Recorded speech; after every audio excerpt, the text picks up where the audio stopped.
Dun, dun, dun, dun, dun. We are... maybe. Wait, do these buttons still work? Oh man, Max These buttons live. do not work.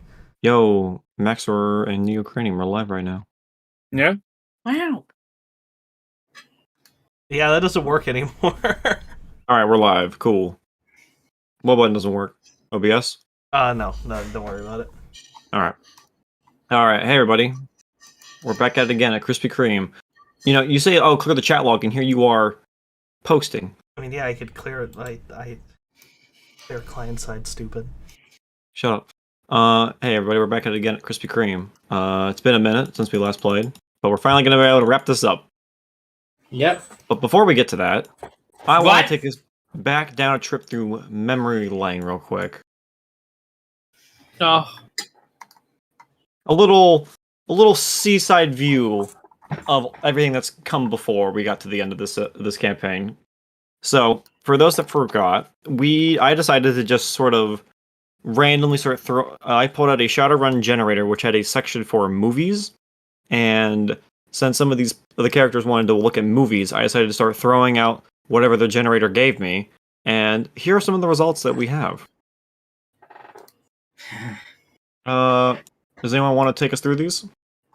So we're going to the movie theater? No, we're Is just this looking. like some... Maddie, do you remember all the movies? I think I remember the names.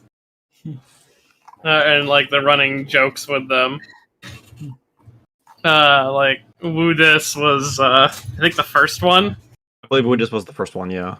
Yeah, so it just sounded like one of those cheesy like 80s action movies.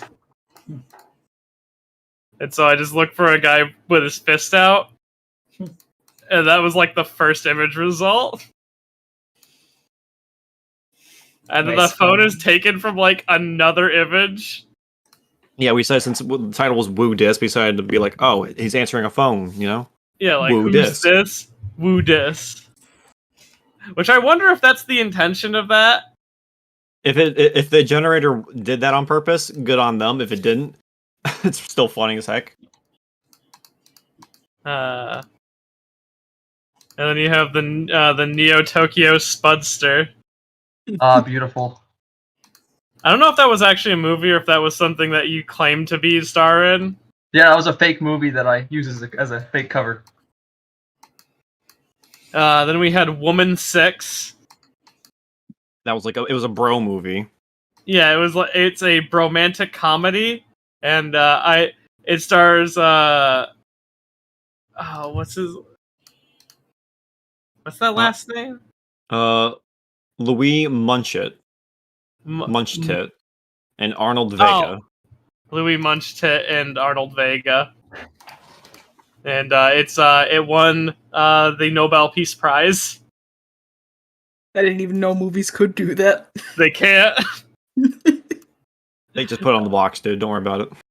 Then there's Star Wars Saga: The Force of Darkness, which is an in-joke.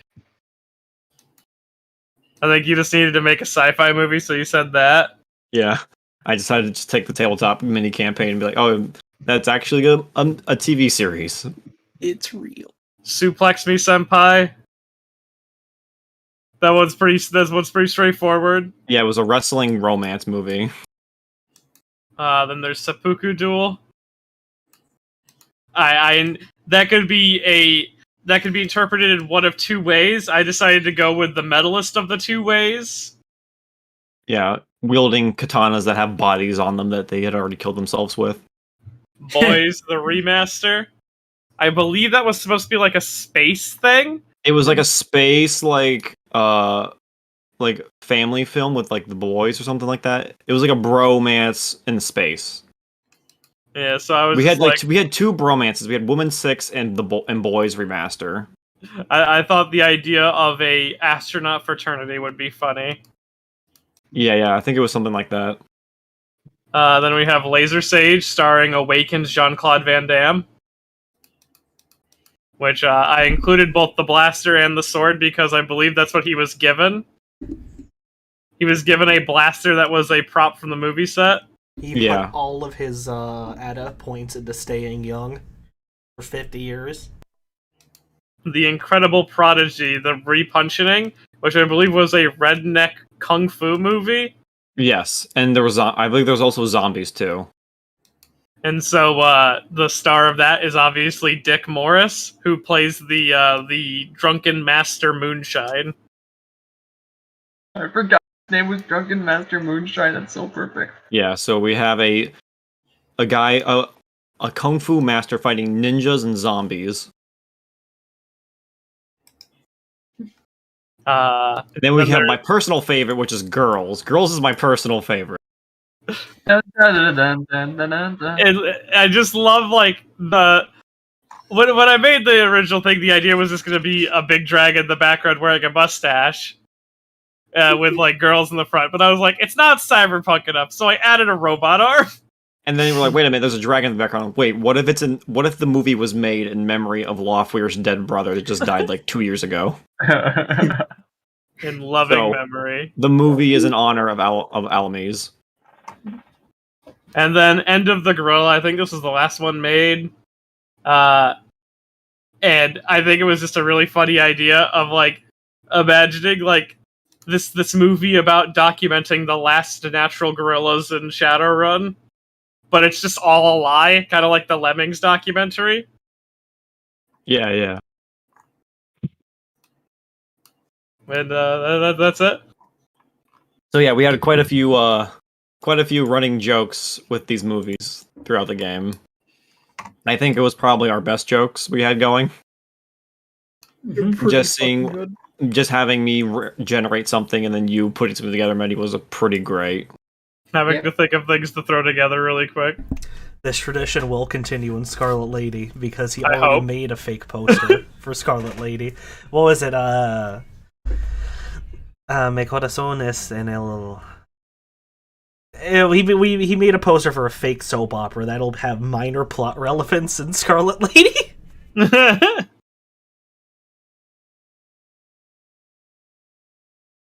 All right. So with that little recap for this campaign, let us resume. I mean, you should. It's been a while. You should explain how the fuck we got here. Well, in short term, quick words, because I been don't remember. 1 week. All right. So Who does? for those that forgot, last time we left off, the party had split between two different factions. Those siding with Lou, one of them siding with the Collector, and those siding with Lou as in the Betrayal team, and then those that were going with the Collector's side, and then we also had two people who took the money and ran. Those that were betraying worked with Lou, getting up into the Kier, which is an underwater, basically safe house that the Atlantis civilization had used to survive one of the when the horrors returned. And you guys made your way through there and eventually decided to strike while the iron was hot, in a way, and betrayed Lou, resulting in absolute chaos.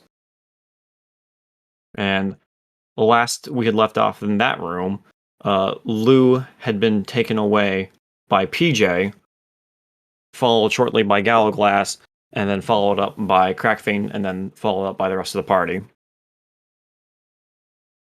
So that side was going on, and then the other side we had Hollywood with the Mystic Crusader team going through the same areas that the Red Knights had already gone through, and now have reached the point where you guys were at the bridge with the Wyverns.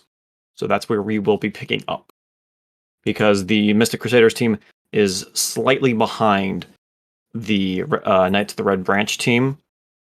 So while the Knights of the Red Branch team were getting into the room with the spear and the book, we are now where the Mystic Crusader teams are at the bridge.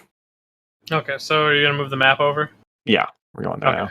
There we go. Oh, wow, that looks way different. My memory is not the same. I don't remember it being in that low quality. I remember it being this dark.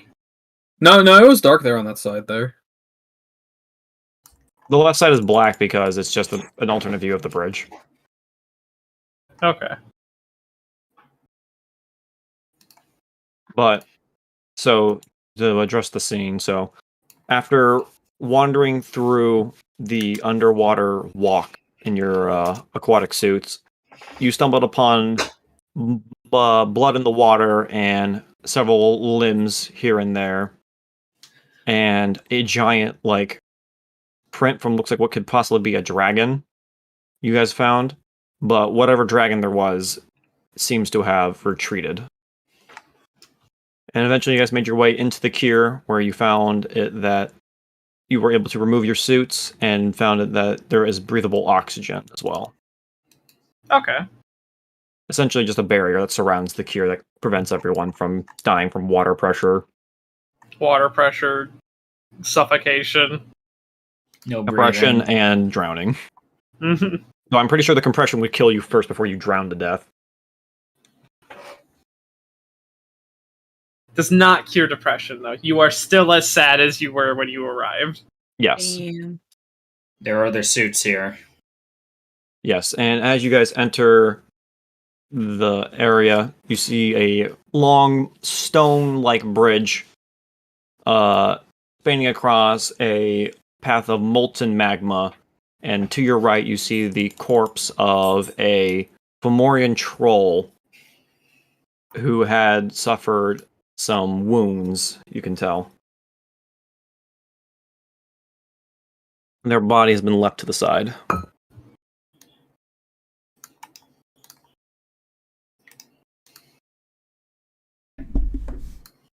What does the liquid like below the bridge look like? Is that like lava? Magma. Magma. Okay. No, what That's I'm how- wondering is if this dead person's in fight or if something hit them on the way over that didn't hit us. How I would have exact- guessed that it's just an either unfortunate or. accident. Whatever the fuck was out there probably got her. Because she's like shot square in the forehead, right? No, Yeah, you can that's see not you can see some wounds on her chest, but there's also a bullet hole through her Oh, head. yeah. Given the condition of the suits, I assume it was a mercy. Probably. I'm gonna take point with my fucking. I forgot about the death gun. Yeah, I mean, I was also gonna take point because remember I have ruthenium polymer. Yeah, I mean you can scout. I can take point. Yeah, I mean, yeah, that's what I'm gonna do. Anybody need patching up, by the way, before we move forward?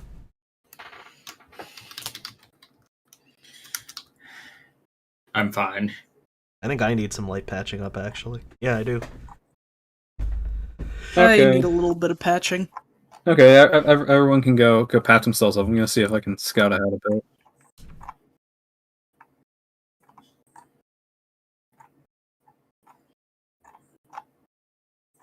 I'm just gonna turn my ruthenium polymer on.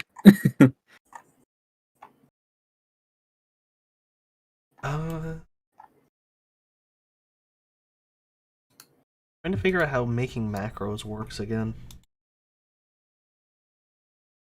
Oh. Oh no. Oh, the sheet updated and deleted all my ammo types. That's annoying. Nice. Oh, I need to fix my ammo types.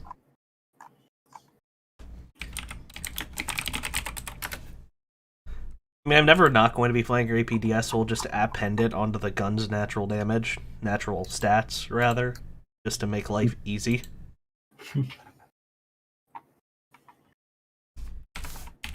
Yeah. When I'm using a character that just has the same ammo type, I just put it onto the stat rather than putting the ammo drop down. Yeah, Makes it easier. it's cool. That looks correct. Oh, hey, they did update the sheet. Yeah, there's a dodge button here now. That's been there for a little bit now, actually. It has. Yeah, I'm pretty Yep. sure they had it already. Yeah, it was there during the Halloween session. You know, how the fuck do you make a macro?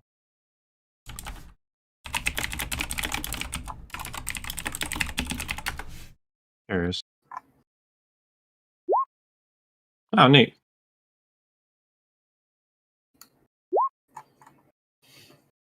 Damage taken, 15 stun. Ah,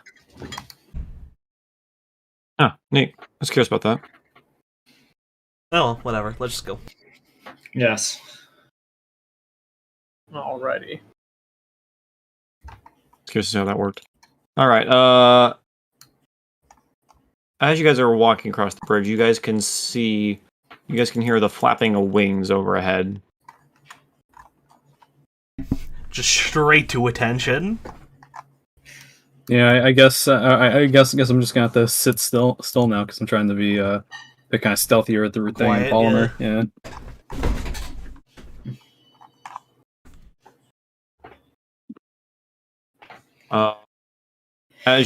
But you don't see that while they are like passing by overhead, they don't seem to be landing.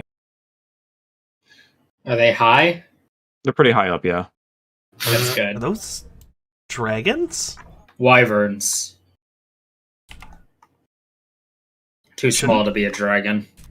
Shouldn't we do something about this? Were you paid to do something about that? Fair enough. Celia looks to the team. I wouldn't worry about it for now. If they cause trouble on the way back, she looks to Thunderbird. You know what to do. I am high as a kite, brother. My parents are being very loud in the next room. Is my mic picking it up? Nope. A little. I thought I heard some noise earlier. I can't hear it. A smidge, but it's nothing like loud. Alright, so you guys eventually reach the massive stone doorway leading into the next room. Do you want to just kick the door in and just go full tilt? Or do We you got a scout. No. Let me me see if they have anything set up for us. So what?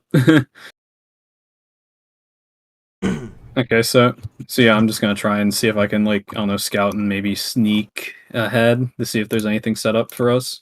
Okay, well, you gotta open a big set of stone doors, so how do you plan on dealing with that? Okay, wait. We could run. Everyone hide. I can have one of the Diegos open the door, and you sneak in from behind him because they are pretty big guys. And if anything's they're gonna turn attention on the robot who's opening the door, Okay. who's dressed like Mr. X. Yeah. Sounds fine by me. And then you're gonna have him just go after he takes a couple shots, he'll move to the side. Yeah. Probably. Okay. It's a good plan. Alright, so whichever I imagine it's the biggest one. Yeah. What are the names for each one again? You have the big guy who is San Diego, or San Francisco, excuse me. Or Francisco-san, Diego-san, and Jose-san. Right. Diego-san is the big one. Francisco and Jose are the small ones. Also, it just occurred to me, I have a detect light spell if you want to employ that as well. That is an option. That is honestly, an option. this kind of works out because you guys have. It's been so long since you guys last played. You guys kind of forgot what was in the next room. Yes, Do you guys want me to? I have a vague memory in meta. Do you guys want to still send that team forward, but just do a detect life so they know what they're walking into? I mean, yeah, that could work. I mean, either or. Why not? You can with a good enough detect life roll, you can just determine how many life forms there are. So you can get a number of bodies. How does force work on a detect spell? Just like all magic. Force That's force just like all limit. magic is no. That's no. No. Spells are fucking stupid. If I remember correctly, it makes it so that your cap is higher. Yeah, your limits. I mean, force changes a lot of things depending on what kind of spell type it is. So tell me, active or passive? Say what? Active or passive? Active. It is active. Yeah, it'd be active because he's casting it. There's differences here. Come on. Don't give me shit. So it's active, spell magic force, times 2. Are you using detect life or detect life extended? Tech life extended. Okay.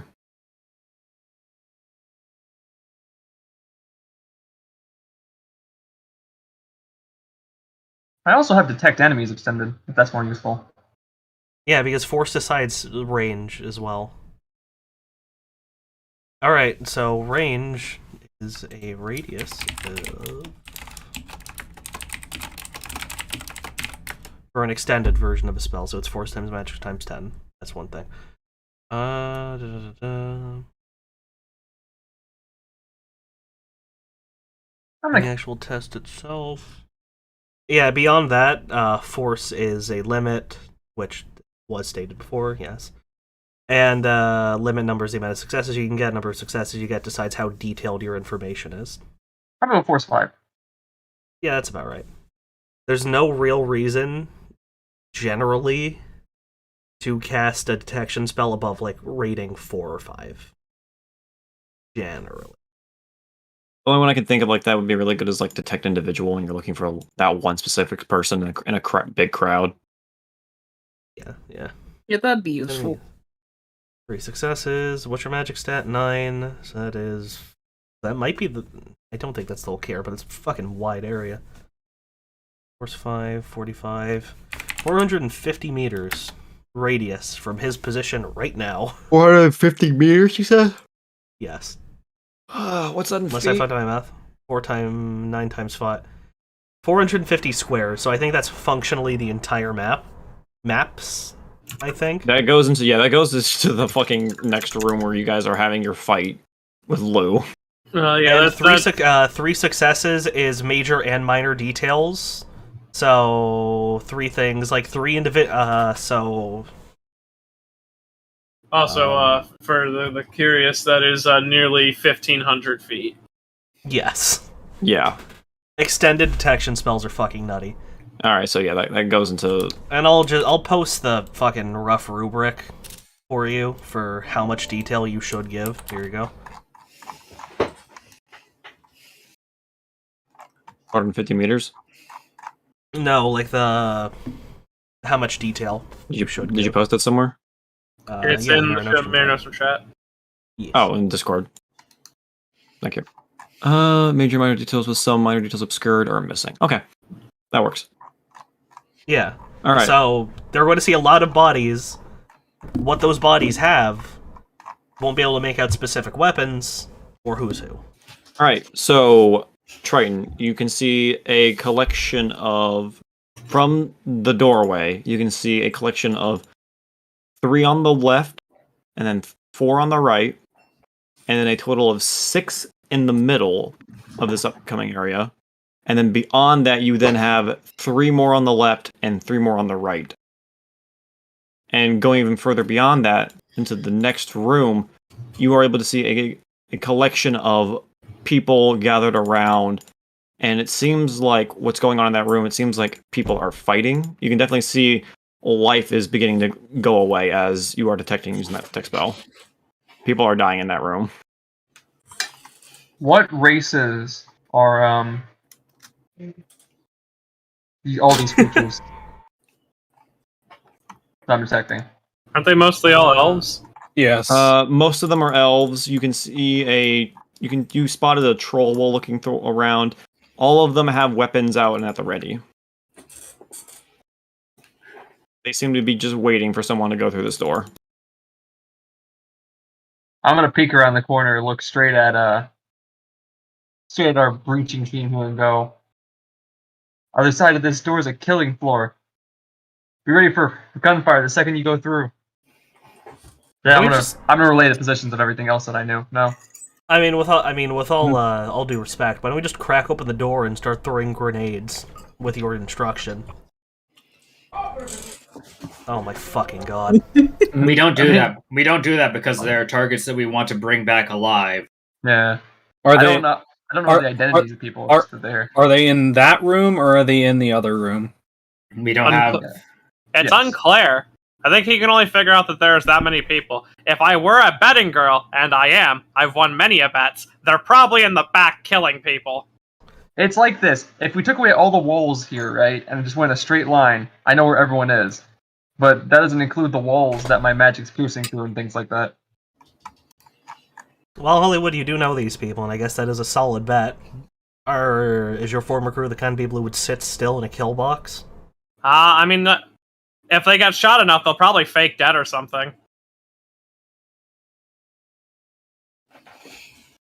I know that they probably did not trust Lou about as far as he can throw him, so they're probably shooting his ass right now. Wait, so it was a double betrayal? I don't know. That just makes sense. I mean, like, they betrayed one supremely powerful person, why wouldn't they betray the next? That sounds kind of suicidal. I mean, we're Shadowrunners. We're not military people. Gratitude to the balls, I guess. Runners are greedy. So it's safe to assume that it's a good idea to just start pitching grenades. I mean, like, Yeah, we could just use thermal Stun smoke grenades? because I have a lot of thermal smoke. Oh, I that's guess- also useful. Use discretion. as far as I know, everyone in that room, the first one, we're probably gonna kill them anyways. Basilia, what say you? Thinking about the number of enemies, she pulls out a sketch of the area, and dots for the enemies. All right, so we have three Well, on the left. She has a come- sketch of come- the area? Come to think about it, Well, she sketches like what the makeup of where the enemies are positioned from what. come to think Triton's about it, described. would rolling small unit tactics help this out?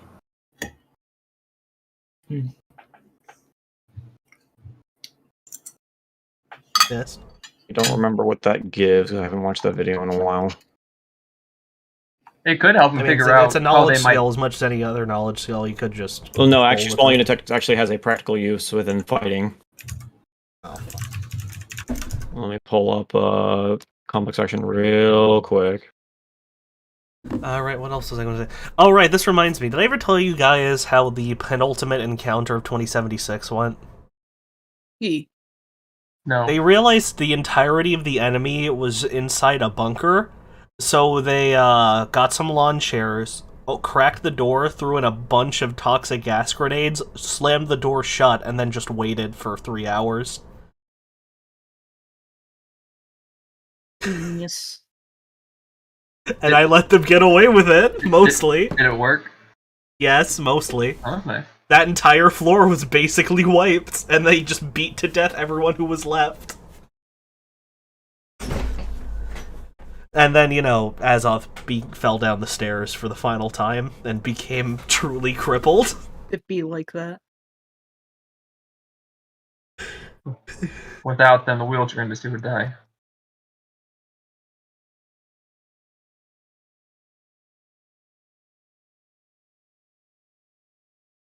This is the most purple magma I've ever seen in my life.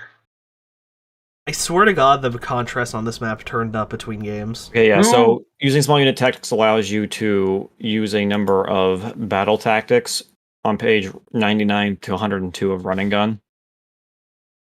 Some of them include crossfire, where two people shooting at one person, which gives you a plus DP to attack. You get slicing the pie, which gives you a plus 3p to defense. Then you have diamond formation, but you have to be standing together for that.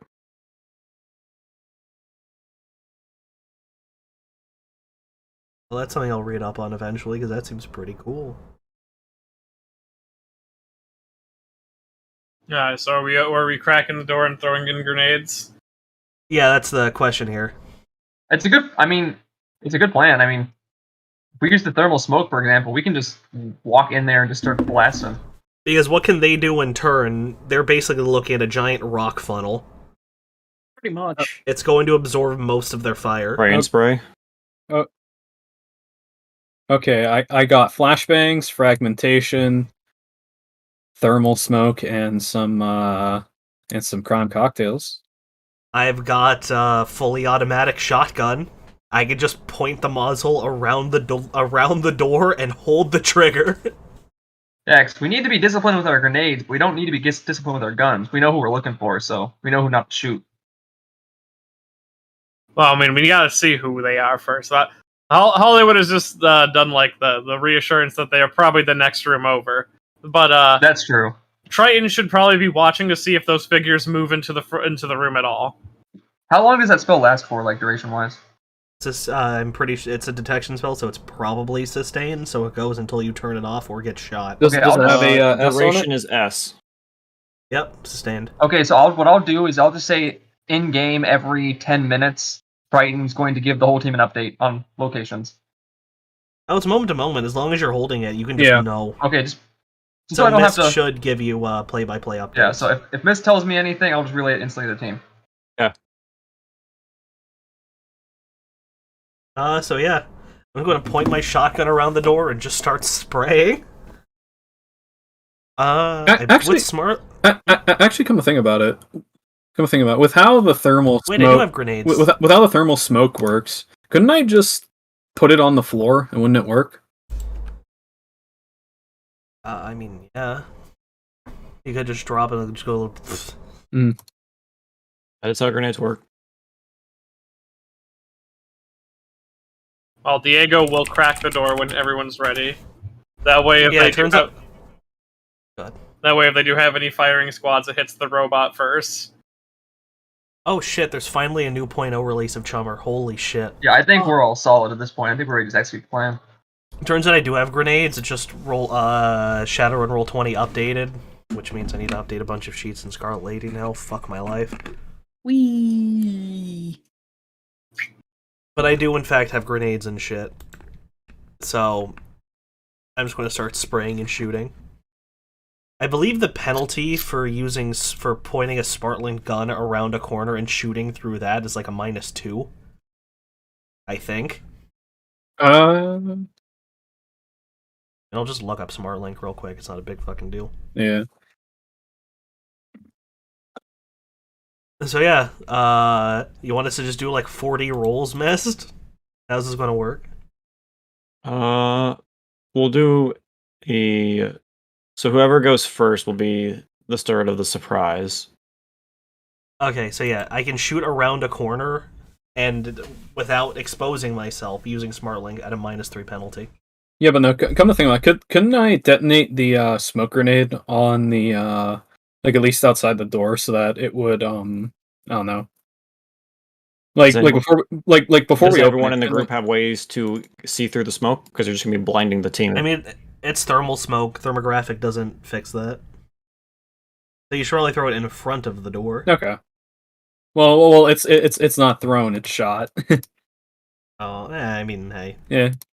It's Same rules apply. Yep. Okay. Using a grenade launcher. Yeah, I put a Okay. grenade launcher on the Bread and North Star. All right, guys, stand back. Just shoot the grenade at your feet. I'm gonna grenade jump real quick. Give me a second. I mean, Rocket jump. I mean, it's a smoke grenade. It's not gonna do too much or anything at all. Just don't try to pick it up. Well, the issue is it's gonna be hard for people to see through when they charge through. Yeah. I have really good perception. And I can see everything for miles. I mean, you can find see the light. You penalty. can't see the layout of the room. Well, life's the only thing that's a threat to me right now. I'll find the penalties real quick, Mist. Hold. No, I'm not gonna shoot at the floor. It's fine. Isn't that like a common breaching tactic is to like throw a smoke grenade like through the door and then move in? Yeah, or a flashbang. Or a flashbang. Smoke if you don't know if enemies are there, flashbang if you do. I mean, if we want thermal smoke, well, the cool thing about Diego is he is equipped with both smoke projector and smoke projector thermal. Is he really? Okay, so he's going to brap like a fucking. He could just industrial walk in there district. and just blast smoke. The more I hear about Diego, the more I love him. Well, there we go. There we go. There's another solution there. Solution. Just have him run in there and just run in circles and just hope I don't kill him. He's gonna be like those Skyrim dwarf like centurions, just fucking blowing out steam as he runs forward. Yeah. Oh man, I love steam powered mechas. All right, what do you guys want to do? That's what we said we were gonna do. All right, Okay. so I think Diego will begin starting up his smoke processors and run it. Yeah. After we grenade, of course. Yeah. After. Well. Come to think about it, if we have that smoke, should I also use my thermal smoke, or do you think I should start throwing flashbangs? Fuck it. I mean, Go nuts. flashbangs will help more than double thermal smoke only makes them so blind. Okay. Yeah. Okay. Also, Flashbangs. Mist. Mist. I figured it out. By the way. So them to shoot us are going to be going at a -6, which means we also have a -6 to shoot at them. But whatever. We're spraying and praying. They need to be precise. Well, one of the thing as well though is that if you have something to counter the smoke, like let's say what's one, like if you have like a sonar or a Yeah, that would work. what's the other one? Because I know I think I have like a mad scanner, because mad scanners detect metals. Hey, can I cheese this? Oh. Okay, cool. I take a -3. If you have thermographic vision, you take a -3 instead of a -6. Wow. Okay, Nice. so releases a huge cloud of dense smoke with a free action. Once deployed, all actions of the vehicle up to 100 meters behind the vehicle are affected. So he's got to turn around and blast it in there. He's gotta open up the door and then turn around and blast. Yeah, turn around and let her rip. But it's up to 100 meters behind. What the actual fuck? How much smoke is in you? I think the implication is you're supposed to do this in a speeding vehicle. All right, what's 100 meters in feet? About 33.3. 390. Oh right, it's ×3, not. Oh Jesus. Yep. A meter's like 3.9 330. feet or something. Yeah, 330 feet. Okay. So it's gonna cover the whole room. Yeah. So It's from one end of the hallway to the other is 145. Yes. And Miss, to know, just to repeat, if they have thermographic vision, they take a -3. If they don't, it's a -6 on everything into this smoke. Okay, so we're gonna just be smoking the whole fucking room. Yeah, and just opening fire. Okay, I will make some changes to the map real quick. Crap. This is Red just curve covering when you things. need This them. is just covering things up because you won't be able to see. I mean, wouldn't I be able to see? Because I have a mad scanner on my glasses. What's a mad scanner? Weapons detector. Yeah, it's a metal detector. You need a roll to use that thing. Oh, you do? Yes, I think it's a logic plus rating. I'm pretty sure it's logic plus rating, limit being mental. Let me. Because Maybe the rating is the limit. I don't. Okay, do we want to deploy smoke or thermal smoke? Thermal smoke because it's objectively better. Okay. TLDR, thermal smoke. If it's regular smoke, if you have thermographic vision, you can just ignore it. Thermal smoke, you take the -3 instead of the -6. That makes sense. I'll be adding everyone else onto the map. Everyone's here on the GM layer. It's just I only have these two because they're the ones doing stuff. Yeah, that's fine. They're the ones going first. yeah, no, I decided to see like where this said in the mad scanner, but all what had written down was this.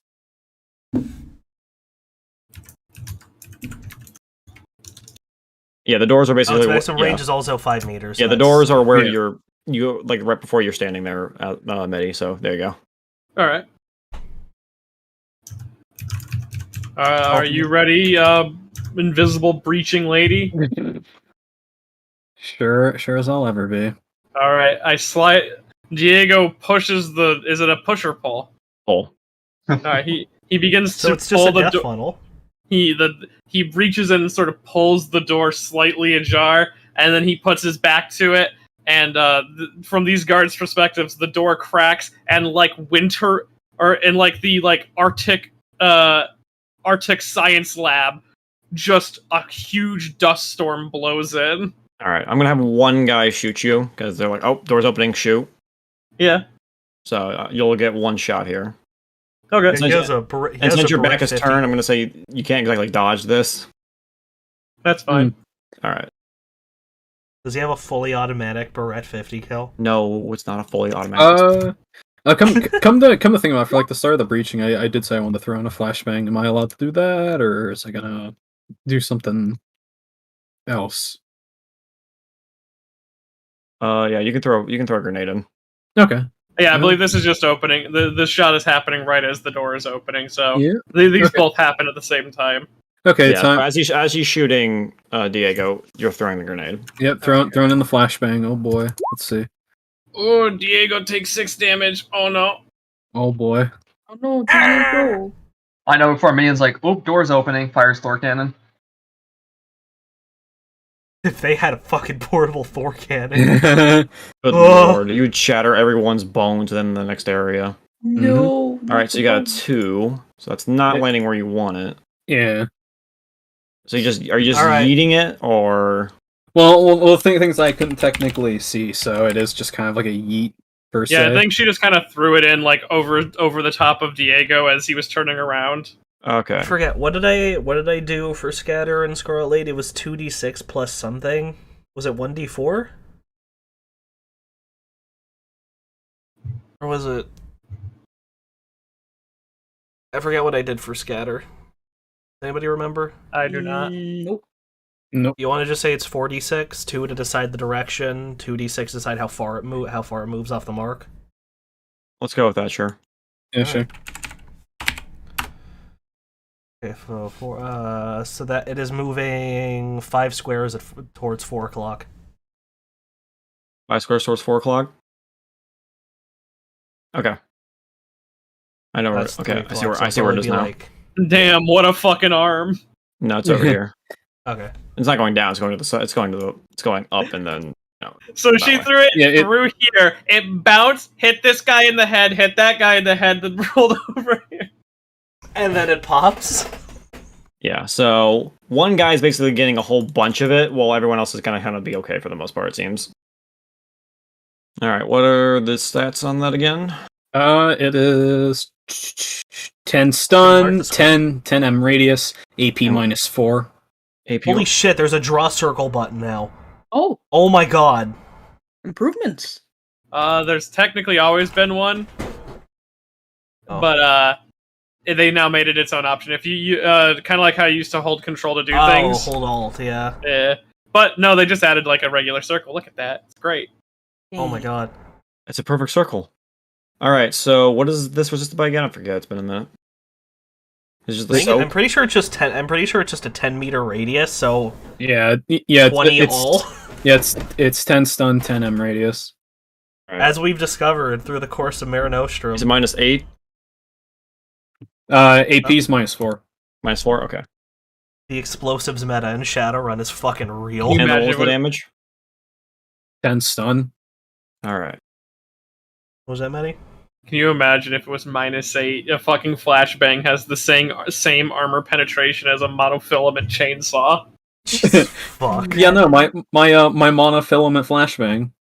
Nah, dude, you just showed up with fucking fiber optic flashbangs. All right. So as the shot hits our robotic friend here, and the grenade pops, you guys hear a "fuck my eyes." I can't see. Oh my god, we all can't see. Ah, it's shared Okay. blindness. And then the smoke begins to envelop the room, and now the whole room is enveloped in fucking smoke. Yep, they are affected by moderate smoke visibility modifier. Fiber Well, optics flashbang gave me You an also got to idea. remember one thing. Remember, Oh, it's only moderate? Yeah. Oh, so it's even less than I thought. Alright. Hold on, minor correction time. Oh. Alright,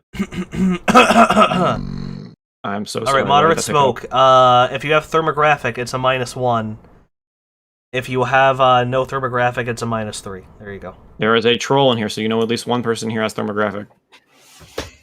So they're only taking a -1 to shoot at us. Okay. Now Wait, go, shit, this is invisible wait. woman. Shit, this is thermal smoke, right? Yep. Yeah. Oh, then never mind. My bad. Yeah, we're all eating that -3. Just full stop. Have fun. Do not collect free dice. All right. So Do not collect free dice. We're going to be rolling initiative now. Oh I'm man. I'm gonna put you up here at the doorway, and I'm gonna start putting people's tokens on the map now. Ed, People are gonna be stacked on top of each other, so you gotta work with me here for a minute. Oh man, adrenaline surge, baby. first we had the fiber optics flash grenade. Now we're gonna have the fiberglass flash grenade. God, fiberglass. I'm gonna stack Fiberglass. the Diegos on top of each other real quick. That's fine.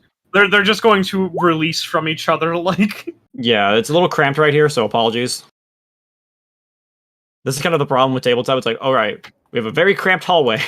Why How is do my we initiative move? so shit? You know, it's like those old CRPGs where just like your pathway's blocked because there's five party members in front of you. Exactly. Door stuck. Or stuck. I remember in Killing Floor, you couldn't move through your allies when going to the trader, so people could just stand in the doorway and just block you. But then they updated it to like, okay, you can't move through people during combat waves, but on trading waves, you move through each other to prevent that from happening. Nice. Door stuck. Genuine dick suckers. Damn. Everyone's rolling high initiative. Yeah, I'm rolling really high initiative. All right, is everyone on there? No, one sec. Getting mine. That's a number. It exists. Numbers do exist. Mm-hmm. Or do they? Okay, I Oh, am it's- first because of adrenaline surge. Oh my god, what the fuck? What the fuck? Why did he roll so high? Oh my god. Yeah. He's Oh no. he's really good at his job. Alright, descending. There we go. Alright, so technically, Sophia's going first. Yep.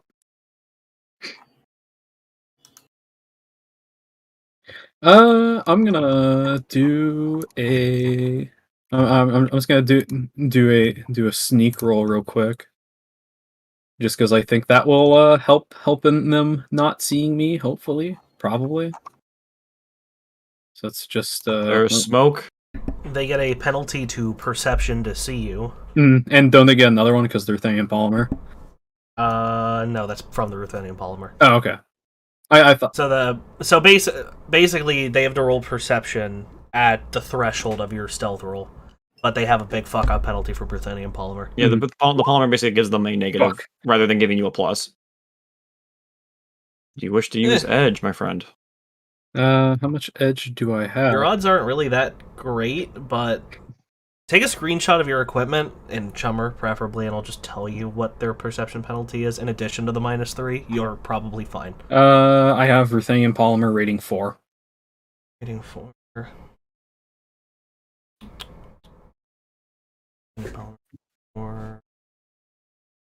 It's kind of cool to just be able to know these things, and if not, know where to find it. Ruthenium polymer, add to your favorite outfit to blend in everywhere. Very helpful. What kind of armor are you wearing? I'm wearing security armor heavy. I have a. You have the helmet? I do. I do not have a helmet. I have a hat. Okay, so that's. But I also miss. They have a -7 to perceive her. But I also okay. But I also have a riot shield that also has ruthenium polymer on it as well. I don't think they stack. Yeah, I don't think the riot shield stacks, but I mean, I guess if you're hiding behind the riot shield, that would make it full. So, let's rate it.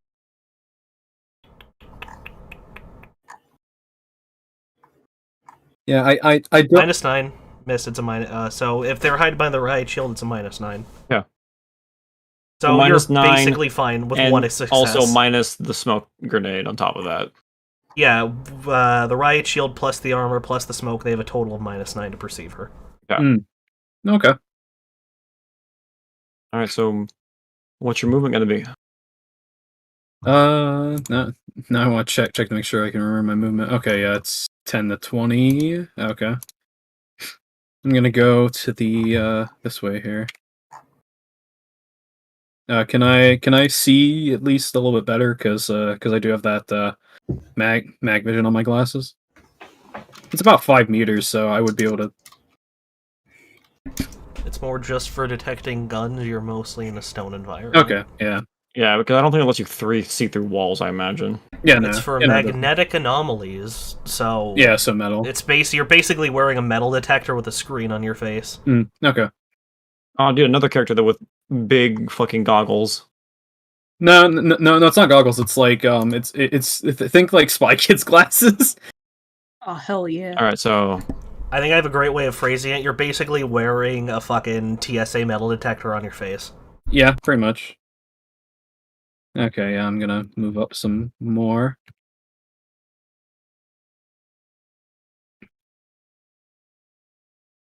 Okay.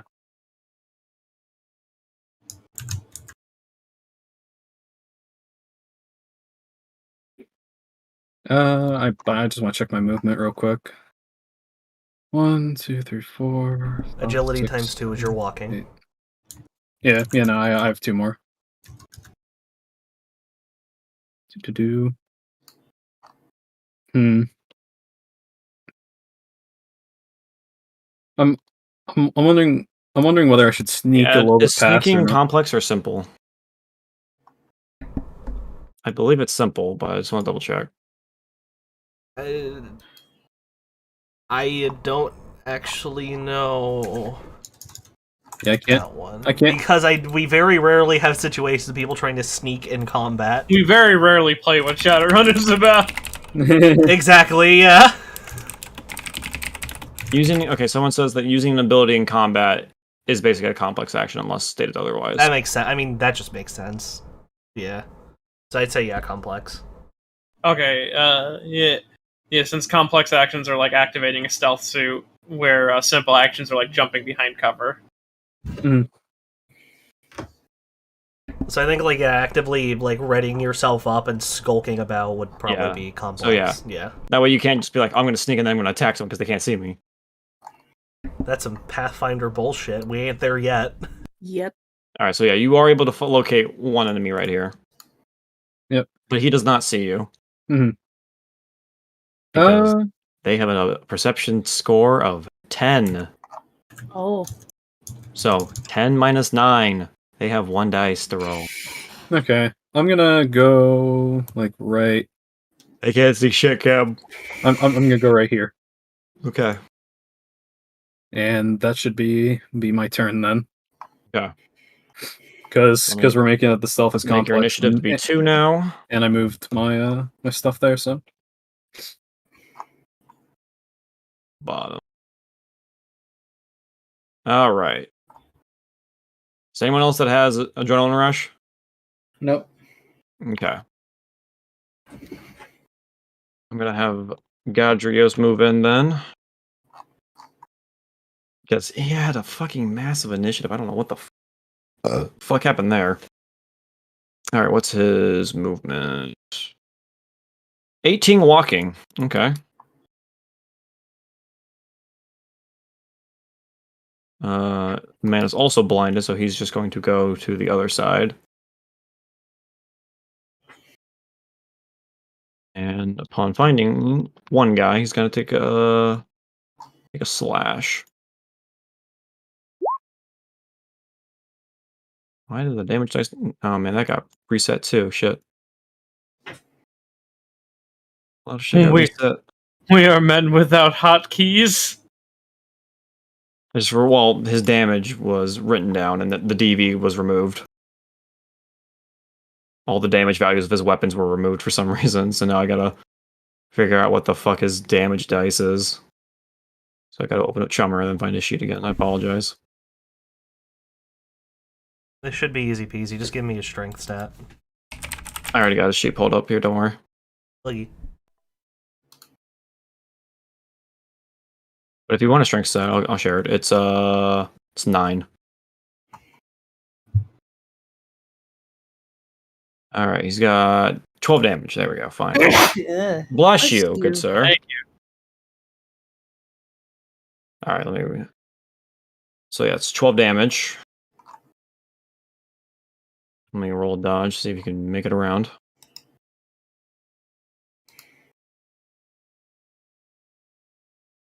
It's not. Alright. Then soak, -3. Okay. He took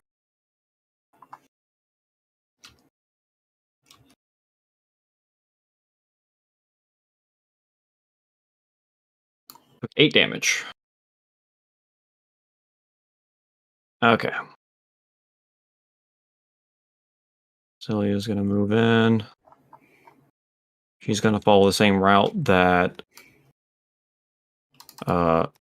Sophia did, and trying to stay close to Sophia, she is going to pull out her gun. Alright, at least her damage dice is still here. That's good. She's gonna pull out her auto assault 16.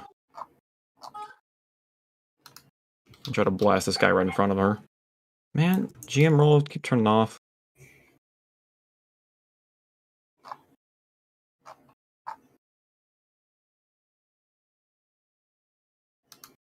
Dodge. Hit.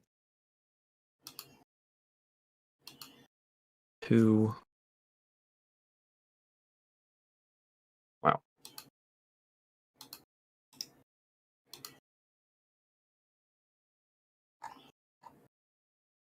He took 5 damage. Alright. Helios is gonna move in. He's gonna dash. He's gonna run in. He's gonna run to this room over here using his infrared vision from his mask. Alright. Now it's time for Scarlet Team. Okay, let's see if they can detect I'll turn on GM roll for this just so you guys can see this. -9. Yeah, they don't see you, Sophia. They don't see you at all. I am a Nice. sneaky. Like I said, Monica, your odds are pretty good. And they don't see Basilia either. Great. Can they see Gadrios? I am a steak. I am a sneaky. Oh my god, they can't see him either. Even though he slashed at one of them. Ah, what hit me? I mean, that's kind of what smoke is for. Fuck. No one can see. Alright, thermographic lady, can you see anything? Please. It's thermal smoke, so she actually doesn't. She still has a fuck off penalty. Yes, thermal vision. No, as Medi clarified, it's thermal smoke. You don't get that bonus. Yeah, that's the point. Thermal smoke is the fuck you, you're blind. Oh, okay. Yeah, that's it's like a chapter. Nope, she can't see shit either. God damn, no one can see. Everyone fucking blind. Alright, well. You were saying, Medi? And so it's like a chaff grenade.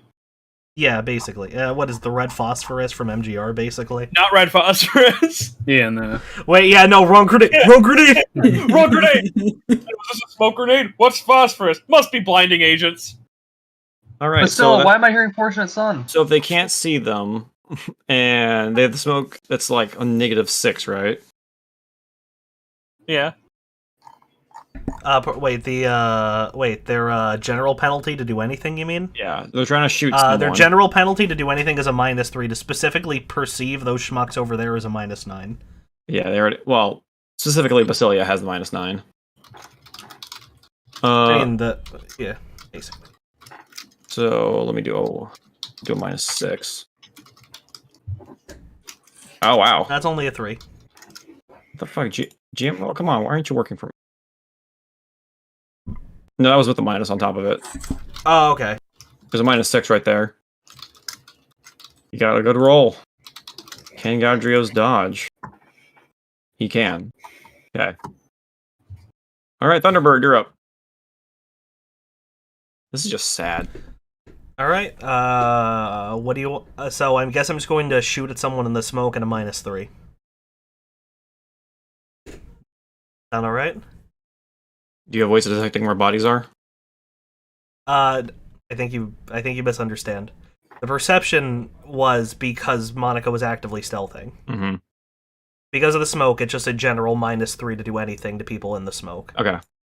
So we have rough ideas of where people are. I mean, but you we have penalties better because of ideas where smoking. people are because of Son Yeah, of Poseidon over here.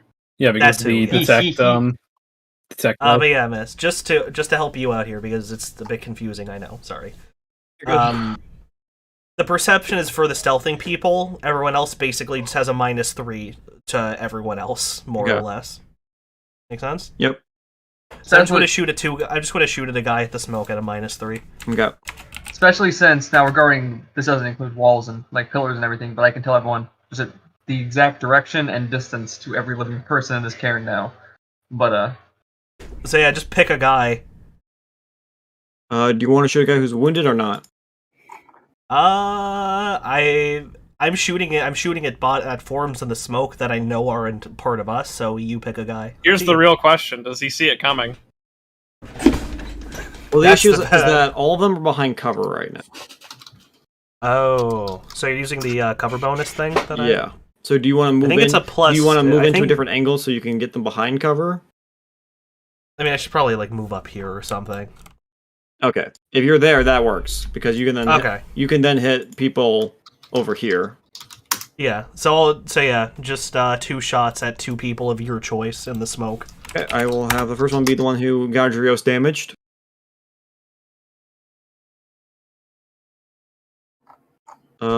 First one is a graze. Lucky bastard. Second one. Dead, I assume? That definitely is a hit, yeah. So have him soak 21 damage at -10. Okay. So we have 21, you said? 21 at -10. This gun is stupid. I forgot how bad the GM10 links was. You fire your shot and you just hear, you know when you get an exploding head and fall through, that gore sound that it makes that the pop? splorch. Yeah, like the give noise that it makes. It's like those stories from Afghanistan of snipers with 50 cal shooting through concrete walls to hit targets. Yeah, that you hear the sound of skull and just exploding out. You can hear that sound. You pop someone. Someone just stepped on the ketchup packet. I got a Hotline Miami kill. You know what? I'm gonna spend an edge on that first guy. Fuck that first guy. Yeet! Okay. Yeetles. Roll it again. Yeah, every shot should be a kill, as far as I'm concerned. We all came here to fight. I just need to see if you can hit him with this next one, because I'm not even gonna. 2 more successes. That's enough. Oh, jeez. I'm not even gonna roll because he was already at 8 damage out of 11. So I assume like I just hit him in the chest. His ribs turned to dust, and then he died. Yeah, Gadrios slashed him. He recoiled from that, and then he he has a bullet going right through his chest, and he falls over. The bloody mess perk has triggered. Yeah, you have become Lord of Death. So is Gadrios just sitting there like, bruh, holy shit! Blood is all over his suit now. You didn't have to go that hard. And then just the distinct of me fucking. Oh wait, no, it's semi-auto. I don't even need to flip a bolt. Okay, it no, just but works. you have the bolt from like the fucking oh, what the fuck was that? Like Nerf Enforcer that has that really satisfying like cocking sound. Yeah, so it's just a really good chunky bolt. No, This was a semi-auto that I made unnecessarily into a bolt action just for the fucking rush of it. All right. So now we I'm have horrified of this gun. San Francisco. You're up. Oh. Well, it's time for the whole party. They're gonna move forward right around here. What's that looking like?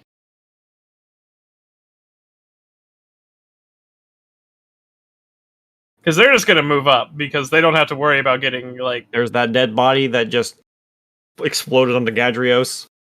This one will move right about here.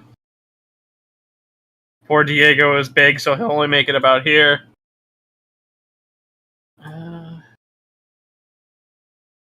Just double checking their movement.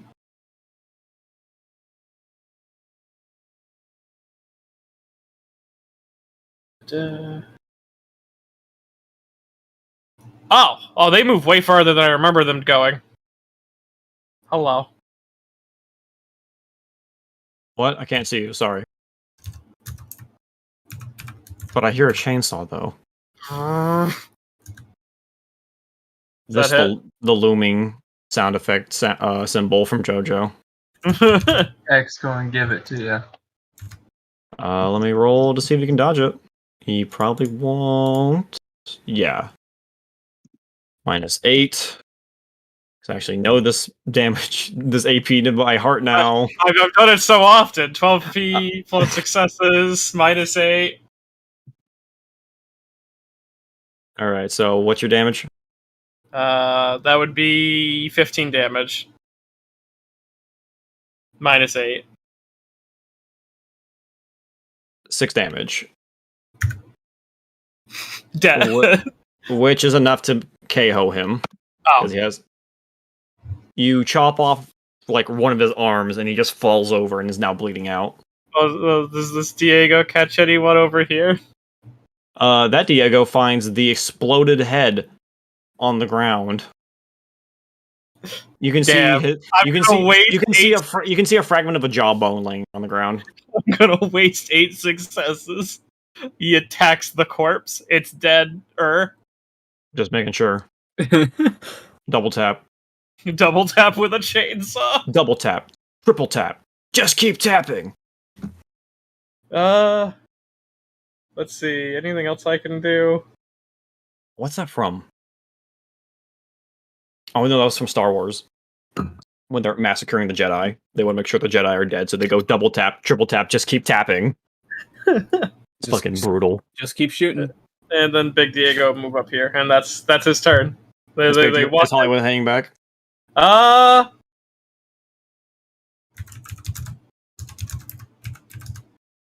No, she's inside Big Diego. Okay. Inside his rigger cocoon. Right. Oop. Grab D-Bax.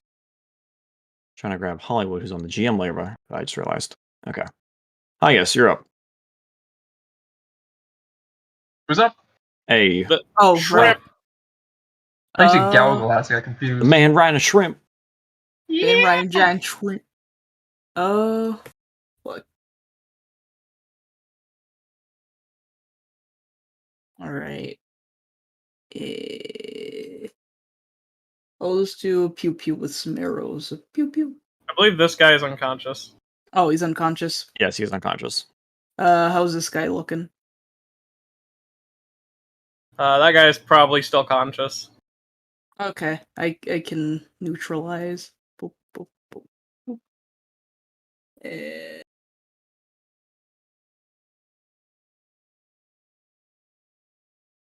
Where's it? Imagine going unconscious to a chainsaw attack and not just dying. Ah, there it is. Honestly, dying is the mercy in that situation. And boop.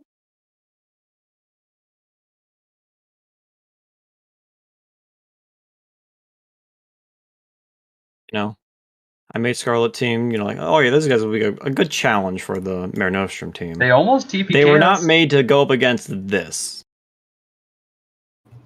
They were not ready for this. They were not ready. Dodge 1. Graze. Dodge 2. Hit. Nice. Alright, let's calculate some damage. 10 plus 6. 1 is 15 damage. And he dodged 3. And then he's going to soak.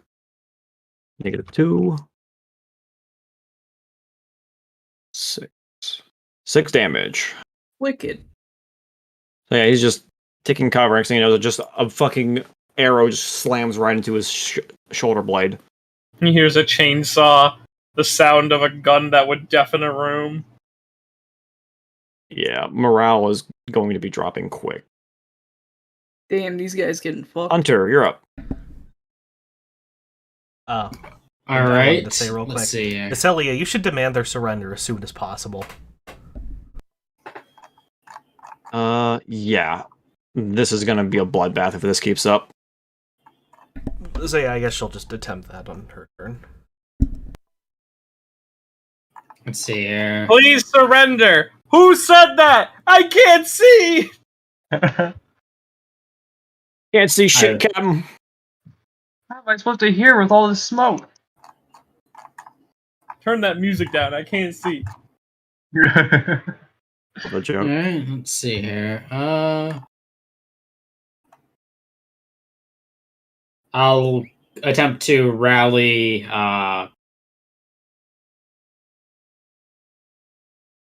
what's his name? Triton. Huh? Triton. Yeah. You just call Alright, him Triton. Alright, Triton. Let's see if we can get you another turn in. +5 to your initiative. Yeah. Isn't it 1+2? Isn't it 1 for every 2 success? Still more. That's not enough to get a turn. I thought that it was per success you get. Little check quick.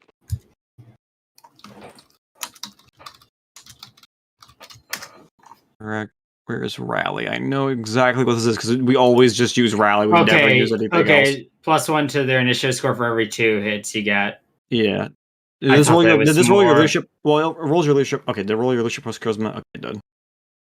Oh, but you did have a wound penalty. Are you? Yeah, your wound penalty should be gone. Everyone's healed up for this. Everyone's healed up? Yeah. So roll 3 more dice. Yeah, give me 3 more dice. Alright.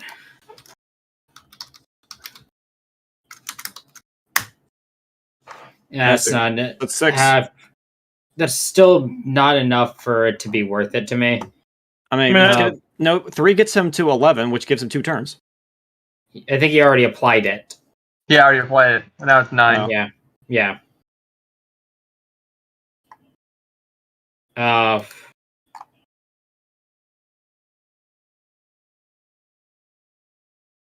Yeah, old rules before Mare Nostrum, rally used to be insanely broken. Because if we did it just on leadership dice. You could re-roll the failed successes. I only You can do have that. 1 edge.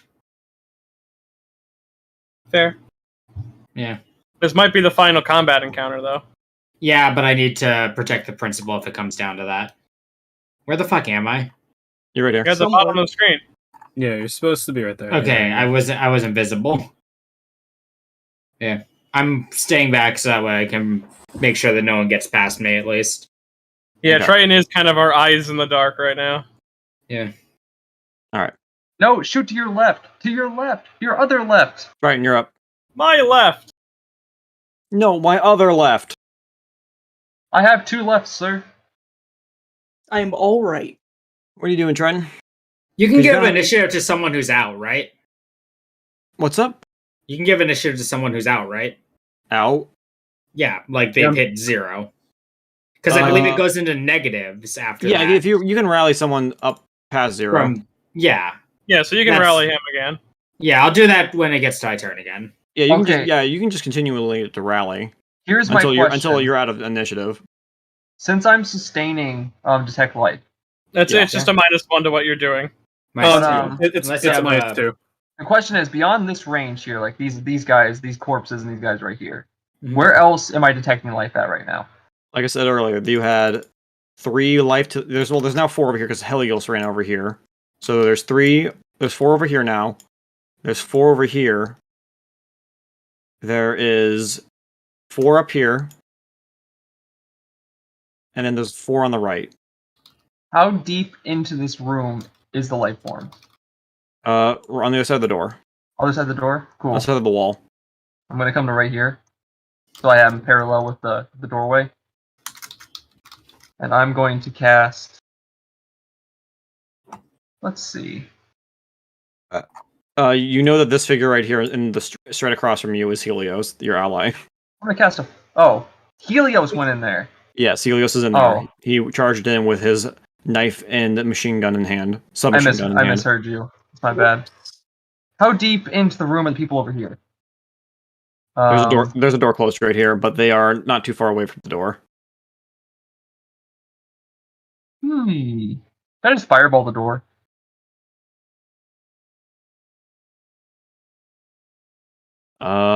It's an AOE, I believe, right?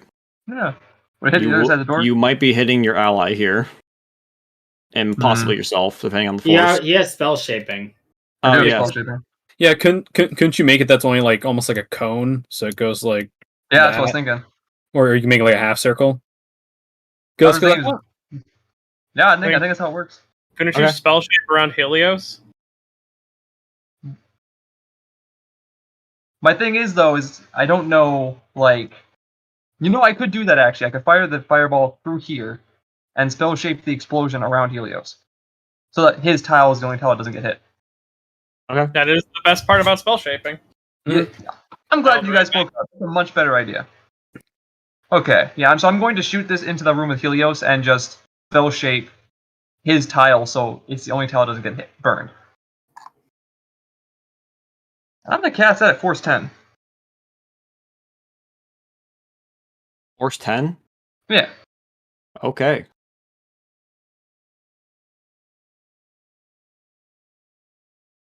That's a big fireball. Actually, how much stun do I have left? What's your magic right now? Like your magic stat? My magic stat is 9, so I'm going to cast it at force 9, actually. Yeah, okay. Thank you for bringing that up. Yeah, so I'm going to Yeah, cast you can at go force over 9, but it's Yeah, gonna hurt. you could go over 9, and just instead of taking stun, you could take physical instead. 9. Fuck it. Well, actually, I only have 10 health. That'd be dangerous. Not that dangerous. Pretty dangerous. It depends on your drain. Do you have reassurance in your drain resistance? What is my drain resistance? Magic, drain. Where's that listed at, your drain resistance?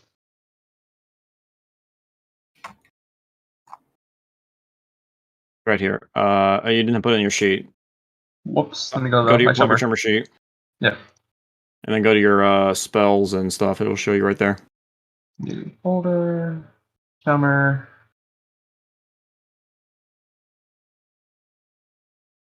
Fish sticks.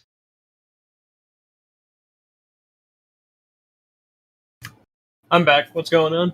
I'm just checking how much drain resist I have before I cast a force 10 fireball. Nah, fuck it. Let it ride.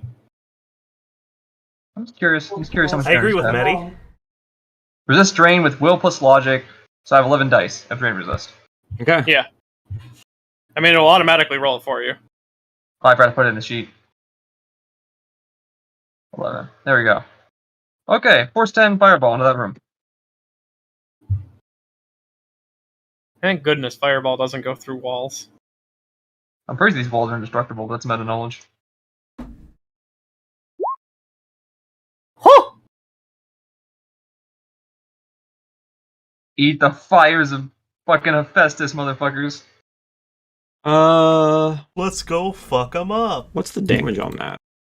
Also, let me figure out the area on that.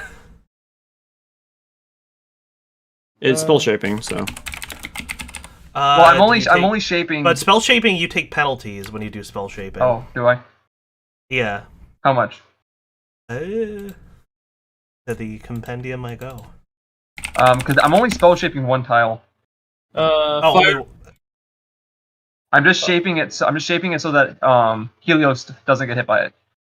The AoE might be bigger than you think it is. Alright, let's see.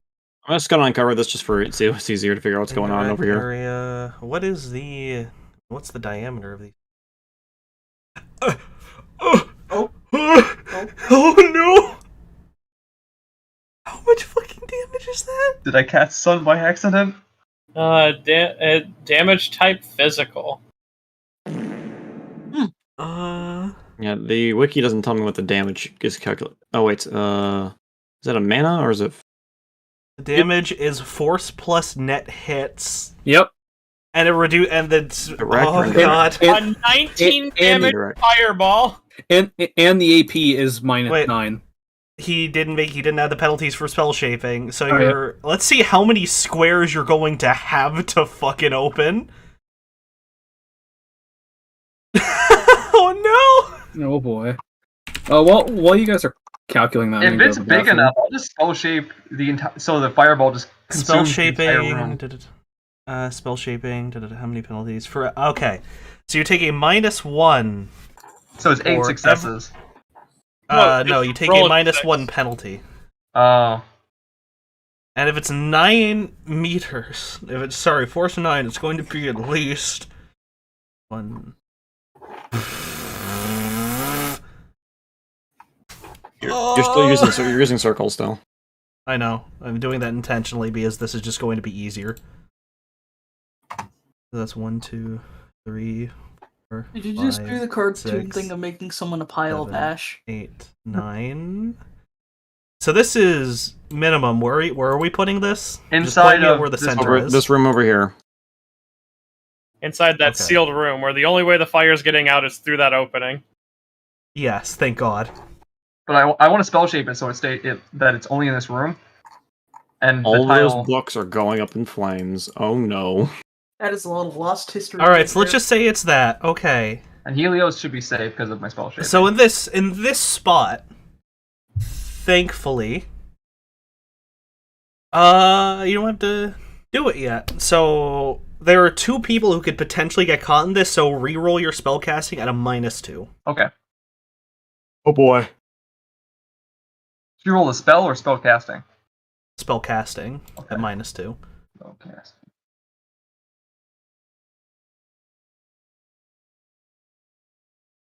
Oh wait, that circle's too small.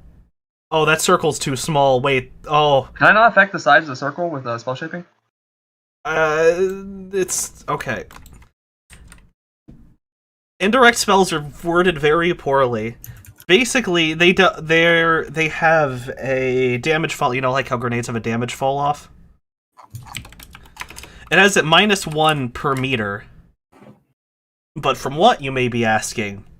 That's calculated by your force plus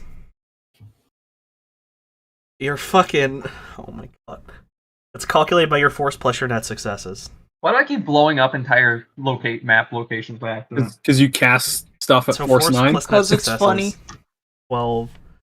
So that is a 24 meter square circle? Hmm.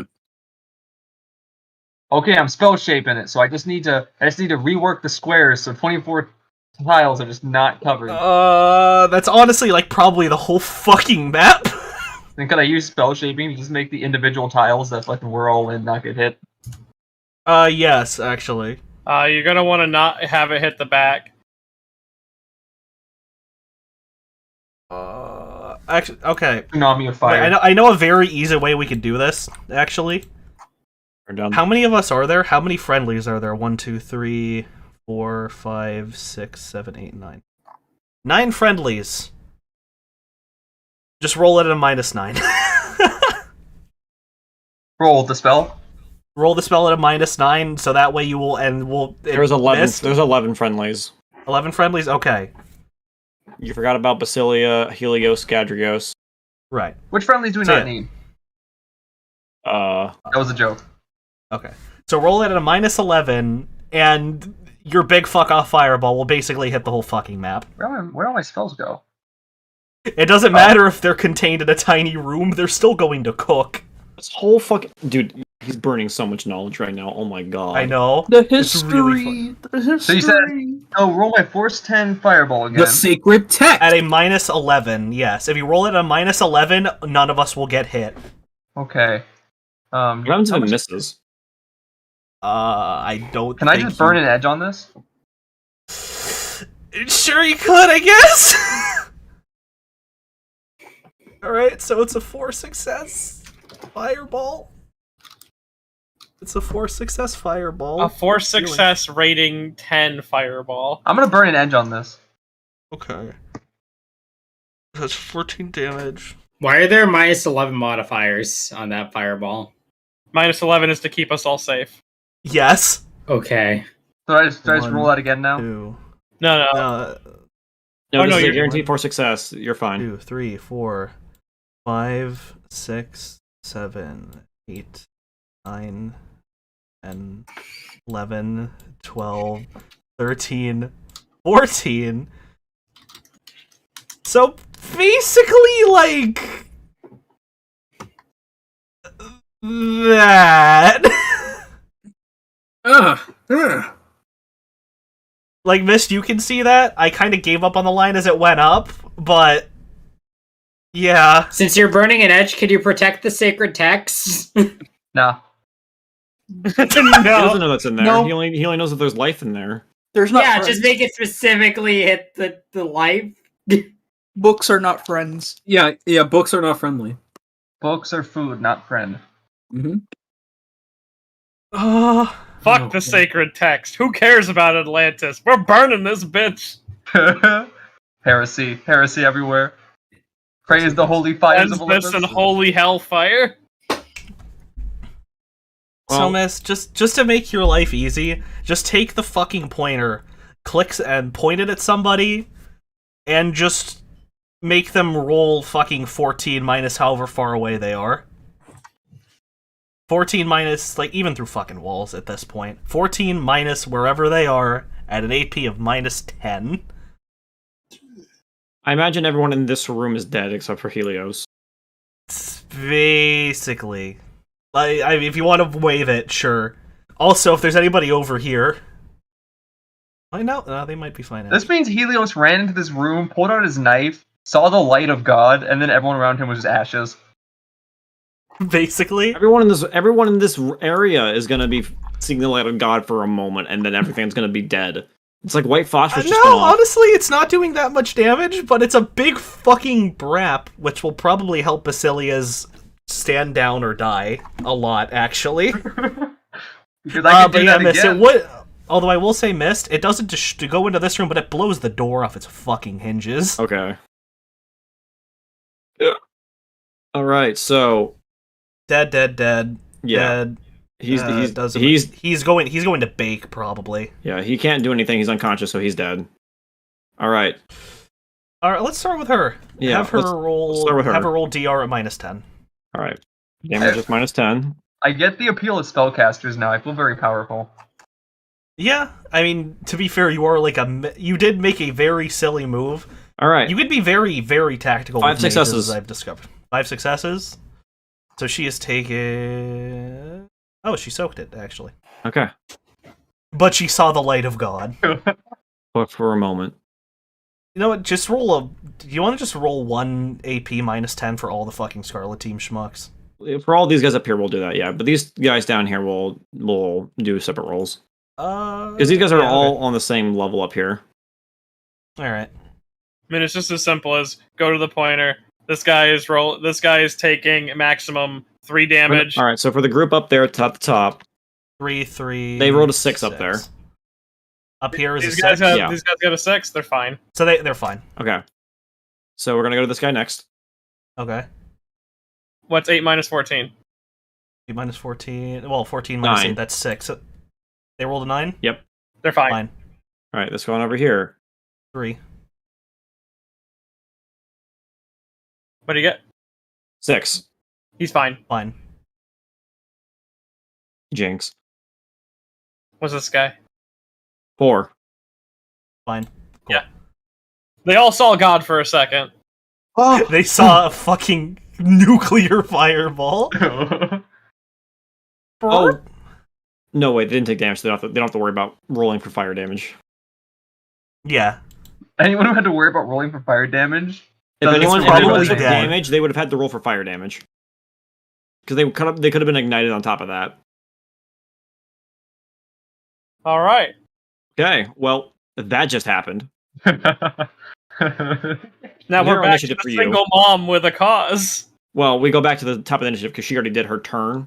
That's true. So she's going to be at the bottom of the next initiative track.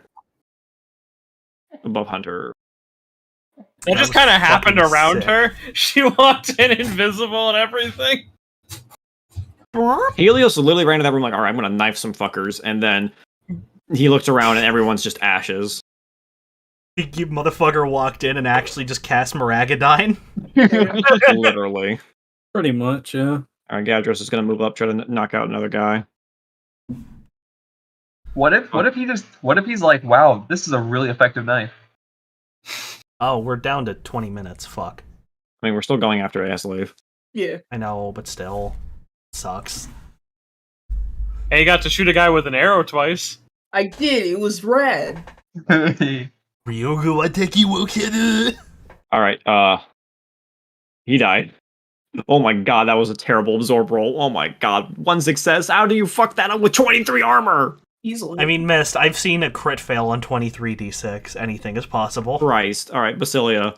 Also, to be fair, katanas have been really effective for no good reason in this game. Seeing that That's happen, because that's because Catalyst Lab Game Works is ran by weebs. all right, let me break out the intimidation dice real quick. Probably with the most dummy thick fucking bonus. Titans in the background, maniacally cackling. She's gonna take her AA-16. She's gonna shoot it up in the air. Just You want let me to it pull up the rip. modifiers She's for gonna you, she's gonna Mist? empty a whole fucking magazine. Miss, do you want me to pull the modifiers for you? Because I have the chart open. No, it's all right. She rolled 6 right. on her intimidation. Okay, yeah, no, fuck it. Once the magazine is empty, she then lowers the AA-16. All right, you probably just saw the light of God there for a moment, thanks to one of my allies here. Anyone who doesn't want to see the light of God again, I suggest you throw down your arms, surrender, and we'll make this as easy as possible. Is that what the American said to the Japanese? And with that, you guys can hear some clanking of arms getting thrown down. I'm just gonna. Oh my god, they're turning into snails. Yeah. So they're turning French? All right, so that's all the people that surrendered. What about these guys in this Oh, room? right. Oh, yeah. I'm just going to turn around. I'm going to make eye contact with this man and pull the pin out of a high explosive grenade, but hold the thing in place while staring at him, unflinching. No, this room's surrendering. I will put the pin back in the grenade and put it back on my belt. Oh my god. So there's only Actually, 4. I forgot something. So with that first initiative thing done, Triton, you did see two figures come into closer to this area, and they ran into one of the rooms up here. Oh no! Oh god. Yeah. So Miss, two figures just ran up into this room and are now Miss, hiding in this room. it just occurred to me. What did that fireball do to the explosives I planted in here? Oh no! Oh, what? Oh, Right, he put an explosive right here. Now, to be fair, he did put it right there. They only have to soak 3 damage. That's right. He's got a point. Here? How does triggering explosive with damage work? Oh, fuck. Did you just kill everybody? I'm so sorry. I want to keep doing this by accident. Well, I think these... Was it supposed to rig to go off this way, or was it supposed to go off this way? It was rigged to go off down the hallways. Oh no. It was rigged to go off this way. Let me point it out. Surrender now or prepare to... Alright, you know what? I'll just pull up the object resistance table. We'll use that. If they get 3 successes... If you need to look at the dice again, Ed, it's in the pin comments and in the Discord. Because Medi made sure to pin it. when I planted the devices, most of them were standing like... Oh, that's very small. Most of them were standing in this area, and this area over here. So are all of these guys that just surrendered dying? Where's the Yeah, object probably. resistance? are all of us going to fucking die? Well, how big is the That's- explosion? I can't That's believe, for sake of... even in the final finale, we still have one more Galaglass explosion to deal with. It's I'm perfect. sorry. Where's... I'm so poetic. sorry. Barrier. Okay, Mist. In terms of material of the explosives, would you describe it as fragile? What was it? Plastic or what was it, Ryan? Do you It remember? was TNT. TNT? Okay. Would you Oh. consider it fragile? Yes. Would you consider a bundle of TNT to be fragile? I'm asking you as the GM, as a mechanical question. Would you consider TNT fragile? No. Would you consider it cheap material? No. If it's a bundle and he bought it off the market, I'd probably say no. Would you consider it average material? Average. It has its decent chance, actually. It has a soak 3 on 96. Okay, that's possible. Alright, someone roll it. Yep. Gallo. I'm on Gallo. it. I'm on it. Gallo. Oh, we did it! Woo! Oh. Fireproof TNT. Yeah, baby. Yeah, I like to imagine. So the fireball went off. You guys saw the TNT bundles. It just sat there for a second and then just went. The wicks went The out. wicks went out. I like to imagine it made the fucking creeper sound. The That's pretty on brand. Galaglass improperly setting up a bomb. Yeah, after Basilia did her intimidation roll, she then noticed the explosives and went, "Oh shit!" Someone thank disable God. that. Someone Oh, turn thank that God. one off. Yeah, Basilia looks at everyone. Someone get on that, please, before we all die. Helios is going to walk out of this room covered in ash. He literally looks like a Dark Souls 3 character. He's literally walking with ash and just dripping Action from him. one. He just Deep looks over. secret. He looks over at Triton and just goes, "Never again." Gives a 2 thumbs up and says, "How was Olympus?" And with that, he's gonna. You fucking dick. You should get Fuck. shot. How was Olympus? Jesus fucking Christ! Imagine if someone made gave you a bubble shield, but then dropped a nuke on top of you. Like, you're safe. Like, my mind just goes to that one scene from Full Metal Alchemist. I'm laughing at that bitch Olympus. What if you watched people become shadows? Yeah, no, their shadows are engraved in the walls. On my fucking side. Can't believe Triton just committed war crimes.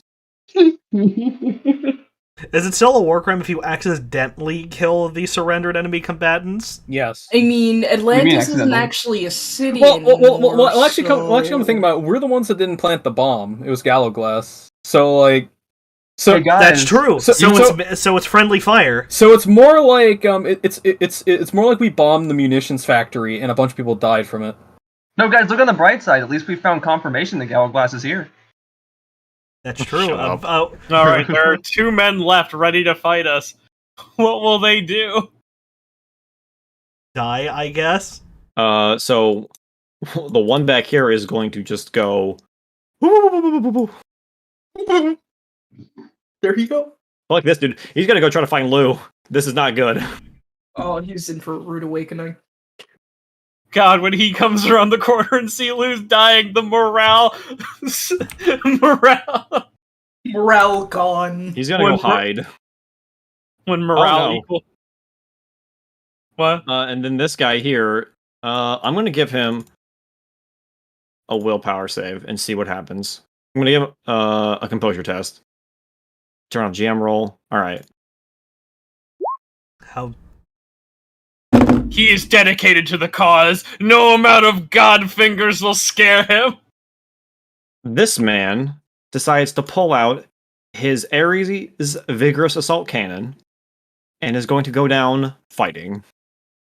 Okay. What a chat. Who's he shooting at? 1, 2, 3, 4, 5, 6, 7, 8. Can't see her. Can I spend an edge to seize and just kill this fucker? Not Alright, the- it's a not- 1. Not Jose! No. Alright, shoot at him. No, you don't know what you're doing. Let's see, oh, okay. That's not too bad. He's gonna spend an edge to his group edge to reroll. Oh Yeah. my gosh. Go right the fuck ahead and do that. I've got a head rush from all that laughing now. Shit. So just No, just don't roll a 5 or higher, because that'd be really, that'd I be don't really think it's possible for him to roll it. Oh, Actually, would that- come on, he got a 4. Oh, it's so close. Would that fireball have burned all the thermal shit? Question. Oh yeah, I think the fog is gone probably after this. Yeah. Oh, is the fog gone? Okay, then he hasn't. Yeah, had his roll make- another 3d6. Once 2 successes is what he needs. Yeah, it's a graze. It's a graze. Yeah. Rose. All right, Thunderbird. Oh well, I already rolled that shot. 8 successes. Oh, I'm just going to shoot him right in the gut.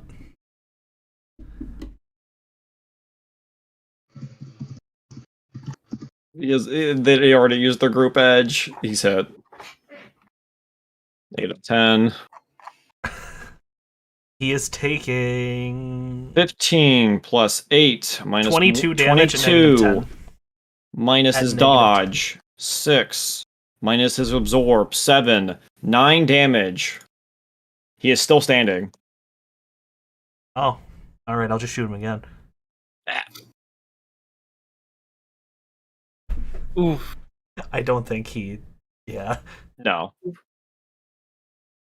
One through the abdomen, one between the eyes. Okay, Hyas, you're up. All right. There's after one enemy left. Okay. Wait, the troll's not standing down? No. Oh. Go ahead. Her sister no. did in this conflict. She might as well go out swinging. I was about to say she That's lost her sister for this cause. If that was me, I'd fucking give my life for it too. Has to mean After something. this, I will be Audi 5000. So let's give it a pew. Killing it. I have faith in you. Oh, holy Uh-oh. shit! Holy Uh-oh. fuck! Yeah. Holy Yes, fuck! Oh, yes, man. yes. You killed him. Uh-oh. Oh no. When the troll has to soak 17p Like 16. Zoink Scoop, it's a 16. shrimp. from an air. Zoinks, it's a shrimp. Is that a man riding giant?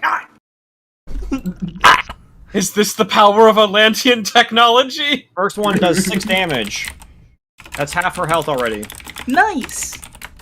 Hey, Second you're going one. out like a fucking boss. 0 successes. Ah! Death. How does that arrow land, eh? Hold Oh. on, I'm still calculating damage. Okay. Okay, so she got a 10 on her absorb roll. That didn't matter because it did another 6 damage, knocking her out. Describe what the fuck you just did to this troll before you go. Okay, is she alive or dead? She's gonna be bleeding out after this. Oh, well, I was gonna say the first one goes through this throat, and the second one goes in the same way, like, while the other one's sticking out, splitting it, and just pushing it further in. Oh. You broke her windpipe and knocked her out. Yeah, she's literally on the floor bleeding out, dying now. Alright, They can't do the pen trick to save her. and with Oh, maximum shit. violence, I Oh, leave brutal. you. Goodbye! Bye. He ended the combat encounter. A couldn't have left this session on a better fucking note. Jesus Christ, that damage. Someone needs to disable that bomb now. Speaking of that bomb, I cast Force 20 Fireball.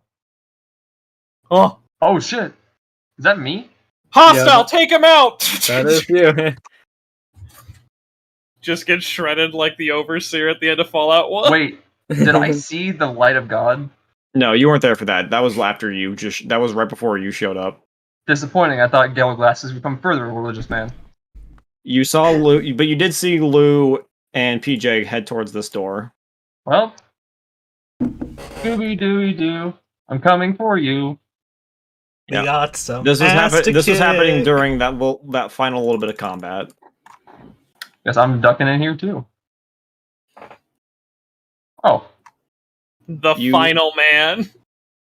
You turn and see that there is a Scarlet Team member who aims his gun at you as you enter the room, but then notices it's you and puts his arms down, and goes to cover the door as you go in and closes the door. What a hero. You must be here to protect Lou. You were in the other room with him.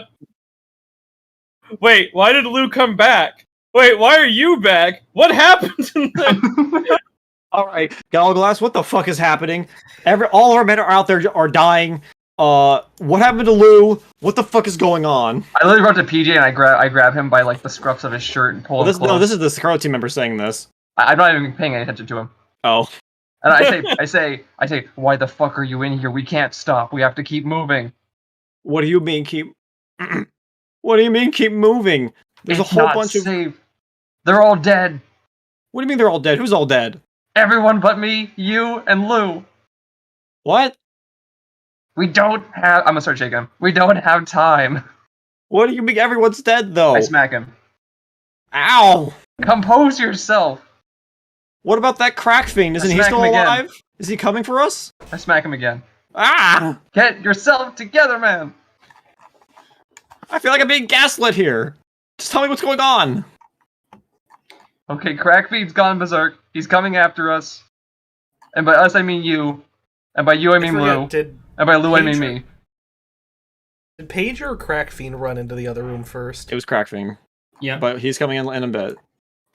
No, either you can Yeah, carry Alglass Lou. had a bit of time ahead of him. Either you can carry Lou or I carry Lou. Make your choice. I'll carry him. We need to move! Okay, lead the way. You can hear like Hopefully- Lou starting to wake up. Ugh. So are the rest What of us for No time to move, you're about to get killed. the Mystic Crusaders able to move around or no? This is happening while that last little bit of combat was happening. Okay. Wait, so do I just come out to just everyone dead? Yes. Everyone either surrendered or dead. And very noticeable singe marks all over the area. Yeah, you walk out and you literally just see Ayaya's here, Ayaya just shoot this freaking troll with 2 arrows, killing her. I look at the singe marks on the ground and I go, huh. I didn't think the bomb would be that big. Hourglass, now is at the time. What do we do now? Let me think. Did he not hear the order to stand down? I guess I don't think I did. Do I see Basila from here? Yeah, you do. Ah, shit. Why is Hollywood's gonna Why is your Hollywood- bargaining chip in the hands of PJ? Hollywood's Priscilla! gonna pop out of Diego. His chest I'm opens up, revealing Hollywood. I'm just gonna hang out where I'm at right now, cloaked. So you're taking control from the Mystic Crusaders now. Once your Did I other miss? characters show up on the scene, I will. Okay. So for this bit here, you guys are still in control. I Like I also said, whisper as you are we're still in walking control of over. them roleplay wise. I'm just taking control of them like controlling them wise. You can still Cool, talk I as them. shoot Gallo Glass in the stomach for being a terrorist. I whisper to Lou. I whisper to PJ as we're walking towards them. Follow my lead. Okay. You guys finally caught up, huh? I know you guys have realized I didn't actually betray you when I totally intentionally left that bomb somewhere you guys could find. Now, as you can see, Lou's captured. We win. Alright, but where's everyone else? Oh, they're probably dead. The Scarlet team member behind you goes, "Wait, we're surrendering? I didn't sign up to surrender." Yeah, you're surrendering. But Unless then he you looks want around and goes, and just throws his gun down. Man, I'm gonna man, shoot. Heavy if bolts he- clack in the distance, if- staring if- at PJ. if he didn't surrender, I would have just domed him. I was gonna shoot him.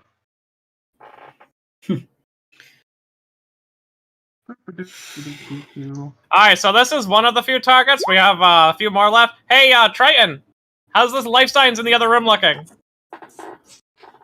Great question.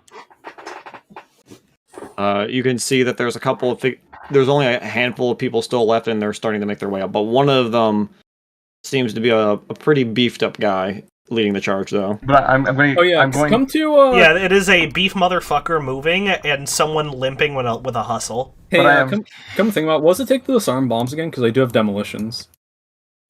It's just demolitions. I think you just need to beat the threshold they rolled. Yeah, which is 3. But I'm gonna tell Basila, there's a very berserk, very fast-moving target coming this way. I can't kill him. I tried. Okay, I'm going to I'm gonna roll my demolitions to try and disarm this this bomb in case if it's not used in any other way. Where's my demolitions? He's gonna look to Helios, the Ashen One, and over to Gadrios, the Bloody One. You two, take Lou into custody and be ready for anything that's going to be coming our way. Yeah, The here, rest here of we you. go. Here we go. Here's my demolitions. There we go. PJ's going to be a little resistant handing Lou over to Gadrios. Bomb is disarmed.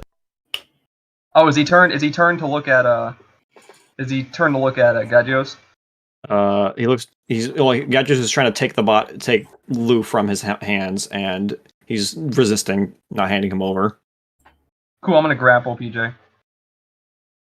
Oh, I was gonna stun gun him with a crime tingler. We don't need to go that harsh. I mean, I think it'd be funny. I mean, You're right, it would you be could just funny. put your hand on his shoulder and just talk to him. I'll negotiate him, calm him down after we've gotten Lou passed over. For now, I'm just gonna hold him. All right. He doesn't Calm put up down. much Don't resistance. get yourself killed. And eventually, Gadrios takes the body and starts to move him back this way with Helios. Oh yeah, like I don't know what the fuck's up with Lou. Just be careful about him. Oh yeah, you should probably break out the thing I mentioned you missed for the Lou situation. Oh yeah. This is when Amphares shows up now that the coast is clear. Now that he's not going to get nuked by a fireball, I did research to help Mist with this part. along with some backup, crew. And Amphares here takes Lou's body.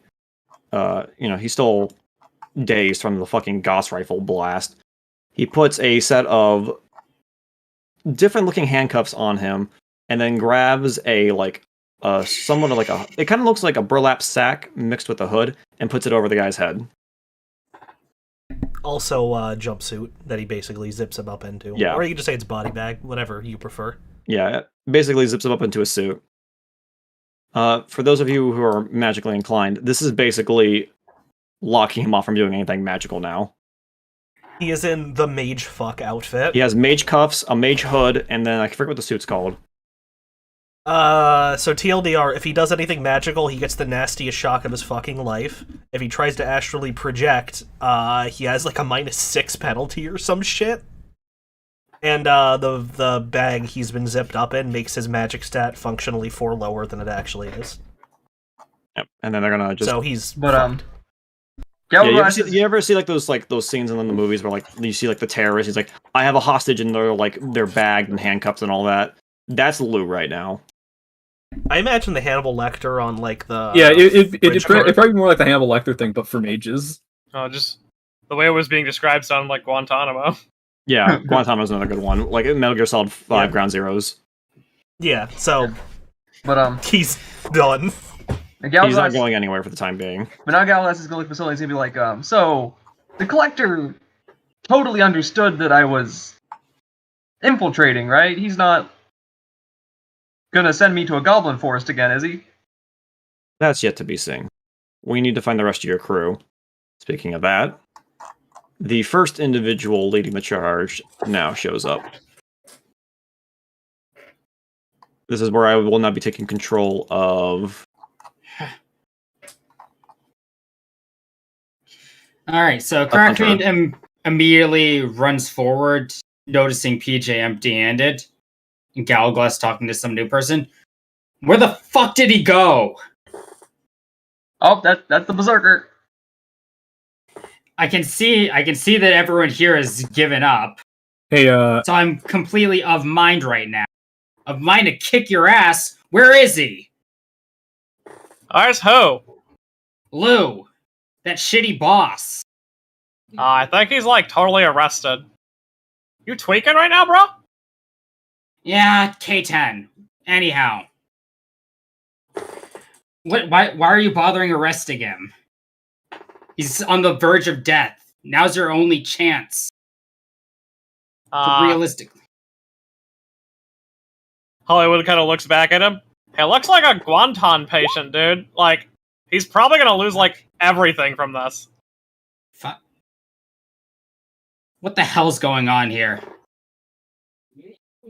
An arrest, sir? Yeah. Alright. What's with all the ash? Oh, the Finger of God killed 100 guys. It was awesome. Alright. So you're saying that this Drake situation is taken care of?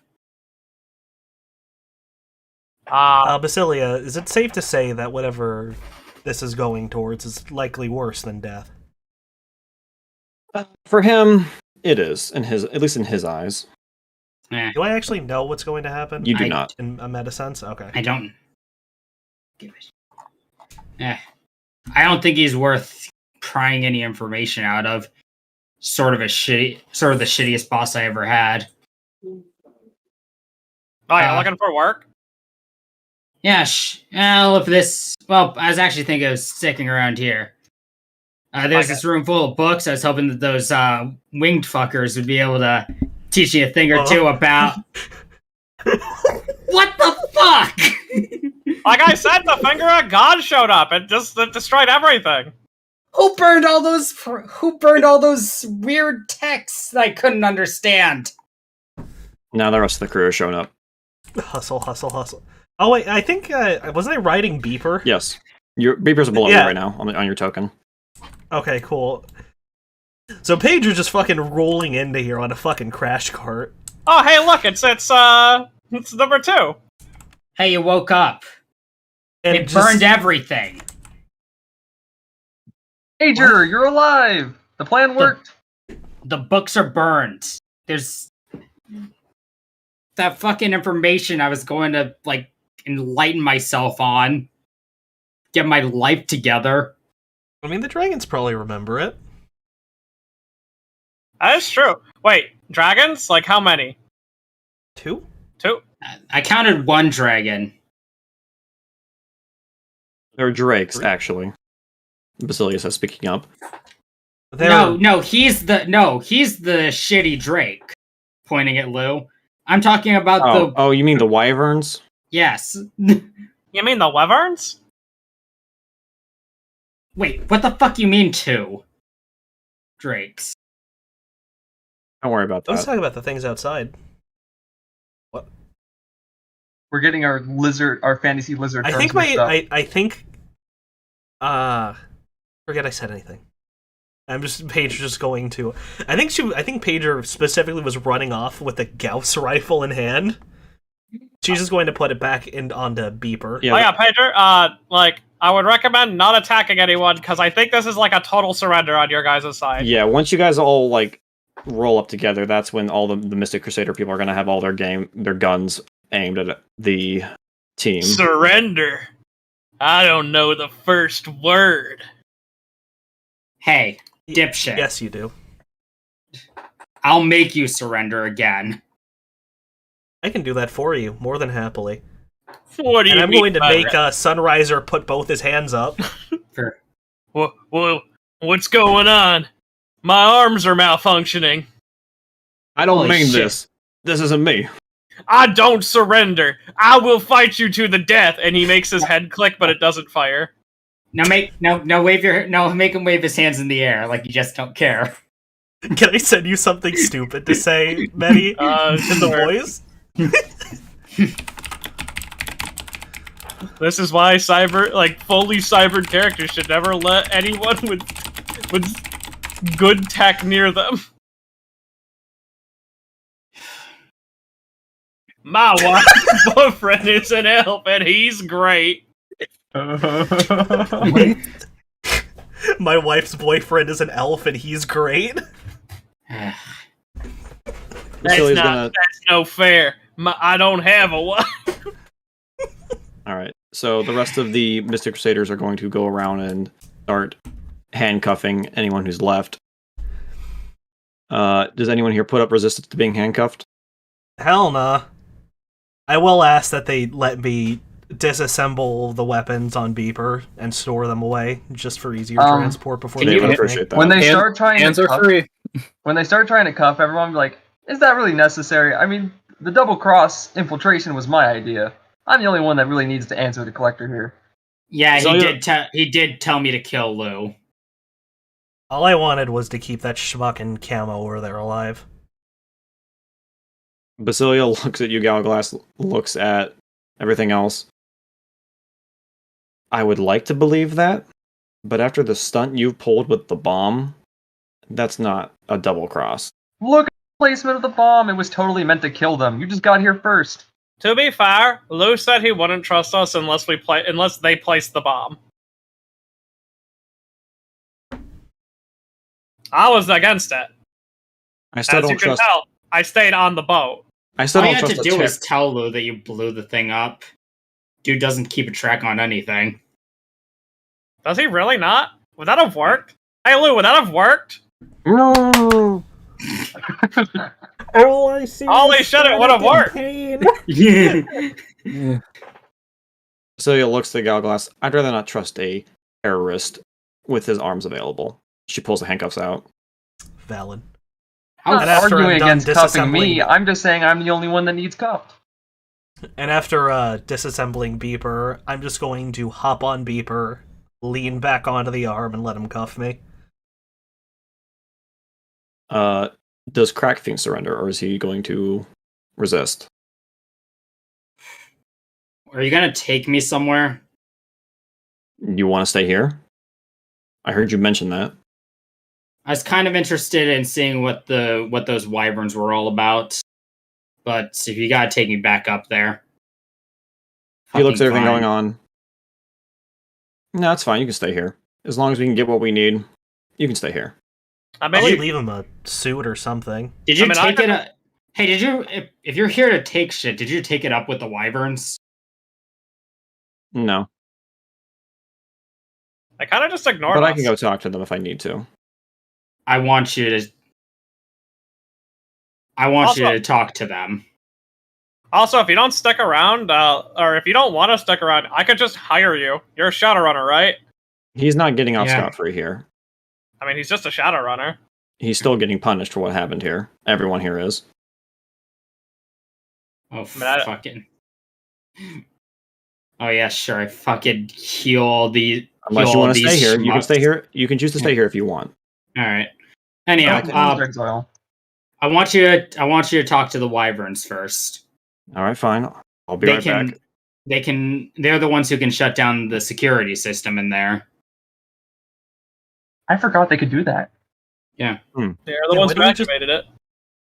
That's true. Yeah.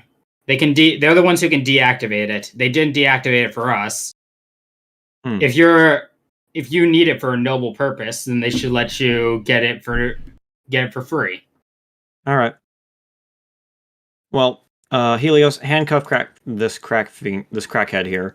I'm gonna grab some men and head out there to talk to them. She then looks over to Thunderbird. Thunderbird, on me. I'm gonna need I you. assumed. I'll stick to the door. Yeah, just keep me covered. And so she's gonna walk out onto the bridge with Thunderbird. The door's gonna be open. Hmm. She walks out onto the bridge and flags down one of the wyverns, and Sticks her thumb out like she's getting a fucking cab. kinda, yeah. Two of the wyverns land, and they begin speaking with her. And eventually, after about 6 or so minutes, she returns to Thunderbird. We have their blessing, but they're not going to disable the security. Fair enough. Miss, did you see what A wrote, by the way? Uh, You want me to read it? yeah, go ahead. For the record, I just got hired to find some artifacts and probably punch a shark man. I have no idea what the hell is going on here. Just cuff me. Yeah, she looks at the finger bang as he's being held off with everyone else. You'll all be individually interviewed, and we'll determine the fate of what happened in that room to see what happens to each of you. But for now, you're all going into custody, except for Crackfiend, this crack man here who wants to stay. Crack man. And to miss to you, fine by me. Hear my testimony if you want. While I'm here. I mean, is there cell service down here? Can anyone here call the collector? No. But in the meanwhile, she's going to walk over to Lou and pull off his mage hood and pull him up to his feet.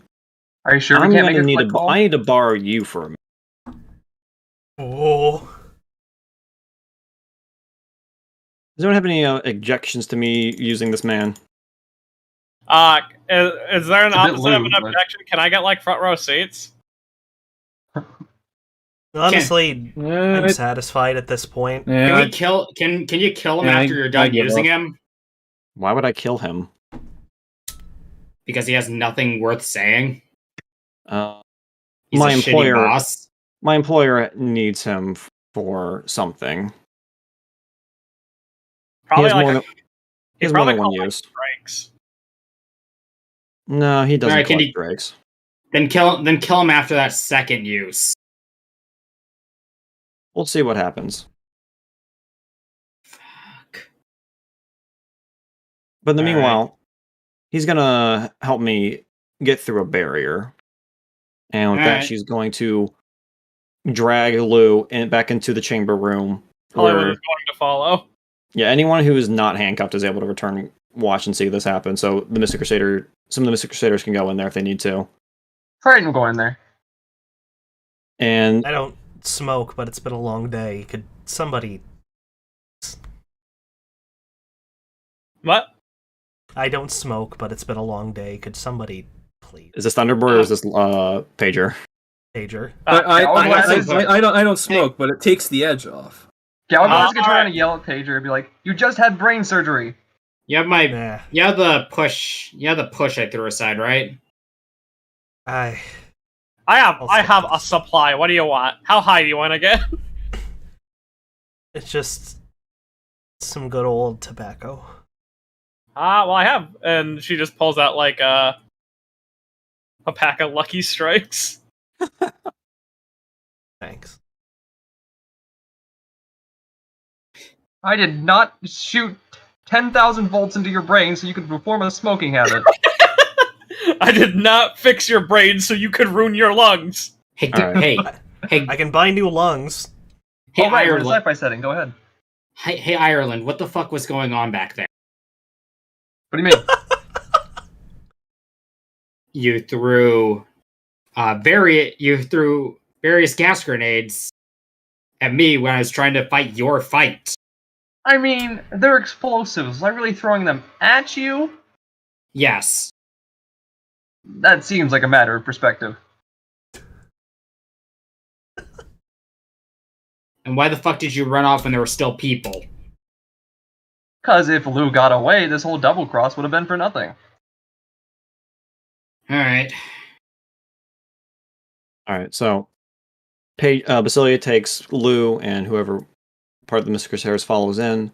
She unlocks everything that's binding him down and pushes him in front of the wall. Seeing no other options, he slowly begins to make his way through the barrier, his skin literally burning as he enters through the barrier, and over a course of 5 minutes, his body is completely singed as he eventually falls through the other side of the barrier and just barely crawling, using, because you guys know what a third-degree burn body looks like, where it's just... He's regrowing his skin. He's basically Super Meat Boy.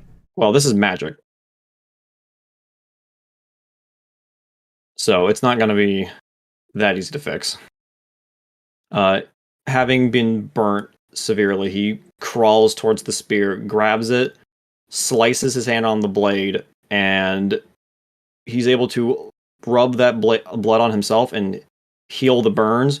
But as he does that, the barrier goes down. Basilia comes up, grabs the spear from him, and puts it inside of a case. She then proceeds to grab the book and places that inside of another case and hands those off to Helios and Gadrios, respectively. No, I don't get to hold one of the rare valuable objects. No. Can I at least scout the room in here to see if there's anything cool in here? Go ahead, I guess. I'm not sure what else could be in here. I mean, this was the only place not hit by the finger of God, so probably something. Take a look around if you want. And she's just gonna, after making sure Lou's not dying from his burns, she's going to handcuff Hood, suit back up again, and drag him back out here. Would Hollywood still let me into her comlink? I mean, can you get into the comlink from where you are? I missed. I mean, you're still saved on her contacts. She didn't delete you. Yeah, basically to be listening in and just going, bring me a souvenir if you find one.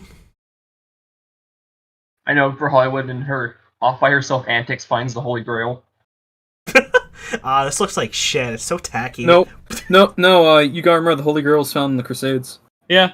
Yeah, it Larson was. tripped over it. Mm-hmm. Oh, Yeah, that did I happen. forgot Literally that tripped happened. over it. But yeah, just if you see something cool, bring it to me. If I'm alive, I want a cool desk weight. Alright. What do I do to search around this area for cool, rare relics? Give me a perception test. Oh boy. Burn it in. Dude, dope yourself up and then just feverishly search while high on crack. Hmm.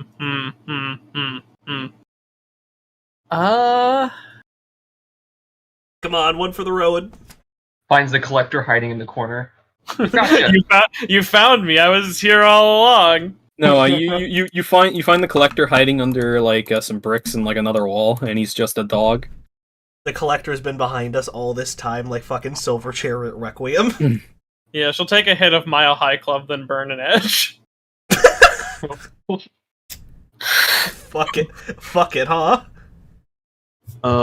Looking around, the room is pretty much spotless for the most part, but you do find a oh my god, what's the fucking word? I had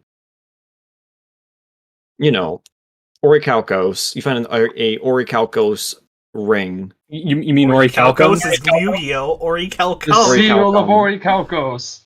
The ring of Orichalcos. You find a ring made of Orichalcum. You find a ring that can send people to the Shadow Realm. Is it a good weighty ring? Yeah.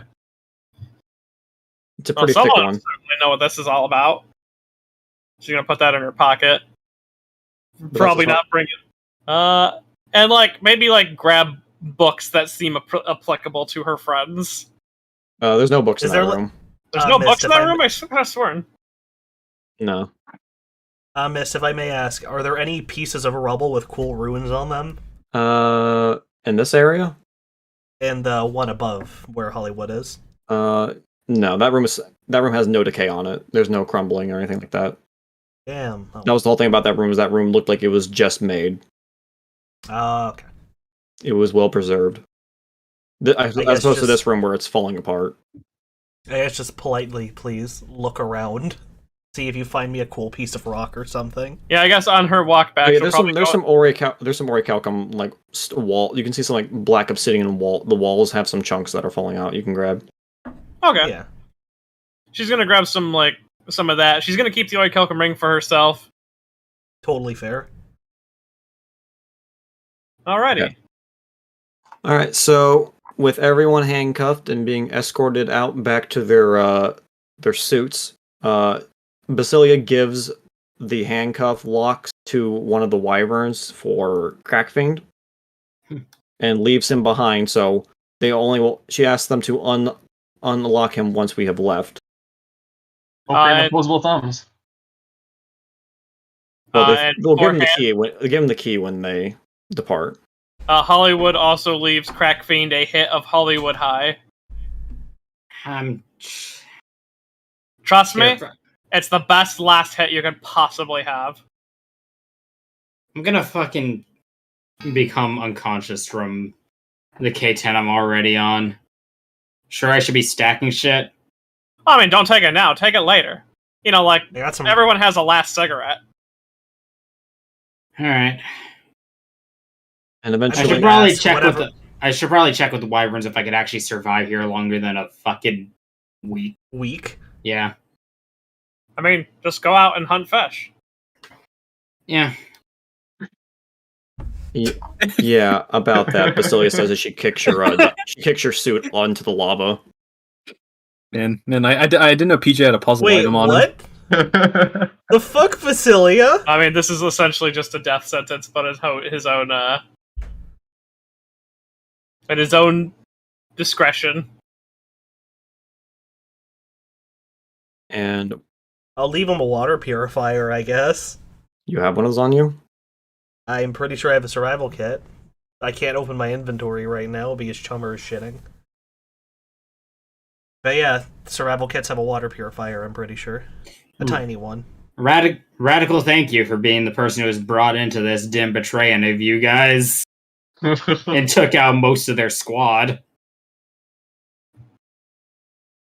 Cheers, bro.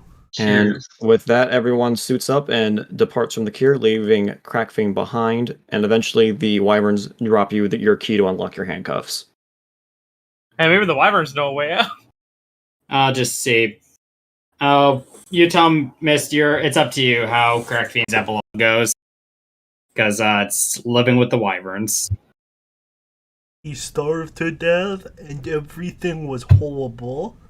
Yeah, I just want to carry on the legacy because the fight that broke out in here burned a lot of important knowledge.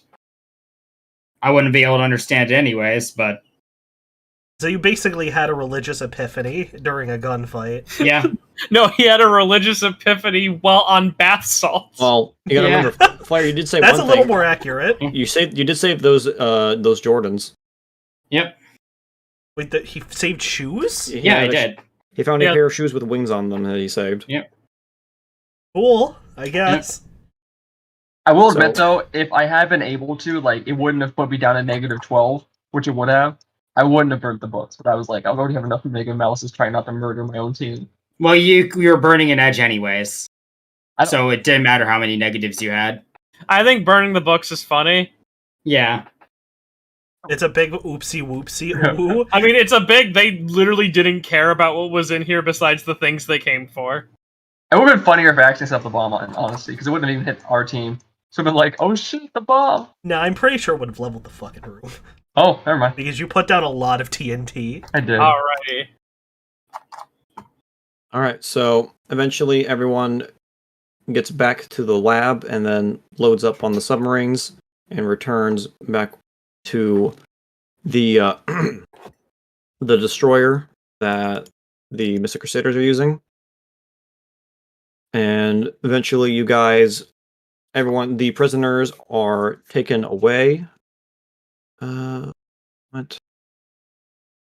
Okay.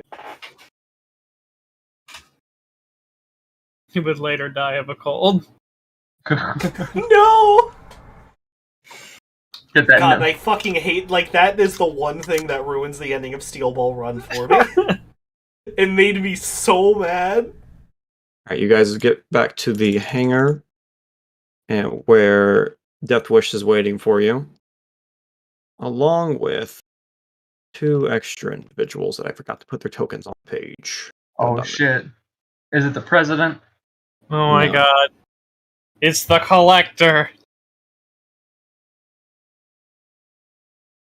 Maybe, I don't know. Alright, so Death Wish comes out to greet you guys. While he looks at Hollywood with a little bit of fondness, he looks to the rest of the team and his frown returns. Well, looks like the team's back together again. Yeah, it turns out it was like a triple betrayal thing. Yeah, I doubt that. Wait, where's Gallo Glass? I'm looking for myself, like, where am I? And that's how he got away. I already escaped. There's a fucking porn bot in the stream chat, and it won't stop. I know, And they I keep seeing it. Dude, YouTube took away the ability to ban people from fucking chats on Why? streams. Why? It I keeps- can't ban them. Yeah, it's webcam HD. Here girls will do that, you say. What does that mean? I don't know, but it's really annoying that I can't just ban it. Alright. It's You alright. think the porn bot appreciates our game? I hope so. Death Wish walks over to Basilia, shakes her hand. Eventually, he grabs the suitcase that has the spear in it, and then the suitcase with the book. And eventually, from behind the wall, 2 additional figures step out finally. Oh my god, is that Fortnite John Wick? Wait, is it actually? It does kind of look like Fortnite. Stepping out from behind the glass window, you see a fairly tall gentleman with brassy hair and a brassy colored mustache, goatee, next to a somewhat disheveled woman of Mexican descent. Okay, what I missed? I had to go away and do something. We greeted Death Wish. 2 people showed up, one of which is probably the collector. Okay. The man in the suit approaches Death Wish, and you can hear him speaking with a Welsh accent, which I'm not going to try to mimic because I'm a little tired right now. Oi, bruv. Wait, Oh, That's no not. fucking way. that's not Hold Welsh. up. Shush. No fucking way. Shush. Yeah, no, Shush, shush, shush, shush, shush. yeah, I He- have an idea who it is. Thank you. I know for- one Welshman. He then looks over to He looks over to Lou. Thank you, Deathwish, for returning my property. I was wondering when he would return home. Oh. And with that, Deathwish steps away, and the gentleman steps forward. He looks over to Hollywood. Thank you for your continued support of the Collector. He promised me the return of my property, and it seems like he got back just fine. No problem. That was fun. He pulls off the hood, letting Lou see who's here. Hello, Lou. Been a while. And you can just see Lou's just looking with his head down. He doesn't even look up at the man. Kelladir, good to see you. Ah, good. You still remember my name? Yeah. And with that, you then see his left hand turn into that of a dragon hand. Well, say goodbye to your friends, Lou. And then Lou looks over to Galaglass and to PJ. Keep fighting. No matter what, you two. You're all that's left of my legacy. I very much doubt I will be continuing the legacy for much longer myself. And he looks over to Galaglass. Galaglass, if you do return home to the Emerald Isle, and you feel her soft wind caress your face, remember me. And with that, Kelladir grabs Lou's head, holds it tight, jabs one of the talons into the Lou's forehead. You can hear him chanting in a language none of you recognize, and eventually Lou begins to shake violently, and eventually his head drops down, and Kelladir changes his dragon hand back into a human hand. And Lou looks back up at Kelladir. Ah, Master Kelladir. I'm good to see you again. Where are we, Master? Is his Irish accent back? No. He now has a Welsh accent. Oh my god, is that one a real accent or a fake one? That is his true accent when I created him. Oh, neat. And with that, he gets the key for the cuffs from from Deathwish, and then takes the suit off him. Rise, Lou. We have much work to do. And with that, Lou gets up and stands next to Kelladir. Thank you all again once more. I appreciate doing business with you. Now, excuse me, I need to return to the upper deck. I do not want to transform down here and possibly crush you all. That would be awful. God, he's so polite. I want to imagine that was like said by the Mystic Crusaders. There are two characters in Shadowrun lore that I fucking drool over, and it's fucking Damian Knight and Kelladir. But before he goes, Kelladir looks towards Pager. Ah. Oh god, did he hear that I said I worked under him? Oh god. Oh no. You, that lady with the blue hair. When you see the Collector, give him my regards, would you? Yes, sir. And with that, he and Lou step away, and make their way towards an elevator, and head up to the upper deck. Sweating. And eventually, through the landing door, you can see a massive brass dragon with a drake alongside him flying away from the boat. Damn, I have met a lot of famous people in my life now. And up next steps the disheveled woman, who takes the case with the spear from Deathwish. She lays it on the ground, opens it up, and pulls out the spear. Wow. And stabs Deathwish. Such a simple little thing. Let me pull out the image that I had for this, because I didn't get to use it, because the item was never used in combat. One moment.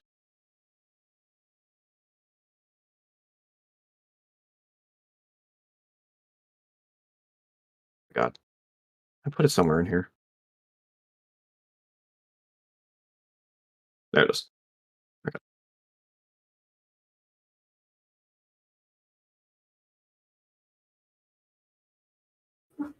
Apologies. Should have had this ready. Whoa. She pulls out a decently sized spear and sort of swings it around for a moment. That size. And eventually you see her hand turn into that of a draconic kind. And using her talons together, she presses extremely hard on it, and eventually it snaps in two. And you can see, for those that are awakened, you can see a bit of magical energy leaving the spear. There we are. With that, that's one less dangerous item from the old world. Thank you again, Deathwish. Give your regards to my boss for me. Yeah, yep. And then Deathwish just nods. Will do, Arlish. Will do. And she just nods and heads on her way. For those of you who don't know who Arlesh is, she is a feathered serpent who is one of the few great dragons who works with humans a lot to destroy a lot of magical threats that are in the world. She believes destroying any items that she believes could be dangerous to humans. She's basically Neo Hestaby, right? Is that Hot Pocket's mom? Kind of. Now that She's like a dragon who was like a Brotherhood of Steel. Now that spear is basically useless, can I keep it as a keepsake? Basilia looks at the non-bladed half and tosses it to you. Oh, hell yeah, that's going on a mantle in the mansion! You beat me to And it. Basilia pockets the bladed half. Well, with that, Deathwish then looks to the group. Seems like our contract is complete. And with that, he pulls out his comlink. Hollywood, to you goes the spoils. Oh shit, I'm getting paid more money? No, not just yet. Oh, no money? This is the contact. Oh, the contact? With that, he then pulls out a little chip and hands it to you. This is my personal phone number. Oh my goodness. You have made the biggest mistake of your life. He looks at you. Just give me a call when you have free time. Oh, I'm gonna blow up your phone, don't worry. Not literally. I know that's like a thing that like we could probably do if we tried, but I meant like in the old-fashioned, like, term of phrase way. Pager waving in the background. Alright. He then looks to a Firefox, Gallowglass, and Pager. Alright, load them up. They're needed somewhere else. Hollywood, No you're coming with. appreciation for a good infiltration job. The Collector Glass, wishes to speak with give some up. of you. He then looks to Finger Bang. You're also needed as well. And Finger Bang is also pushed into the helicopter as well. And you guys are all loaded up. I guess I'm just going to narrate whatever A says in chat. Don't do my epilogue first, Restroom. Epilogues aren't done yet. We have more to go. Oh. There's still more to the ending. Missed. Piss break. Go ahead. I gotta set things up again. Yep. Damn. Piss. I'm making piss. So what if you could see? Well, on the way to the on the right in the helicopter though, Hollywood, Deathwish will then look to you. The Collector has allowed you to meet with that woman you have desired to meet with for so long now. However, Yeah. he requests that you leave any drones, electronics, and weapons behind. That is alright, like I get it, but does he understand the amount of disrobing I have to do that? We will provide you a closet to do so. Alrighty. But you also will be scanned through a variety of services to make sure that you aren't carrying anything inside. Is that alright? I mean, yeah, that's fine. Excellent. And with that, you can see within one of his suit pockets, you can see the collar that you gave him dangling inside one of the interior pockets. Damn, Hollywood. You just keep on winning.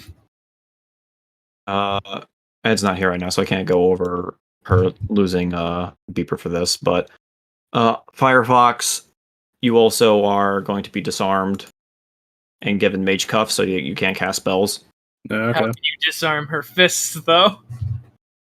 She is the weapon. I mean, they don't do that much damage.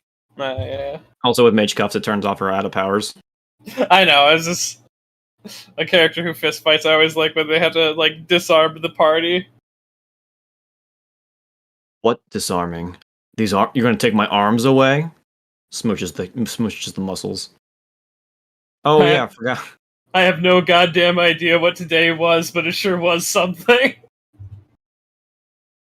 That is, I think what Fingerbang said. Okay, I'm back. Oh yeah, Ooh. Galglass, on the flight towards the collector, you have been stripped of all your gear. Any weapons, electronics have been taken. That's fine. I mean, I still have the heartbeat monitor, so. Yeah. Anything that's not like inside of you, they can't take out, obviously. I'm just saying, that would have been really awkward to have to remove my boobs. Am I at least shipped out with Beeper? Beeper, once you get to the building, Beeper will be taken from you. No! My son! He'll be... Deathwish holds up his hands. Rest assured that Beeper will be returned to you as soon as your visit is done with the collector. Is Beeper being stored in the same place that my briefcase is being stored? No. Okay, making sure. Is Beeper being stored with the Sans? No. Beeper is being turned off and stored somewhere where... Oh no, they're gonna wheel him to the back! He's gonna Before they turn him off, I'm going to make him encrypt everything in his fucking head. Oh, they're not taking information from you, they're just putting him to the side. I'm paranoid. That's fire. Justifiable paranoia. So I'm just going to make him encrypt it. They're also going to take all weapons from you as well. On the right there, Hollywood is just like taking off the rings that make the Uzi and throwing them inside Diego. The only weapon fucking Pager has on her is a holstered crime tingler. She reaches into her boot to pull out the fucking, what's it called? The puzzler that, was forced into her hand by, fucking Spinrad. Mm-hmm. She takes off her, bag, which has a chainsaw in it. Puts her crime tingler in there. She has... Wait, what the fuck is a Defiance? Oh, wait, that's something different. Don't worry about that. That's for the future.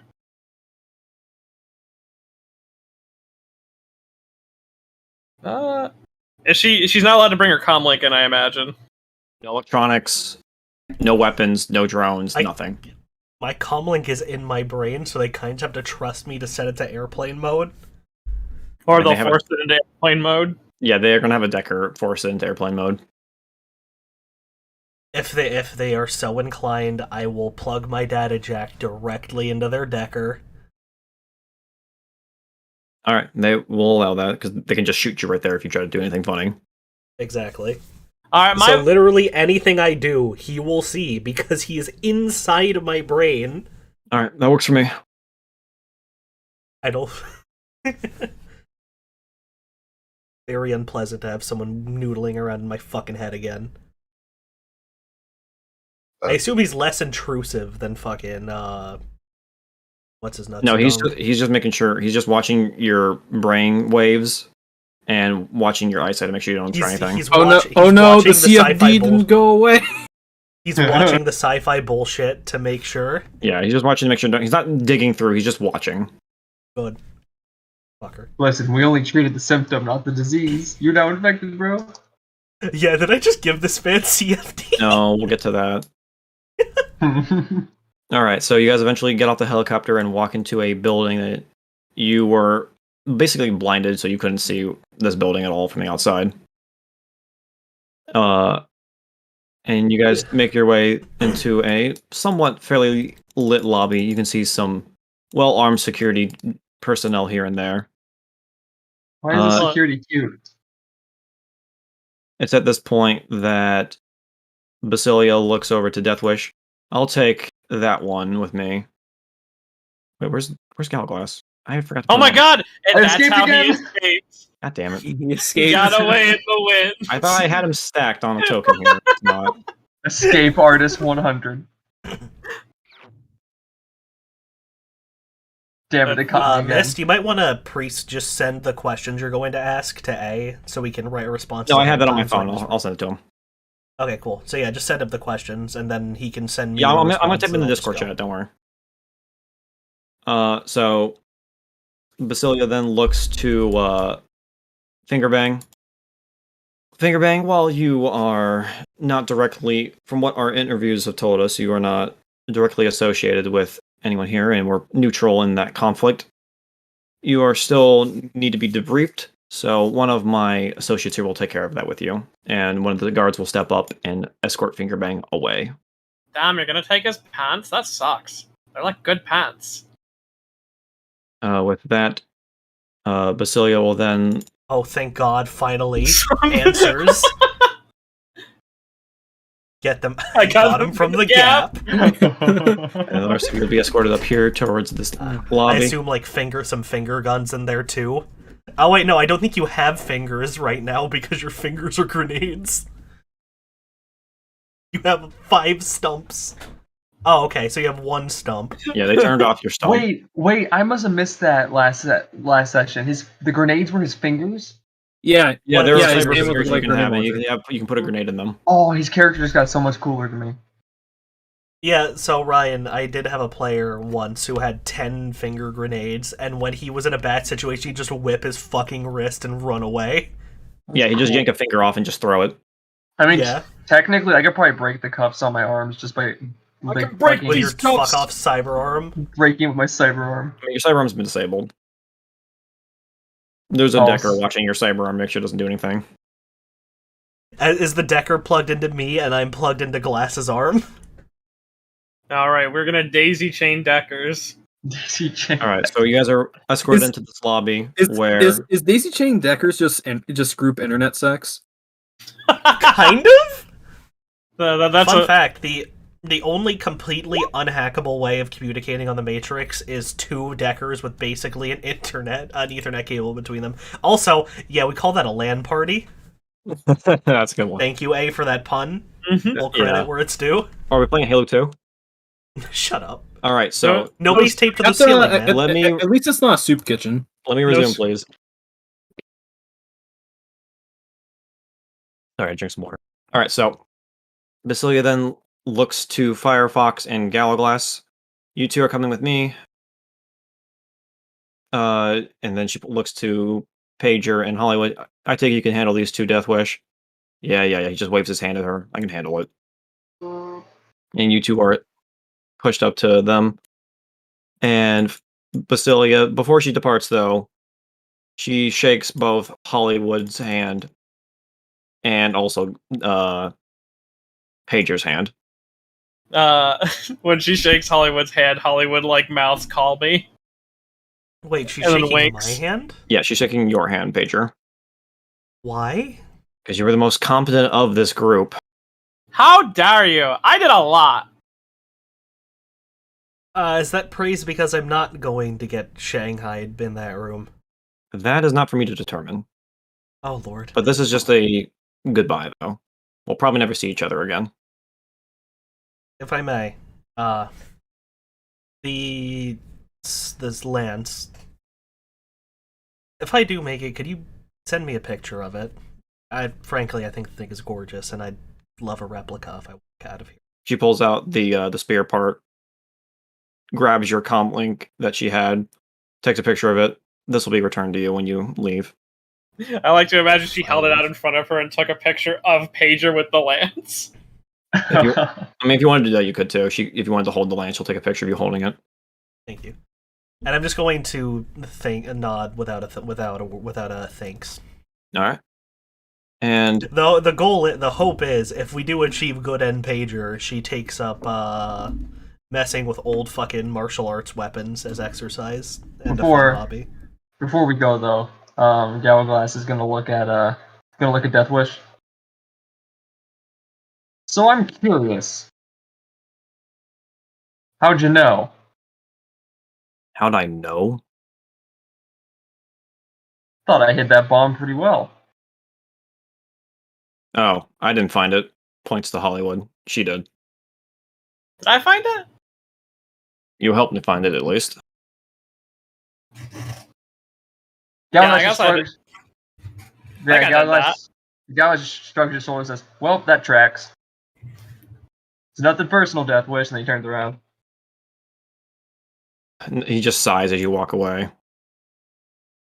But didn't the ship blow up? So wouldn't that imply he didn't find it? Well, no, he found the bomb. He just wasn't able to disable it. Yeah, but no, that's that's Oh, what, okay, sorry. yeah, that's just what Firefox is saying. Just because it's like how'd you find the bomb? But the boat blew up, so that means he didn't Someone find said it. someone said the bomb blew up when we were down in the. I mean, someone said the bomb got found when we were down in the cairn. I can't remember who in the message computer said that back then. That's why I asked. Yeah, you two are brought into this room with Basilia. As Deathwish opens the door, we're gonna bounce back and forth here a little bit quick. So Deathwish opens the doors here and signals for you two coming. Remember, Hollywood, you're the only one that's not handcuffed, by the way. Oh, hell yeah. Whoop. Yeah, you're free to go. But Pager, before you walk into the room though, you do spot a envelope on the ground from where Basilio was standing. I'm going to ask the Decker for permission to pick it up. You can hear you see a green thumbs up on your deck on your cyber eye. Fucking nerd. Oh wait, shit, he can see that. Fucking nerd. Oh, fuck, he can hear my thoughts. Shit, When shit, you say shit. that, when you say that, he then sends a frown face emoji.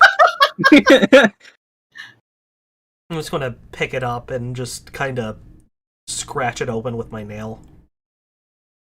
Well, do you want to look and see what the address is for?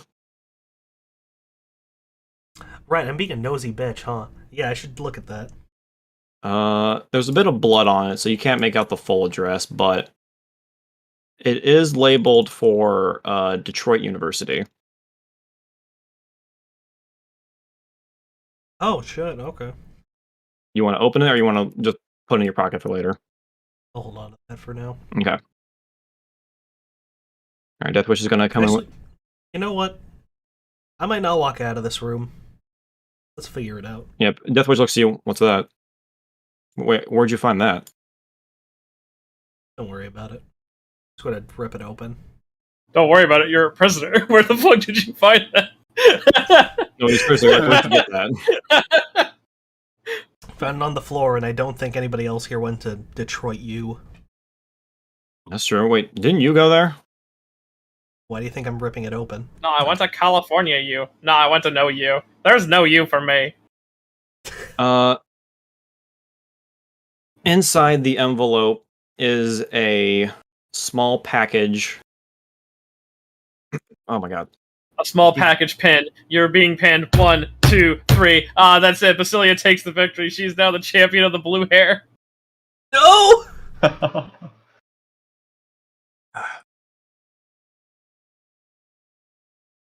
Oh my god, I'm so dehydrated right now. I don't know what the fuck happened to me.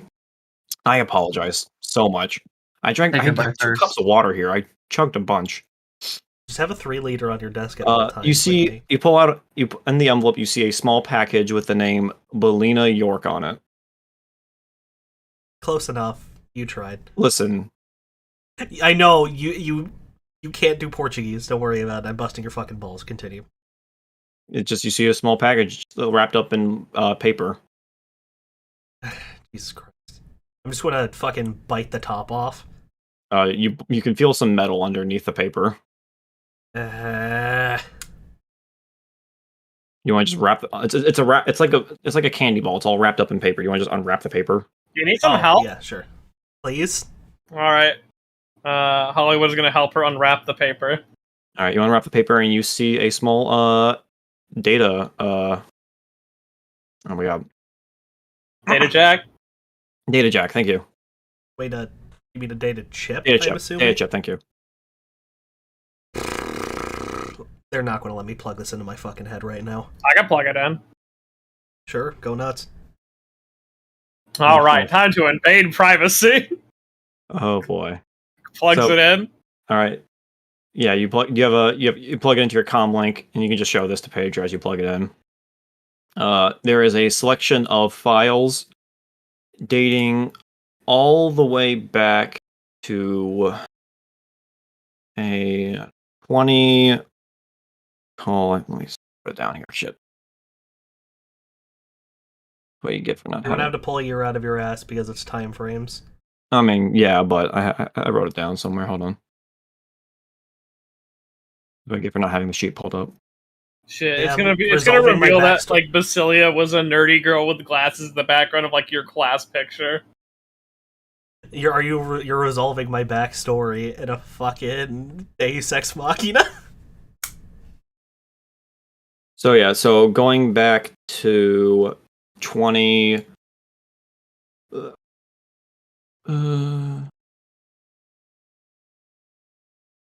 2049, the year of your birth. Basilia was there. She's at the window. She's your Am I a mom. go- Oh god, I don't want to be a god baby. Okay. Hollywood is there. She is unchanged. Do you want to start with the earliest one, or do you want to start with a later one?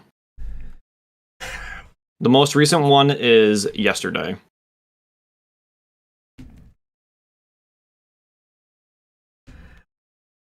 Hollywood, can I borrow your phone for a second? Is she allowed to hold us? Death Wish looks over. I'm monitoring. It's fine. All right, here you go. I'm just going to make a script that searches for fucking keywords. Give me a Words give me that a appear software a lot roll. or sound important. Give me a software roll. Oh no. You need to ask. Yes, I do.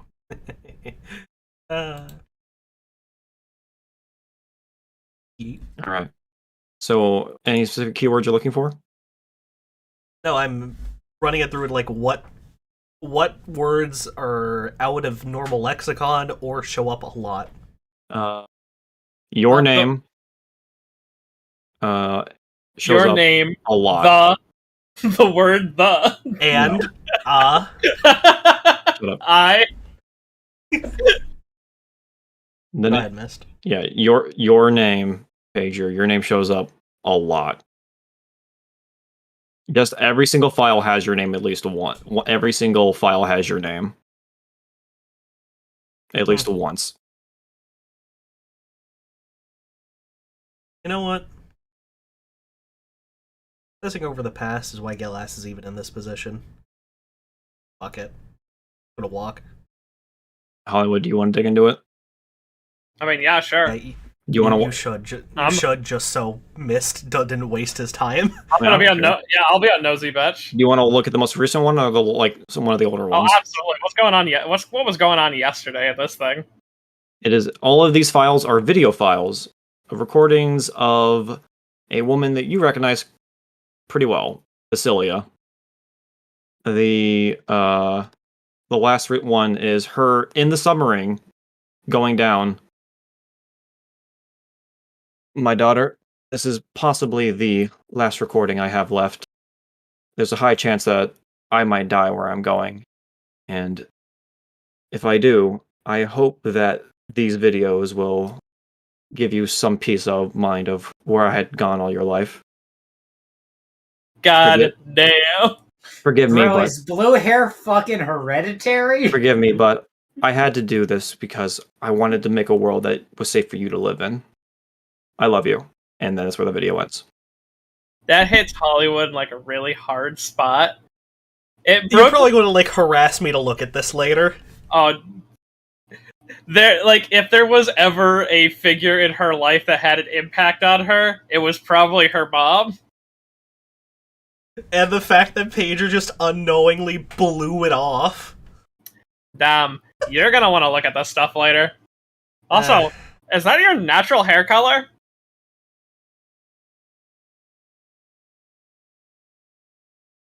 I love the silence. Like, why? Like, I was under the impression that it was Yeah, no, it dyed. explicitly says my hair is dyed. I mean, if we look at Basilia, it's only one strand. That's true. So yeah, my hair is dyed. Yes. The silence was me opening up my backstory or description. Pager, do you remember at what age you dyed your hair first? My parents. When did I become a teenager? Well, Teenager started Probably at 12. 13. 12, So yeah, 13. she probably dyed her hair at like 15. Okay. Alright, I'm gonna scroll through the videos to see if she dyed This is her up hair. to you to decide or not, but you do remember your mom having dyed hair as well, so maybe that influenced that a little bit. Before she left, at least. Yeah, okay, so yeah, my parents didn't split until I was 8, so that works. Alrighty, well. What an interesting little memo. If you go back to one of the older dates, you can see actually a different looking woman. Her face is not the same. Hair different. Everything. Can I hold it up like the back of the phone is facing pager, like comparing to see how they look side by side? The woman that you see in the older video looks almost the same as Pager, as opposed to Basilia, who looks very different. Alright. I'm gonna send you some puzzles later if you survive this. You want to hand Pager back the data chip, or are you just going to hold on to that? They're probably gonna take it from her if I hand it back to her. I'll hold on to this, just in case. Yeah, sure. I don't really care. I think you should care. Alright. Before we... I just like the squint. Wait, it's something you give a shit about. Oh, well, at least I have, like, a commitment to it. Oh, you have my attention. Well, I mean... Let's just say that, she kind of, does something with the bang that would be on the same side that Basilia's bang is on. There's your hint. Like, she brushes the bang to the side. And Pager's mind goes off to that one time she blacked out at a frat party. Damn. The one and only time. Or my banks kind of back then. Alright, let's get this over with. Stems. After It's these fucking After schmucks. caressing Pager, she turns around. Before we resume with them, we're gonna cut back to Firefox and Gallowglass. Oh So yes, my Gallowglass execution. and Firefox are both led into a room here. But Gallowglass continues to be escorted into the next room while Firefox stays within this one. Oh, I've gone into the dark, the ether, the void.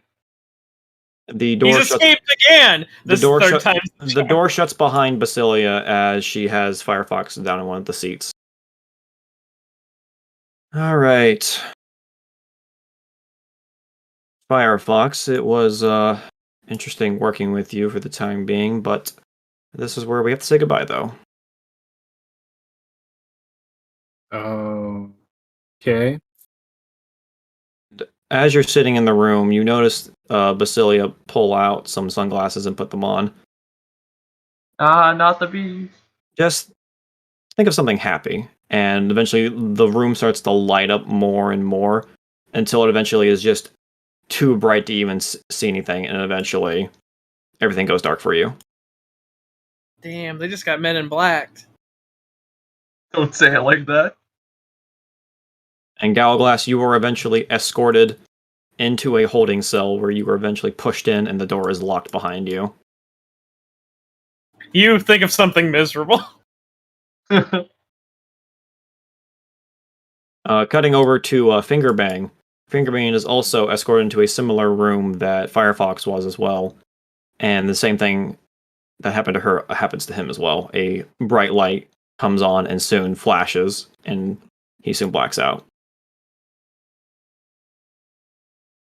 With that, we then cut back to Hollywood and Pager. You see a holographic globe sitting in the middle of the room here, and off to the side you can see the two figures that you have seen quite a few times. Oh my god, it's been so long. Deathwish is just going to go over here and take a seat at this table over here. The woman with the silver hair turns to face you. Oh, look, it's you. It's me! You remember now. I spy in, like, all the other places around the world. Yes, we've been meeting up with we have met up quite a few times, I'd say. Oh, you actually remember this time. Oh, yes, of course. Oh, Hey, Deathwish, you gonna take Pager, or is she just gonna stand there awkwardly? Oh, Pager, you're flagged down by Deathwish to come sit over here with him.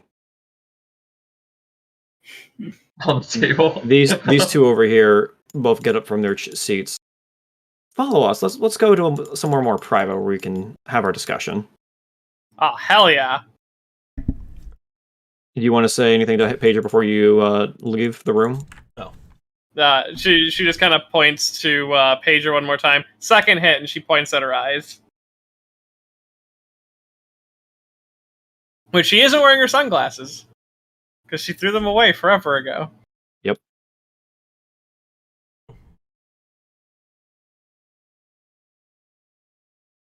Oh no. Right. Is she asking me out? Go ahead and step into this room with me. My partner will stay out here, guard the door, make sure no one comes and Bang, gets us. bang. As she walks by the partner, she kind of gives him like the glare. He gives a nod to you. And the door shuts behind you. There's some chairs for you to sit at. There's a table in between you. And there's 2 cups. 2 cups. Yep. There's 2 little drinks. They both have little bendy straws and umbrellas on them. Oh, I listen, I've been to enough clubs to know not to drink something I didn't pour myself. She moves over, takes a sip from your drink, and then takes a sip from her drink. That doesn't prove shit. She goes, Listen. She looks at you. It's a pina colada. You want one? Nah, I've kind of lost my taste a bit. Okay. She then takes her seat. Well, go and take a seat. Hollywood takes her seat. So, you have me here. What have you been dying to know so much? Who are you? Well, that's a loaded question, I guess. Narrow that down a little bit. Well, I mean, I've seen you literally all over the place. I guess you work with the Collector. Why do you keep faking like you didn't know us? Let's play 20 questions. Let's start something small, and we'll go from there, okay? So, question 1. Was it actually amnesia? No. Alright, so you just were pretending you didn't know me. No, I wouldn't say that either. Were you forced to pretend you didn't know me? No, it's part of the job. Did you actually like I Spy? Yes. It's quite a fun game. Can I have your number? Maybe. We'll see how this goes. You know, like that awkward moment in like most. How many teen romantic comedies have you seen? Quite a few when I was younger. Yeah, you know that awkward moment where they finally get to the point where they got what they wanted and they don't know what to do with it? Yeah. Yeah, I'm at that point like right now. I'm out of questions. We're with 20 questions, more like 6 questions and a lot of confusion. Okay. Well, my subject name is Nirvana. My partner out there's name is Valhalla. We are employees of the Collector. We do whatever he needs us to, I guess you could say. Oh, that's a neat dig. Is there a specific... But we had a specific job when it came to your group, though. Oh my gosh, keeping numbers on us? More like setting up a liability, you could say. A liability? Yeah, your team was questionable, so we needed to set up a insurance in case you decided to go against what the Collector needed. You might have noticed us throughout your journey that we were in areas close to those that people you knew. I mean, you were literally interviewing the people we needed to see. Exactly. Selling them watches. Yep. Yeah, we needed to keep tabs on people that you were close with, and should you have gone against us, needed to send a message. So, how come you didn't stop Gala from planting the bomb? The bomb on what? The boat. The boat? We weren't there on the boat. Well, I mean, yeah, but you must have had the information. As far as we knew, we did not see that coming. We figured Galaglass would have stayed either loyal with us or walked away, taken the money and walked away. Alrighty. We knew with how different of an ideology Lou had from that of Galaglass, we he would have stayed either loyal with us to undo his actions with his organization or taken the money and left. None of us expected him to do what he did.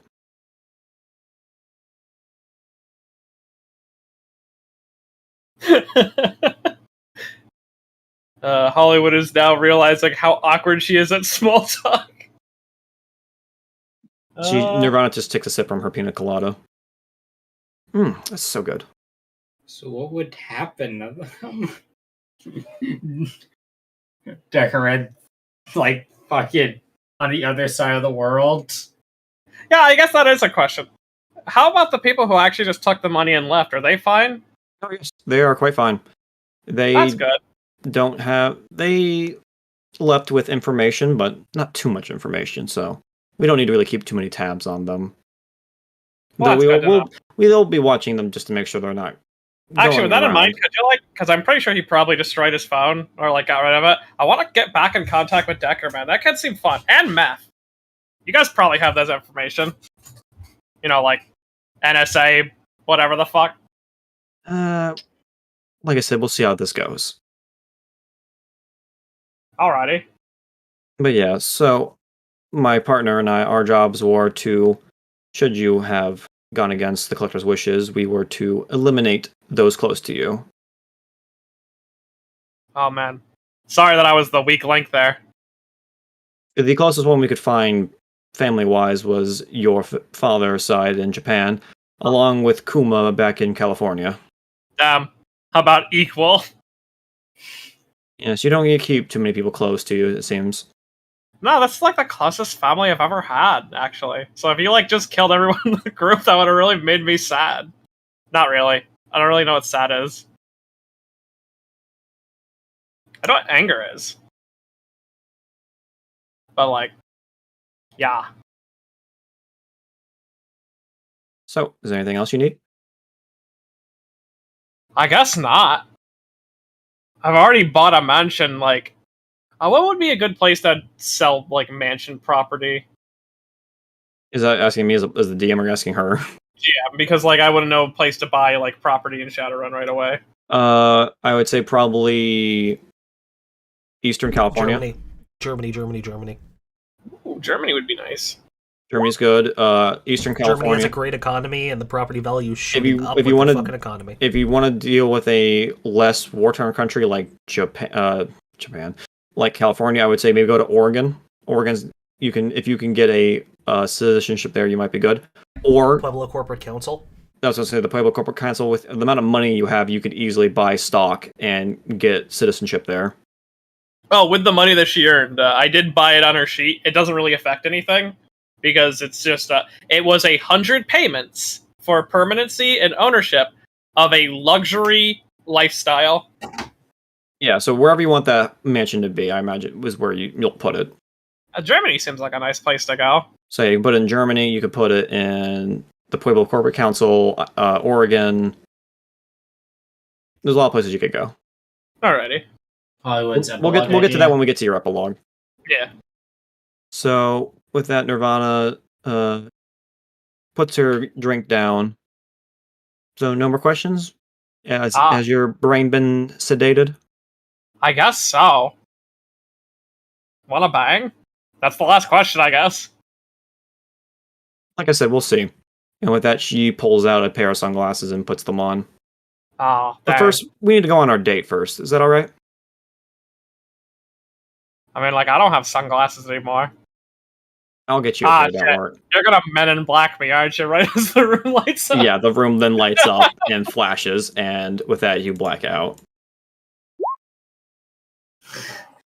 Alright, with that, we stand for? We have one more person. After a minute, Deathwish gets a little signal on his watch, looks over to Pager. Alright, it seems like the collector's ready to speak with you now. Wait, what? If you head right over there to the glass wall, he'll speak with you there. Who could it possibly be? End of the road, and I still don't get to see the guy's face.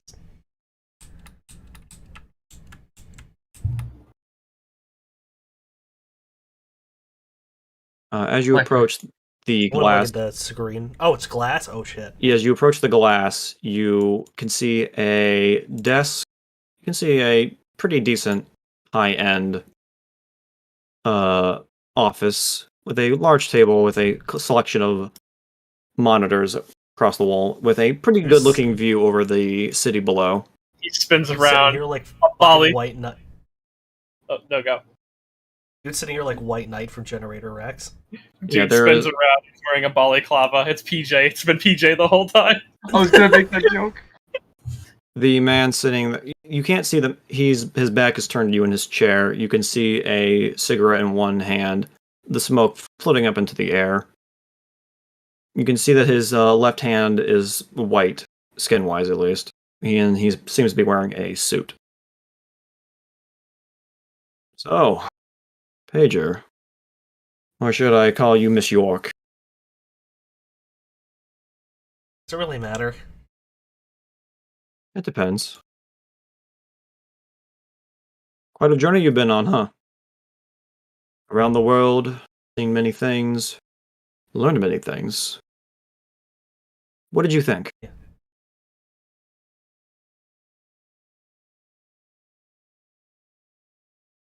I learned that obsessing over the past and not getting over things that drag you down. The whole reason why I threw everything away was because of some stupid vision I had in my early 20s in college. I could not have made a worse decision with tried. I guess if anything, I learned to let go. You see, that's where you and I are different, I guess. I have a hard time letting go. I have an obsession that I've been seeking after for quite some time. You can see that the book that you guys collected is sitting there on his desk. This is one of them, and there are many more left to go. I really hope I find that spear. Apparently it was lost in transition. I take it you met some of my associates along your journey. Spinrad, Damian Knight, and I almost said Loftweir. Killadir and Arlish. Just to name a few. Obviously. Do you have any questions for me?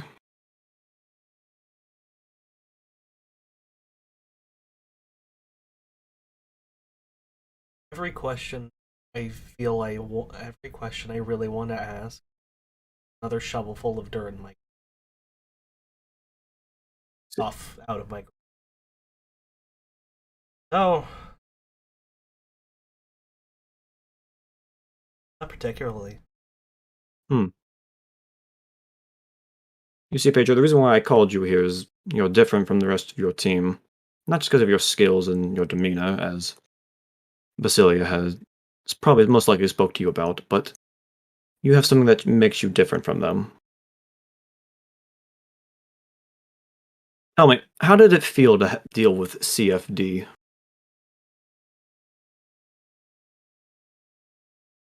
Probably one of the worst feelings I've ever had. Not being in complete control of myself, and frankly, your man over here in my head is very unpleasant. Your man? You're the Decker. Oh, right. With that, he waves his hand up, and you can feel that he's no longer monitoring you. I'm just going to rip that cable out of the back of his neck, hoping to God I gave him dump shock. He got a little bit of shock from that. Good. There. Now, is that better? Significant. Good. The last thing I want you to be is uncomfortable. And with that, you can see him get up from his desk, but you still can't see his face. His whole body seems to be masked in shadow. I like to imagine he's walking backwards. So,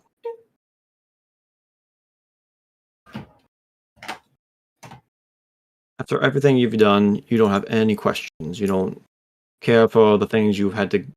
This whole job. All for one little book? All for one little spear? None of that intrigues you?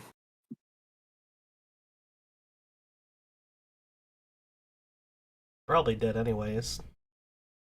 No. Yeah, I got one. Alright. What's the question? Why? Why what? The book, the spear, chasing legends. I know we live in an era where the fantastical is real, and frankly, normalcy is probably a more ridiculous thing. But why? The point. Because I'm trying to save this world. The other dragons of this world, Lofweir, Alamish before he'd perished. Have you seen Girls, by the way? It's really good. The other dragons, they sit on their hoards, they fester in their wealth, but what do they do with it, really? They make more money, and then that's it.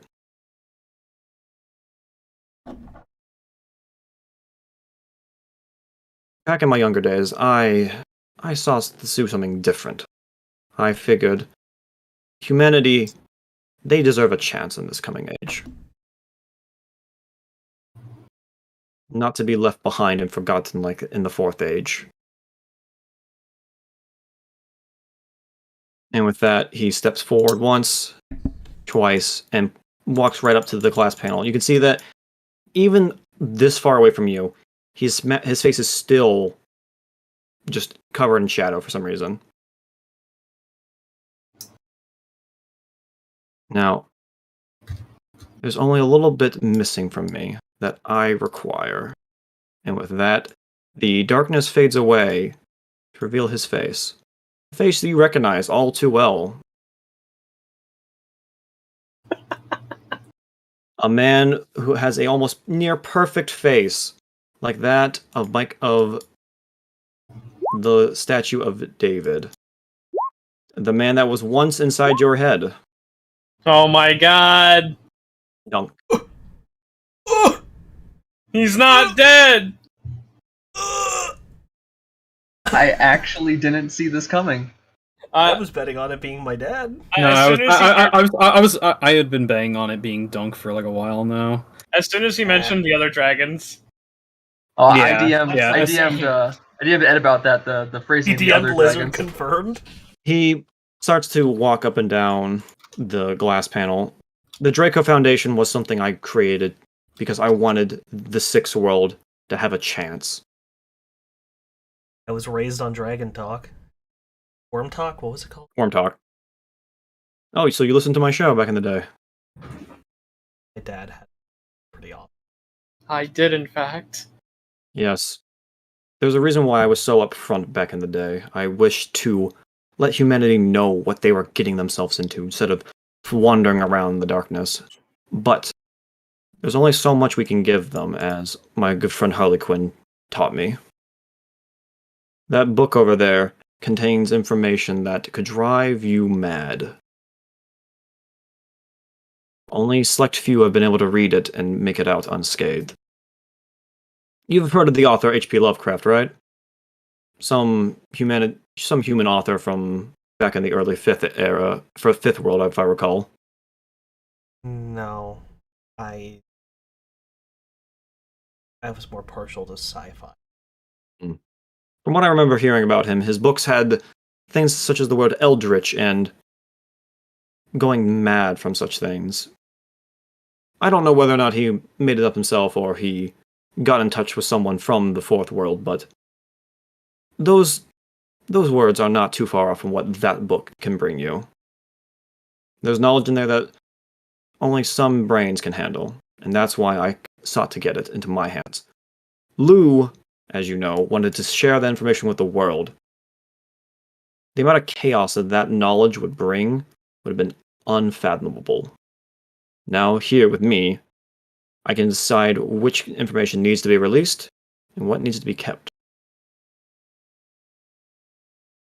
But a part of me is missing, though. And with that, you can see him flicker. I'm only half of what I am supposed to be.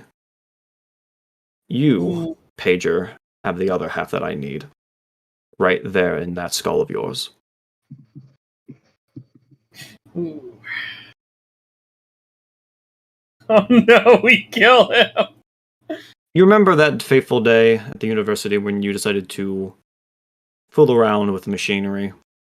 When you saw your god, as you described it? Low nod. Well, my good friend Damien Knight and I had set up a... Well, going behind my back, my friend Loftware and Damien Knight set up a contingency plan. They told me my plan to sacrifice myself to give the world more time before the horrors arrived was maddening, that we would find another way. I would hear none of it. Thus, when the time came, I sacrificed myself, as you probably know about my death, as he puts air quotes on. But that was only partially true. You see, with some AI in CFD, it's been possible to bring some dragons back from the death using e-ghost. You might have heard about the Boston crash that happened not too long ago. That was because we were trying to put a dragon consciousness back inside of his body. But the CFDs broke out, and next thing we knew, Boston was getting swarmed by CFD. And the lockdown. It's not something that you can easily play with. Damien and Killadeer sought to do the same thing earlier with me. Using a underground storage under the university, they thought to put my AI inside of a body. However, they had not expected someone else to be plugged in at the time. Somehow, whatever machinery you were plugged into somehow got rewired into ours. Well, you might not have killed the other half of my consciousness on that boat earlier. You are responsible for killing a dragon. The dragon that my consciousness was supposed to go into died that day, and I was down a body.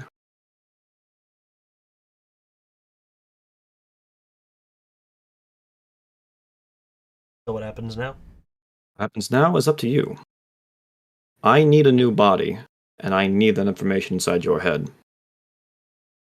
If you are willing to, for the good of humanity, you could give me your body, No. and I would have a new host to inhabit.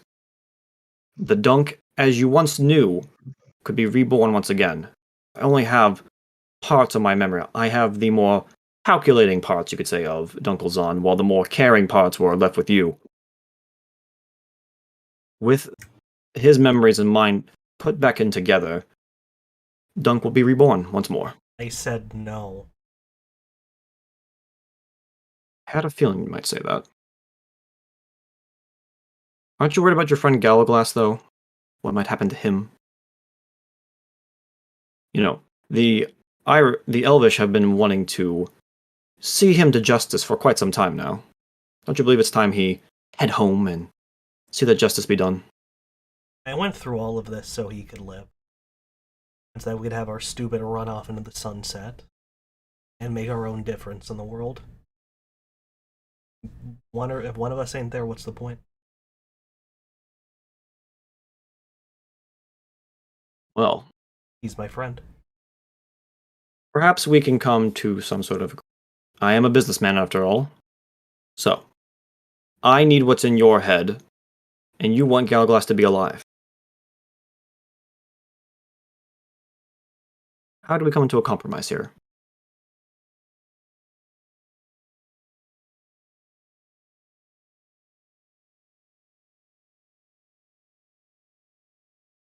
God damn, is he gonna be disappointed?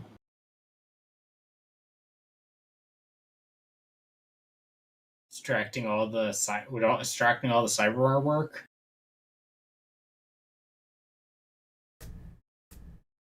Is in character, is Pager thinking about this? Okay. Oh, rather, okay, actually, not really. I'm opening up my... I need to check something. One offer I do have for you, Pager, is that you come and join me. Not as a host, but as an employee of the Draco Foundation. My existence is known to few, and the less that know about it, the better, but I do have a few trusted individuals, looking over to Deathwish, who know about my existence.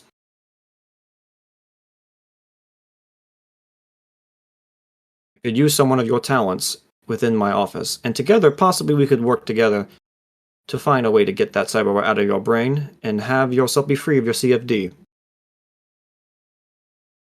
And if you agree to this, I'll even let Galloglass be protected for the time being by the Draco Foundation.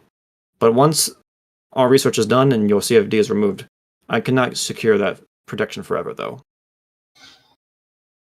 But I can certainly send you on your way with a new life, at least. But should that new life come to an end due to the elves catching up to him, that is on him, sadly. But should you have a better offer, please feel free to speak up.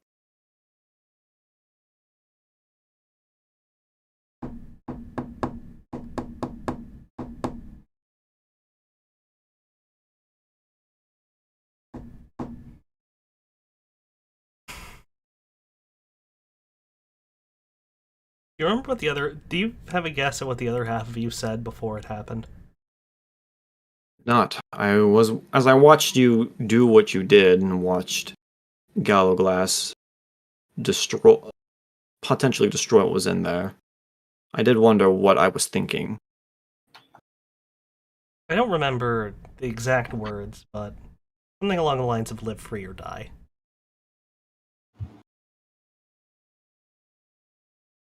I could certainly kill myself a lot faster than you could stop me.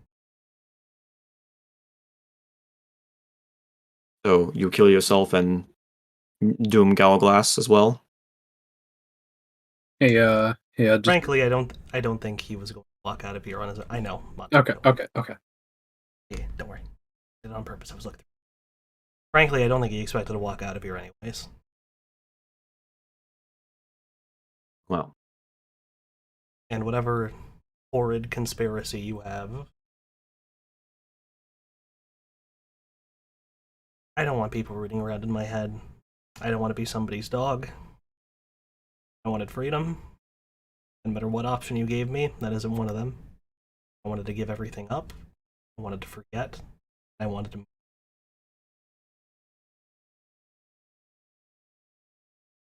So...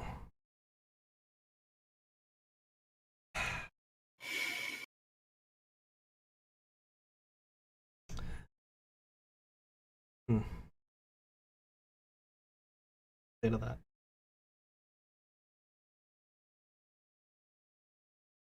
And meta here. Clearly, I hold the cards. What are you trying to say here? I was going to use the program nuke from orbit on my own brain. No. And brick my fucking deck and take pretty much my head with it.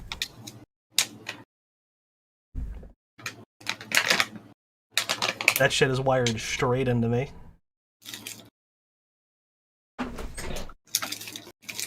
So, you're willing to kill yourself if it means losing your freedom. Even as an employee, you're willing to kill yourself. What do you think I wanted out of this? This job that you took? I wanted purpose. I found purpose, and now I have a mission. And what's that? I know what I want, and I just told it to you. For once in my life, I hold the cards. It would seem so.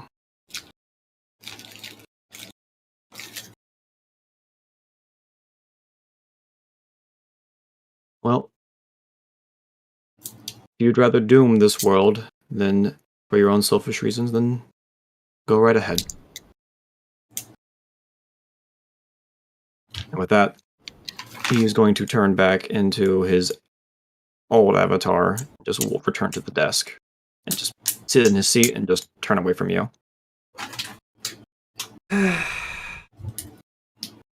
Should you change your mind, I'm right here.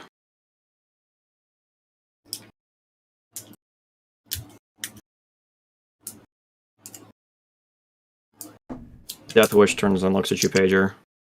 Hey, Pager. Are you really sure about this?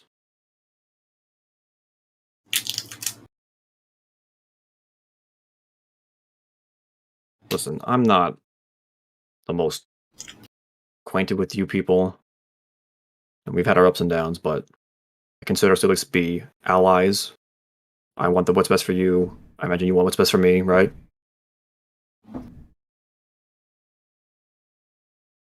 So, explain to me why you can't just take this temporary position. Let him dig through your brain, grab what he needs, and then go on with your life.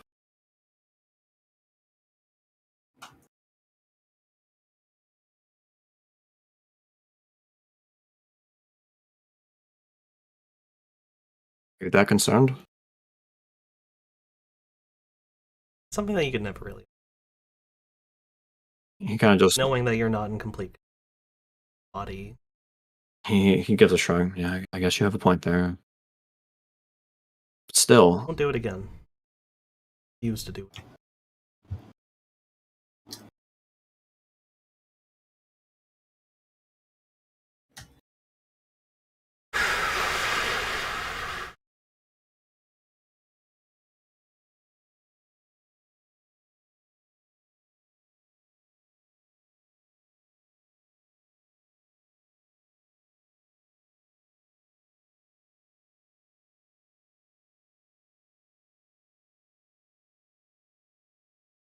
well, I'm not sure what to say though. I thought you would. I'm not sure.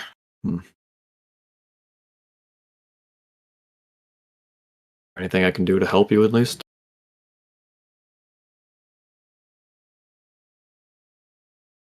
Make it quick. Are you sure? Yeah. Frankly, I'd probably be seizing on.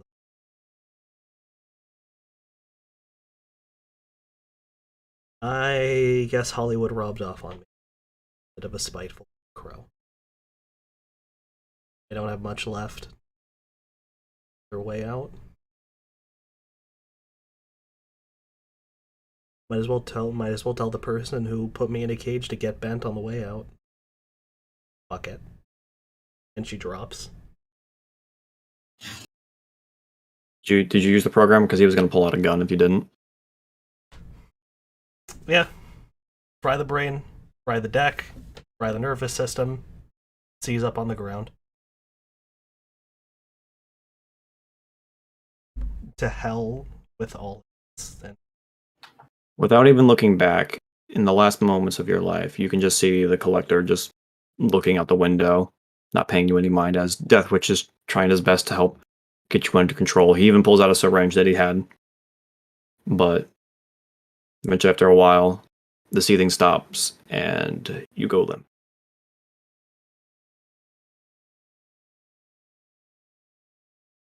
And with that, that is the end of Mare Nostrum. Wait, there were two other people. Or that's part of the epilogue stuff. Okay. Yeah, we're going to get that blog soon in a minute, but that is the end of active roleplay. Okay. To hell with anyone who would put her in a cage again after all of that. Fuck yourself. Oh god, why are we in piss world? Thank you. Well, the theme song I was using for this game ended up working out pretty well for you, Pager. If you would need some fitting music, here you go. Eh. So yeah. All right. I guess with that, we can start on epilogues now. Mm-hmm. Well, I'll start with A here because he's not here through voice chat, but we can still use them through text. So I'm gonna go over like the brief stuff, and then you can fill in the gaps from there. Okay, that's what we're gonna do with these epilogues. Yeah. All right. So after you guys escaped from the helicopter and got your ride back to Germany, eventually you meet up with your cousin and your coworker. They welcome you back with open arms, and you're able to show off the money that you made. You said there's a bit you had playing with Flair? Yeah. The idea, how long would the visit be? Because the idea was As long as you want it to be. going from safe house to safe house throughout Europe, while taking time to learn a bit more about magic for both of them. Decoran has a half of him that he's been neglecting, and Meph has a want to learn more about the magical arts, so as I was aware. Yeah, if you wanted to hang out with Meph and just travel around with him in Europe, helping him with his business for a while, you could. That's no problem. Because you're free of the collector. You're good. Helping out and learning, and at some point, Meph wanted to said he wanted to figure out where to go after things cooled down, because he might not be returning home. Yeah, I would say after about 4 months or so, things will have cooled down by then. Everything that happened in the events of Mare Nostrum, like the events in Germany and all that stuff, would probably go to calm down by then. So around April of 2078. Mm-hmm. Yeah. I was thinking where he wants to sell next. In Boston, Deckerman wants to learn about a magical art that would be able to make a more permanent protection. So he's also got his eyes on that place because he heard he'd find on the Matrix. Strong mage here. Look at him. Look at him strike a pose. So you're not going to go back home to California? Not until like a year or so has passed. When that happens, Decaran will actually not even sure, like he'll return to where he had his family and Scott relocated. Well, where they would relocate to, wherever they have. I'm not sure if the world is going to be around for a year after the events of Mare Nostrum, but if you decide to leave like around like June-ish, like that summer of 2078, you would find Scott lost an eye in a fight with a gang that he had robbed. But besides the eye, he's fine. What did he do with the money? The money that you gave him, or the money that he got from robbing? The money that I gave him. The money that he got from robbing is probably like fucking like enough to replace the eye. He's basically started up his own little runner hub in California now that he kind of acts as a Mr. Johnson for now. And my family? When you go to visit your mom, she welcomes you back with open arms, of course, and is happy to see you. And your father, upon seeing the money that you brought home, is quite ecstatic about that and apologizes for anything that he did in the past that might have upset you. And are they in a safer place?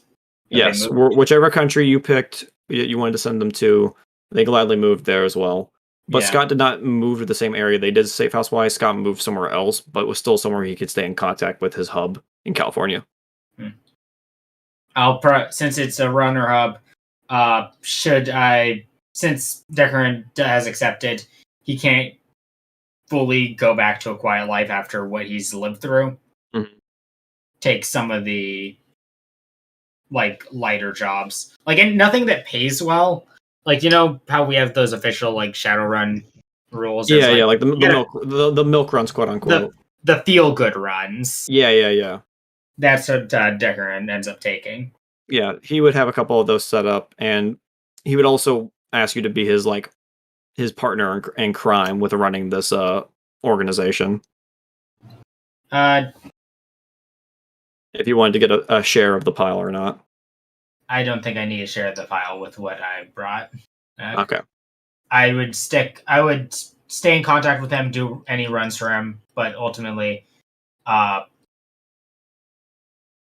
would never feel fully safe staying in one place. Doesn't want to bring any heat to his loved ones.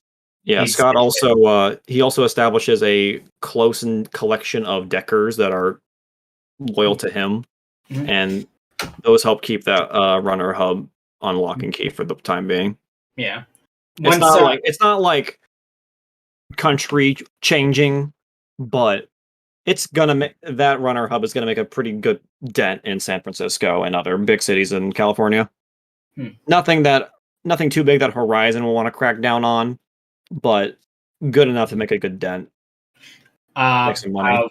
I'll wish him the best and thank him for everything he's done for me, but ultimately end up staying with Math. Okay. Because he's stuck with me. All right. Fire Emblem paired ending. Okay. As for Fingerbang, after the flash of light, Fingerbang found himself back in Japan with his old work buddies. The last thing he remembers was going on a job to Cyprus and making a quick little buck and then coming back. He got home with about 20,000 new yen in his pocket. But beyond that, he can't really remember anything else that he did. Because he can't remember, like, when asked about the specific job, he can't seem to remember it at all. And then as for Crack Fiend, I'm going to just say that Pedro dropped you that water filter. Sadly, there's no food in the cure. Yeah. But the wyverns do teach you how to use the adept power that keeps you. I think it's called sustain. Mm-hmm. It basically allows you to you have to eat a lot less, but eventually, it's gonna keep you alive for another year and a half to so they can teach you stuff. We'll teach you the history of the Theron Empire and all that. You're gonna get Earth Dawn lore dumped basically. And in that time, just fucking rewriting that shit down in you're able to recover. You're able to find parchment and stuff that was not destroyed in the fire. Yeah. Restore that knowledge. Yeah, and eventually, after about 8 months or so, Crackfiend would eventually just die from lack of food. Couldn't go fishing. No. Well, but Crackfiend was able to finish all the knowledge and was able to transcribe it all down before he died, though. So in late 2078, he would pass away. Fucking raw. As I just finished writing it down. Yeah, you found all this ancient knowledge is now not only in English, but also written in a very fucked up way. Yeah, it's been transcribed by a. And then these guys had karmic thorns in their heads. What the fuck? Yeah, so you have all that shitty drawings of what I imagine it's like. All right. With that, we'll do Hollywood next. So Hollywood, the last thing you recall was, if you remember, the last thing you were doing was you were having that little talk with Nirvana. The next thing after that blackout, you found yourself waking up in your wonderful mansion in Germany. The sun overhead, the birds are chirping. You find yourself at a table with Nirvana. She's laughing, having a drink with you. You can see Diego serving you both steak that is real, and she laughs at a joke that you apparently had told her. And eventually you finish your dinner, and she thanks you for the wonderful date that you took her on. Oh, yeah, no problem. And she gives you her number and promises to return. Do I still remember being Hollywood? Yes, you do. Okay, You remember being Hollywood up until a certain point. You remember doing your stuff with Kuma. You remember working on a job that made you go across Europe. You met some pretty handsome devils like Spinrad and Damien Knight, and you thought that was like the best thing ever. You even stole some rare art here and there, but you can't remember which one it was. But you remember stealing some really rare art in Italy. But beyond that, you can't remember anyone else you really worked with. They were kind of no-name Shadowrunners, and you kind of just forgot about them as time went on. I don't think that's the ending he wanted. I think after a while, she would probably like focus on that. Like, while she doesn't remember who they are anymore, like that run was a life-changing run because she's literally living in a mansion. She went from the streets to a mansion. Yeah, the job paid really well. You made off pretty well. And even if the silver-haired chick actually does return, does she or not? After about every like month or so, twice a month she returns to have a date. You even sleep with her eventually. Okay. After that point, like Hollywood comes to a realization that like she has sort of done her thing. She did it. She started literally from a streetwalker, is now an owner of a mansion, and she feels empty inside still. And after a while, she looks into whatever deprogramming is. You know, the negative trait incomplete deprogramming? Yeah. And she looks into like that process, and she makes sure to write down she essentially like devotes a lot of her time to this to researching that, along with how to preserve like something beyond death. And ultimately she comes to this this very similar surgery to one that she like can't get out of the back of her head. She doesn't know where she picked it up, but eventually she causes brain damage to herself, I guess is the best way to put it, to deprogram Hollywood out of her, but doing so while jacked into the Matrix, and essentially creating an e-ghost of Hollywood's original personality, while erasing all of Hollywood from the main woman that she was, and is now knowing that fully, she has also bought a hunter deck, which she stores at the mansion, and a new robotic body that the new Hollywood.exe, as I call her, will be living in, and essentially is going to raise herself and be the mother that she never was, or never had, really. While Hollywood is actually researching that, Nirvana actually catches you working on that, and she does offer to help because she actually knows how to. Because you didn't ask about this during the interview, but she knows how to operate psychotherapy.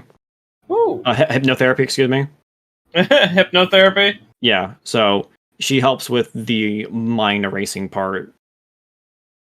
Yeah, so eventually Hollywood herself stops being. Because what you're doing it's not like, oh, I'm trying to get back the memories that I lost and trying to remember like everything that you did on the run.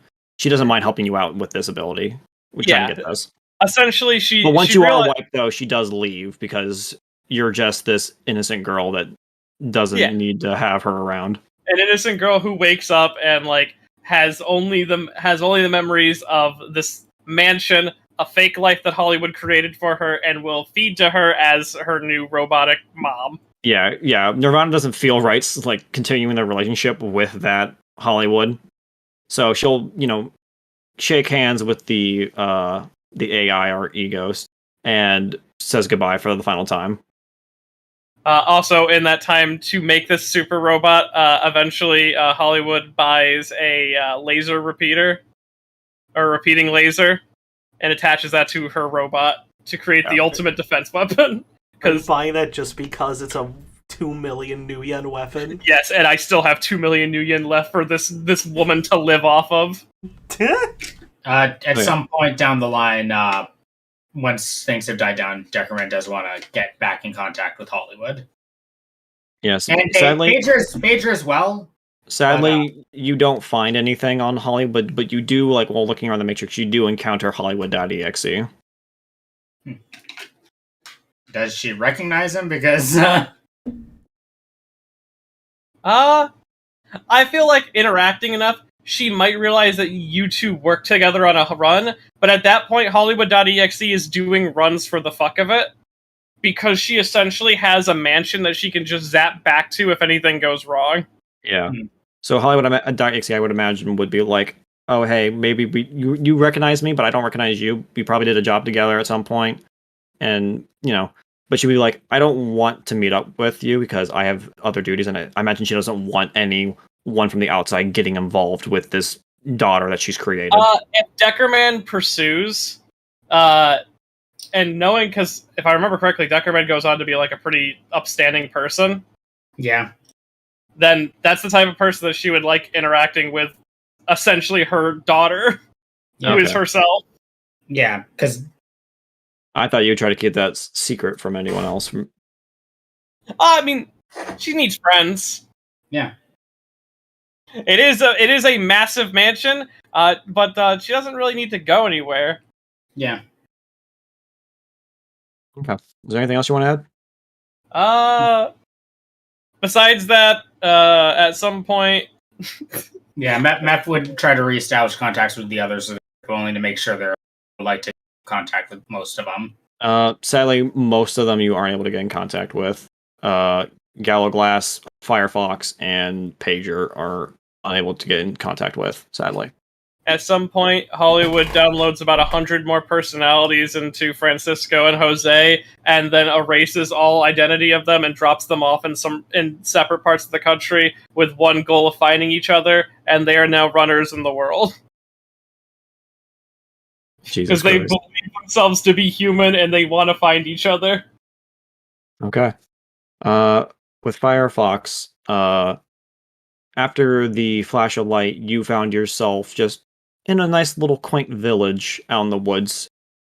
Your good friend, Earth Fox, right? I always get the two mixed up. Yeah, Earth Fox taps you out of your, like, oh hey, you're finally awake. By the time you woke up, I need help fetching some food, so give me a hand. And you find yourself, hunting for berries like you did back when you were younger. The only memories you have recently is you went on a job to the outside human world, and you were able to get some resources to bring back to your village, and with the money that you were given, which was about 25,000 credits, New Yen, excuse me, you were able to get the village that your Earth Fox founded up in Yakut was able to get up and running. Damn, they took most of my money then. Whatever your max money and at the end was. Yeah, it's from what we had, it was 2 million. But 2 million? Then no, yeah, you didn't have that much. Yeah, no, because okay. They took some of that away. So yeah, you came back. You came back with about 100,000, and with that, you're able to get the village doesn't need all that much. So you eventually throw out most of it, or you just hold it as a reserve in case something happens to the village again. It's a backup plan essentially, as I like to imagine. And eventually you can just settle down, and basically life returns to how you remember it being when you were a kid, almost. You have a place within the village, and I imagine that's up to you to decide what you would do in the village.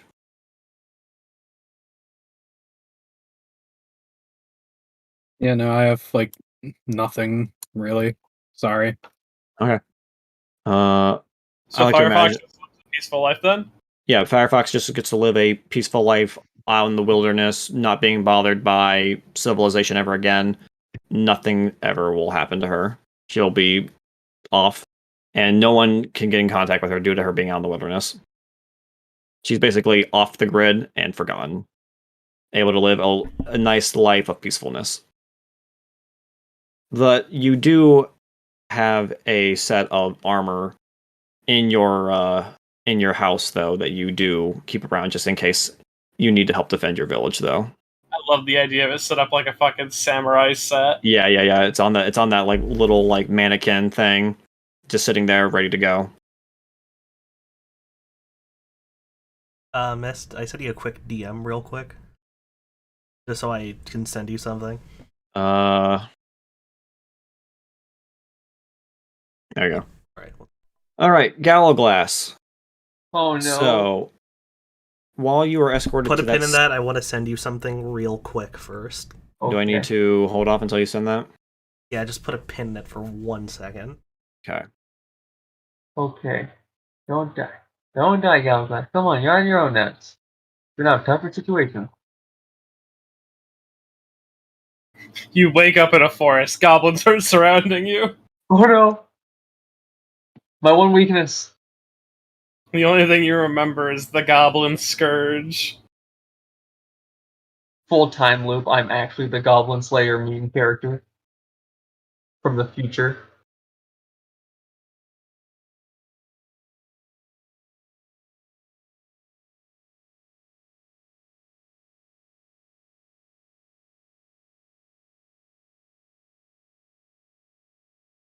Does anyone have any NPCs they want to know about? I do. I want to be the captain, the dwarf. The captain eventually got himself a new boat and continued to sail throughout the Mediterranean. How much was he paid?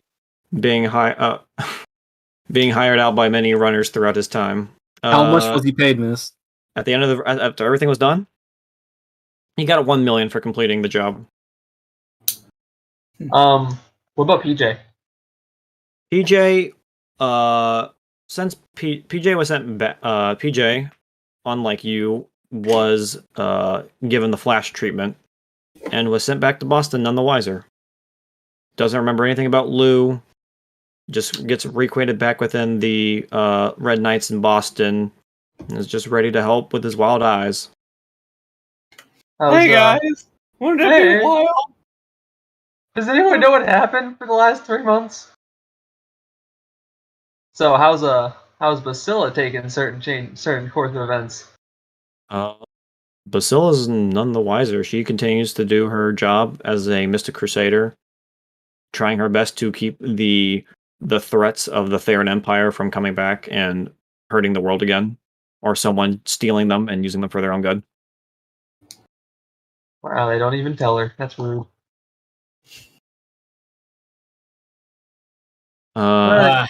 What's hell up to?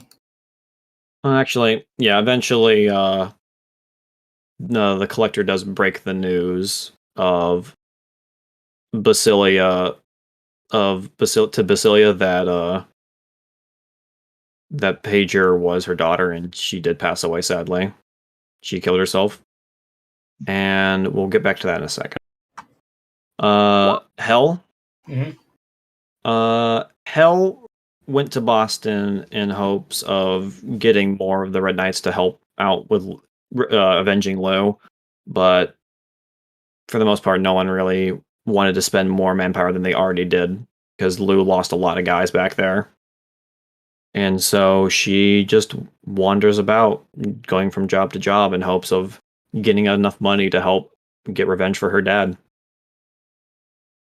What are the Red Knights looking like right now? They lost Lou, they lost the Red Knights are pretty critical right now. They are not going to have any chance of getting back to going home for a while. Manpower is down. They lost one of their best leaders. It's not looking good for the Red Knights. Alright. See, I made some contacts over the place. DJ Witch Time in Santiago. DJ Witch Time went on to continued back to his career being a DJ in Venice.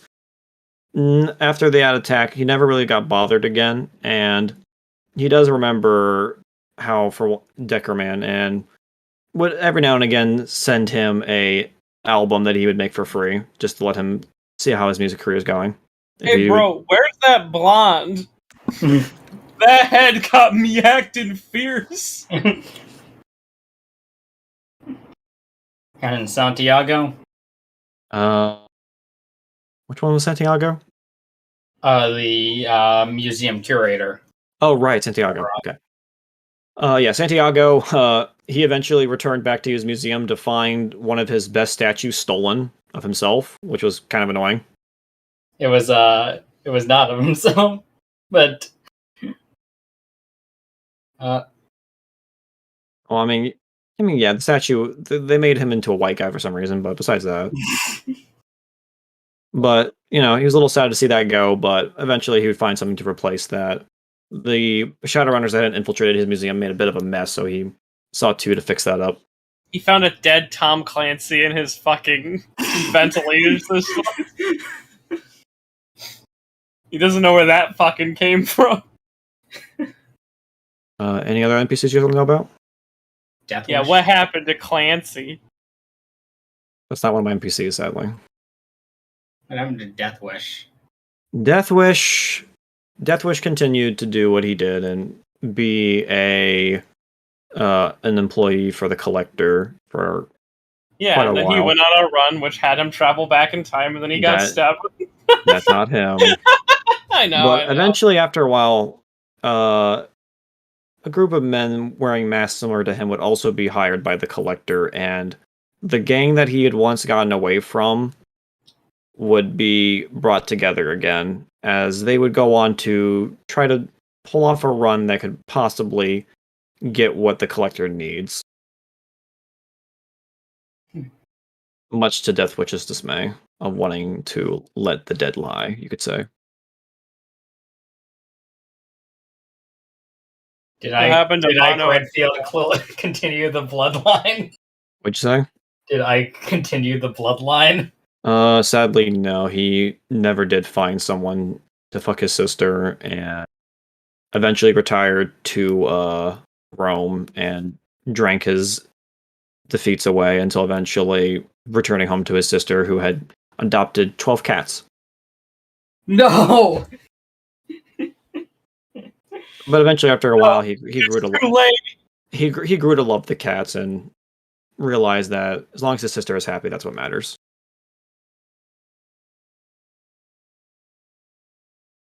All right. Anyone else?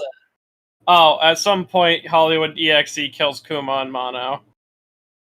They were human traffickers. Whew. Kuma was a pretty alright human trafficker, though, not gonna lie. So yeah, there you go, Mist. Alright. As for Gallowglass, shortly after Pager's death, Gallowglass would be loaded up into a helicopter, gagged and bound, and shipped off to Ireland, where he would then be shoved into a Shirnanog prison and locked away for a good while. You would not be. No one would tell you about Pager dying. That is something that you'll never know about. I've escaped prison before. I'll do it again. But I mean, this time they make sure that you're not getting out. They'll make a mistake eventually. They go above and beyond with you this time. They bolt your legs. I don't need my legs to walk. Just so you can't walk anymore. They put some bolts in your heels. And beyond that, you found yourself just kind of laying here and there, but perhaps one day, when the world is coming to an end, perhaps that's when Gallowglass will rise to the occasion to defend Ireland.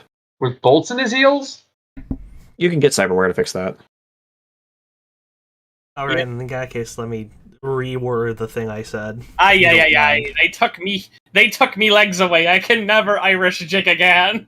How am I supposed to save the Irish Spudster without me heels? May I, Mist? Go ahead. Some unmentionable amount of time later, a server clicks to life, buried in someone's long-forgotten basement in bumfuck Eastern Europe. And out onto the Matrix escapes a series of files with the attached note, make a difference, forget the past, move on to a better future. A legacy is a lot more than dying for a legacy is worth a lot more than dying for nostalgia. And attached is the stolen fusion reactor schematics, titled the York Murphy Legacy Fusion Reactor. Reuse for anybody who wants to use it. Hoping to change the world in its own little way.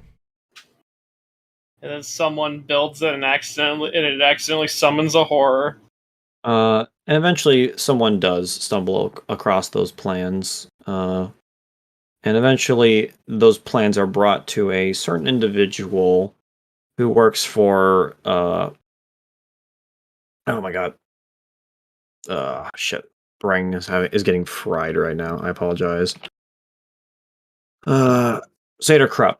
A nice little woman who started off as just a information associate, but eventually with this blueprint goes on to become quite influential within the company and gets to a higher position. But she does recognize the name on the paper eventually after digging out for a while and discovers that her good friend passed away not too long ago. And would make sure that the reactor, when built, would have the name Pager somewhere scribbled onto it.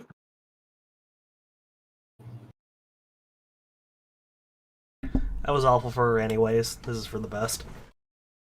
While she did feel betrayed by you in the end, she never wished death upon you, and she did feel bad about the way that was the last time you ever spoke to each other, was her being angry at you. So she's going to have to live with that regret for a while.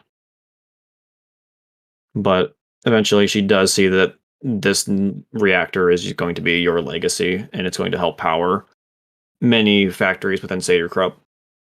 Do I get one phone call in prison? Yeah, you do. That's who I'm calling. Who? Oh. Oh man! All right, so yeah, you do. So you're basically going to do the whole rigmarole. You did. You get your free phone call as like a last right, and you do give her a call, and she picks up. Hello, Seder Krupp, R&D. How can I help you? I imagine they'd explain that it's a fucking criminal calling her. Prison, it's fine. Oh, what did Pager get into this time? Hello? Oh, top of the morning to you. Top of the morning, laddie. This is the famous Irish terrorist. This is Seder Krupp, R&D. How can I help you? Is this Pager's former lover? Former lover? What? I don't know all the details. Wait, you know Pager? I did before they threw me in prison. Oh, I'm in prison, by the way. Who is this?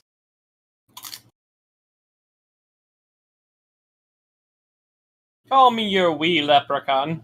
Let me hear a little ditty. But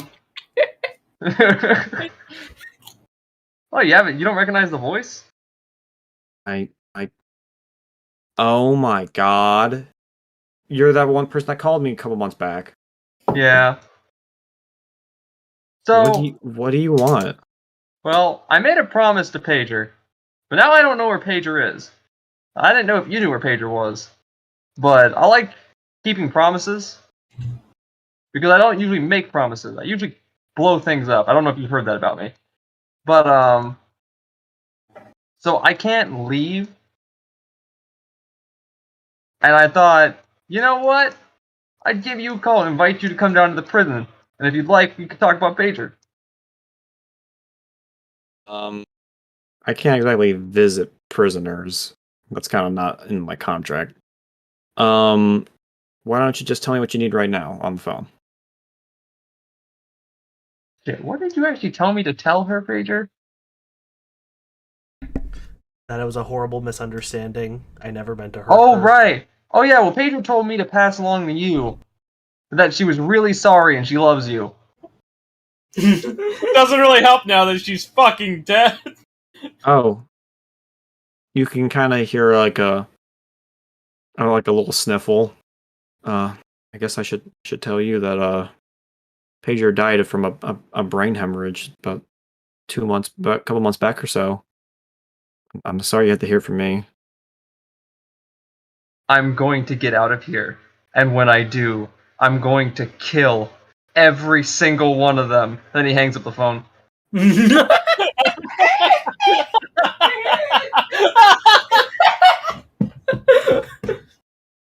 And that's where we'll end Galglass's epilogue.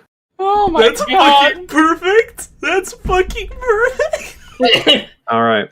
I have one last little bit before we end the campaign. Mhm. After a couple of months, around June 2078, it's about June 2nd, Australia Day, you know. People are out in Australia having a good time. A young little wizard is walking around, just reconnecting with family. Hey man, it's a witch. Get it right, boy. Whatever. For your post fart gas.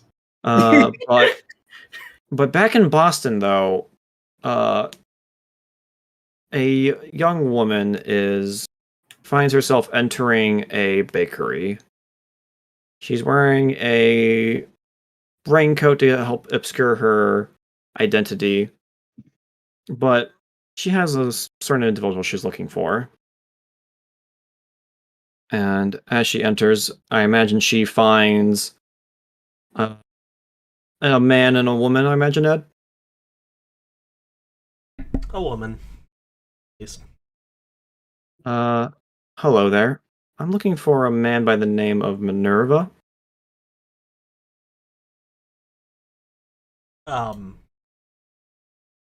The woman starts to reach under the counter. Hey, come as a friend. I have something I need to give to him. I need his help. She reaches under her raincoat and pulls out a book that she puts on the counter. The book is disheveled and looks like it's ancient as all can be.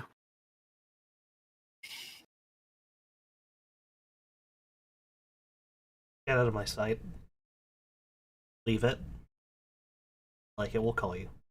She pulls her hood down, revealing a single streak of her. Actually, her full hair is now dyed blue, and revealing the face of Basilia. All right, I'll see how that goes. Let me know what you think. And with that, she walks out and puts the hood back up and walks on her way. And with that, Mare Nostrum comes to an end.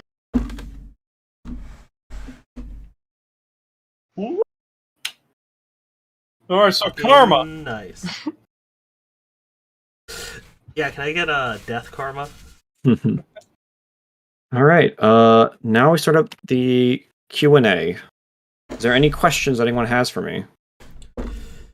Can you compare the stats of the Red Samurai to the Scarlet Tame? And why do you need that? Curious who would win in a fight. The Red Samurai. If all four of them were together, it would probably be a squad of Scarlet Team. Who They were would win pretty in a powerful fight? when Red they were Samurai together. or a piece of C4? Haha. Yeah. But you guys have any, I got if you guys one have any next. questions about the campaign? Do you expect Anything me you to want pick cleared option- up or anything like that? You expect me to pick option C? I was expecting you to pick an option that allowed you to live, yeah. What's the? Never another cage. Can't believe you actually thought. Listen, Team Haze and Hazard may have been the dangerous ones, but fucking Team Gallowglass and Pager were the fucking martyr types in the group. I thought you would take up working for a Megacorp with Gallowglass. Not them. That isn't free. I remember that was like one of the goals was to work for Ares. Yeah, but we were gonna choose who we worked for. Yeah, The goal was freedom. Hmm. And that's something we wouldn't have gotten. that's true. But what is Still something? can't get over. I'm going to kill every last But one honestly, of them. you killing yourself worked out, especially for the fresh meat tie-in that I wanted. So And that was all improv. That just like I didn't when she told me when he said that she's like, oh, he died of a brain hemorrhage. That was just fucking first thing that came You're to just like, mind. oh, I that's just said it. bullshit. I'm glad the execution came off how it sounded in my head. Just an immediate click in his head. Oh, that's a fucking I made that lie. fresh meat tie-in as a before we did the thing that we decided on. But I had that planned for a long time, so I wanted to still do it. Yeah. That because due to an action Basilia was going to betray the Collector and give the book to Minerva in hope of using that. Oh, what happened to? Oh, A asked what happened to Beeper. Beeper, that's up to Ed. PJ I was already imagine PJ scrapped. went back to Boston, as I said, and just rejoined the Red Knights, forgetting about everything that happened, Lou and such. I want I to imagine Beeper was promptly scrapped and recycled. I wanted to say that he gained sentience. Oh, wait, I mean, he was turned off, and he can't exactly turn himself back on. No, I know how to do- Beeper joined Francisco. No, I got it. When Okay. eventually a time came when Basilia was told about Pager's death, she gathered up what supplies that she had left in the building, and she discovered Beeper while looking around and jacked into him and turned him back on, showing him all of her memories of her daughter. In hopes that he would unencrypt himself. Yeah. Which he would. And hopefully Beeper would team up with Basilia in hopes of avenging her daughter. Or at least finding a way to honor her. She wants to avenge her daughter. This is your grandson Beeper. The worst part is, if I hadn't said fuck nostalgia, I'd probably be alive. That's the worst part. I can't wait for the Basila and Beeper breaks Gallowglass out of prison to get an extra member of the Revenge Squad. Hey, arc. Basila, Beeper, and Francisco. Oh. Who is looking for his brother? Well, Basilia is also more focused on just finding another way that's not through the Collector to save the world, because she wants to. The reason why she joined the Mystic Crusaders was to make a world that her daughter could live. Because the whole time, you didn't go through the recordings, but the whole time she thought you were still in college that whole time. Did she not realize I was me? No. The last time she saw you, you were 8 years old, and the last time she heard about you, you had gone to college. And that's why she had your address. That's embarrassing. She wasn't. When you join the Mystic Crusaders, you are not allowed contact with family. Oh, okay. You swear. That's what I was going to go into this if this question was brought up. When you join the Mystic Crusaders, you swear. And this was brought up with Sophia a little bit. You swear a solemn vow that you will give your life and cause for the Mystic Crusaders, and nothing else that you had previously can go back to. That's why she left you. She left your dad.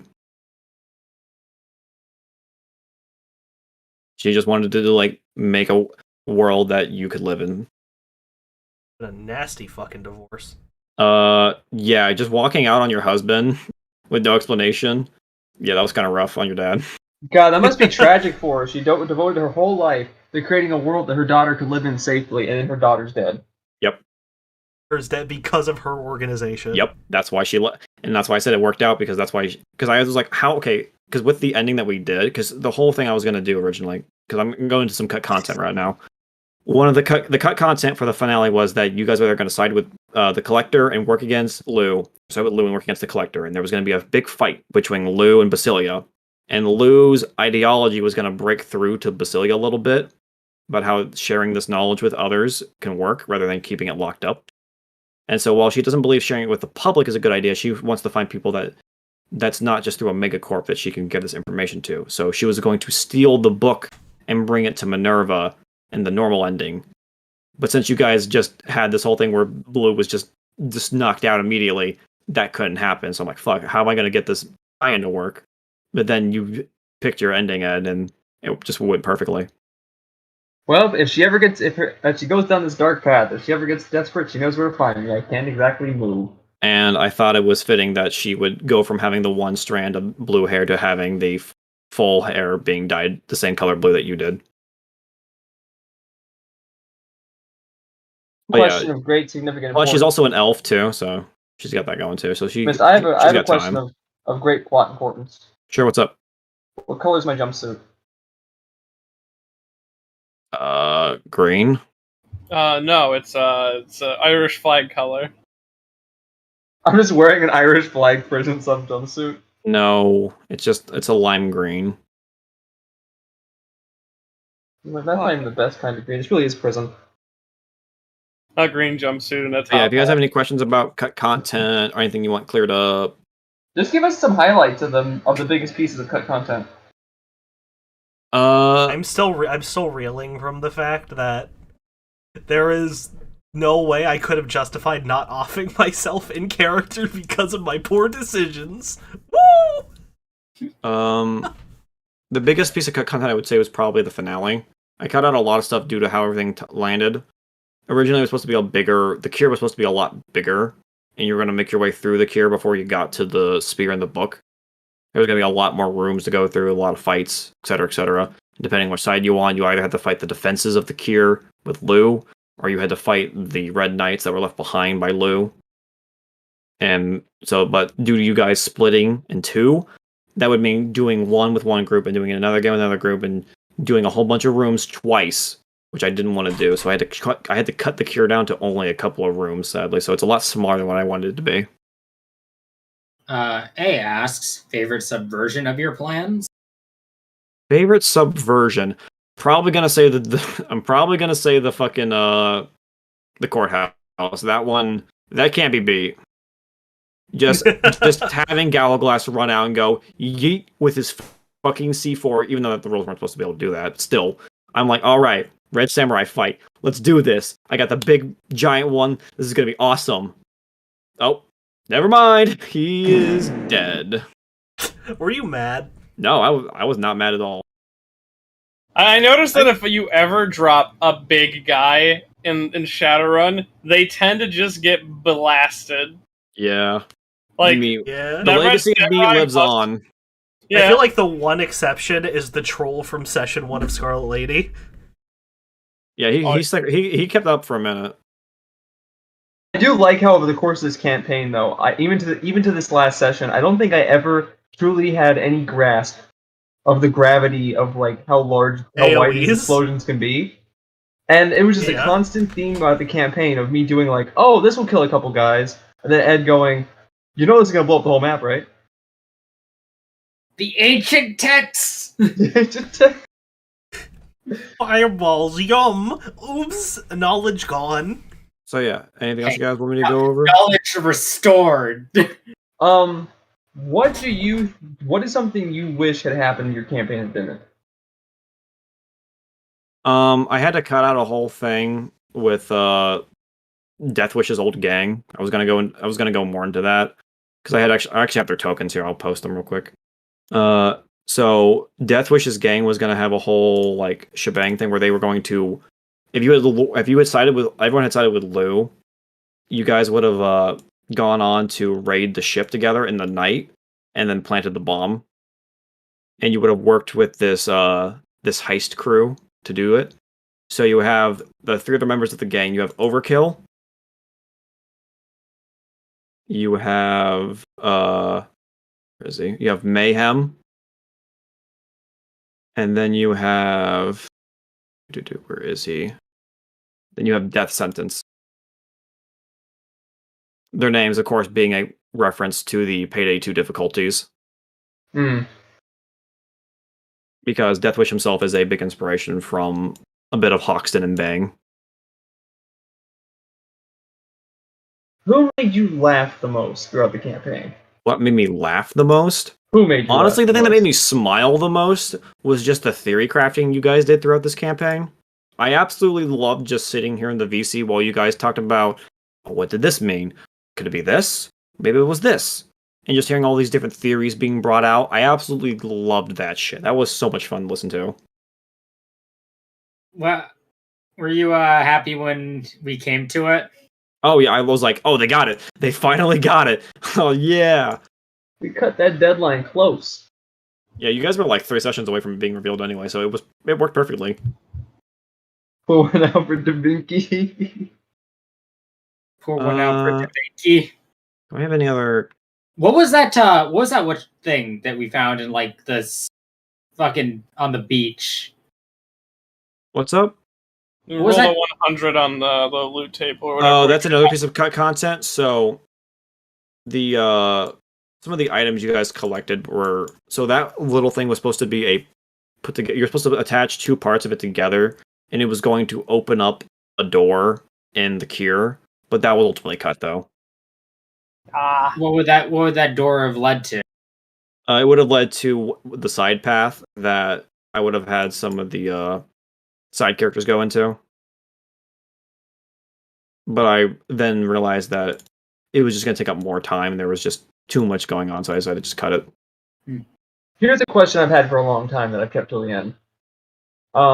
Back in during the auction episode, Yeah. right? There was a group of people there from Cheer and Nog. Yeah. I have 2 questions about them. Were the trolls there at that time the same trolls that were here with Yes, Lou those are at the the same end? trolls. Those sisters were Secondly, the same ones. Did you have fear throughout that session that Galaglass was going to attack them? No. Really? You were confident I won it? Yes. I'm proud of you for having the optimism. I figured that you would not ruin this whole auction in lieu of your allies, and I figured you also were wanted to have a nice little role play heist rather than a need to do combat heist. Yeah, you really never understood Galaglass. Yep.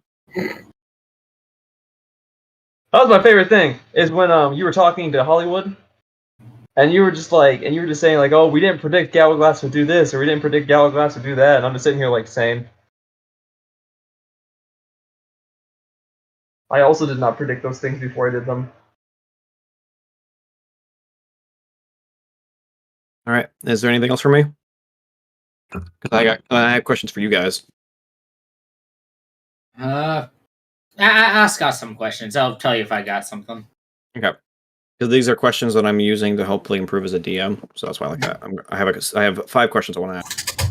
So the first question is,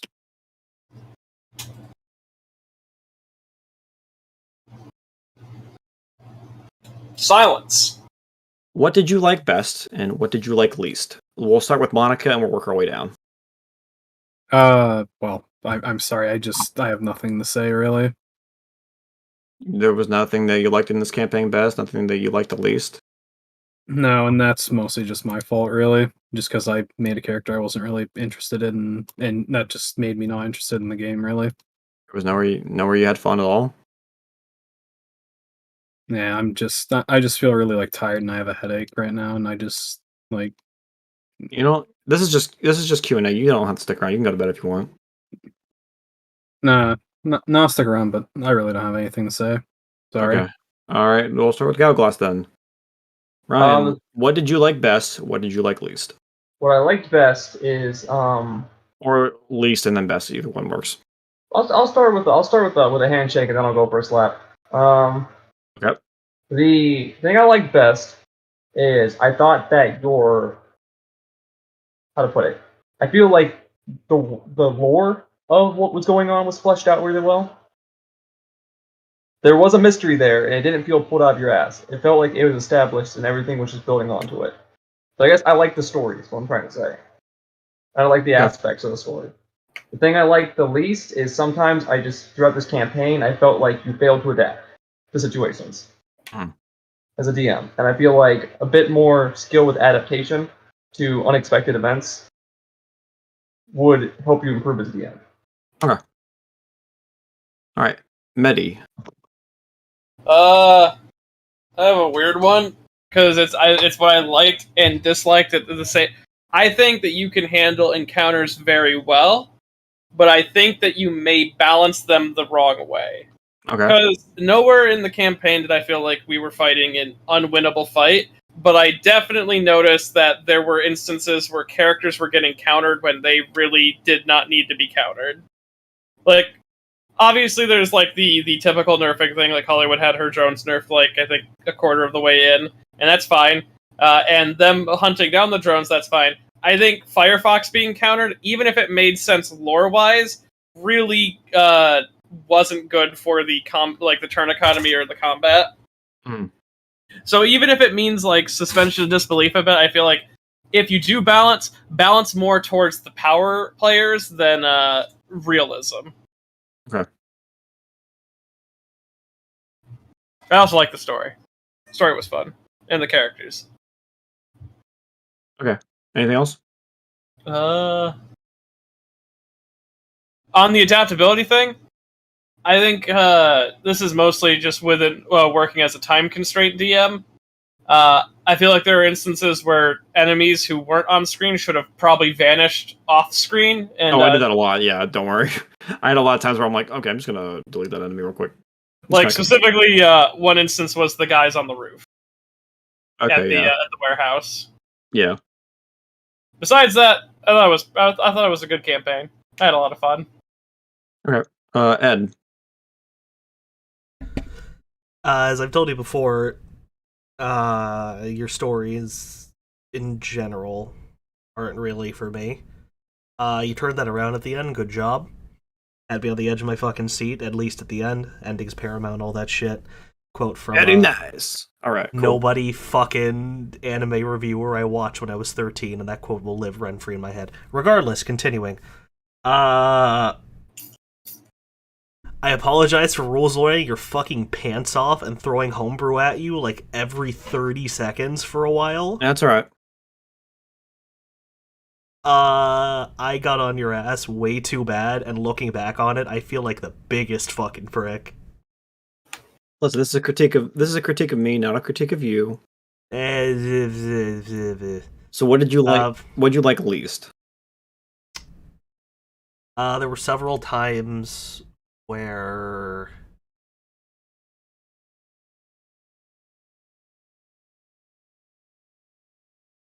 It's gonna die.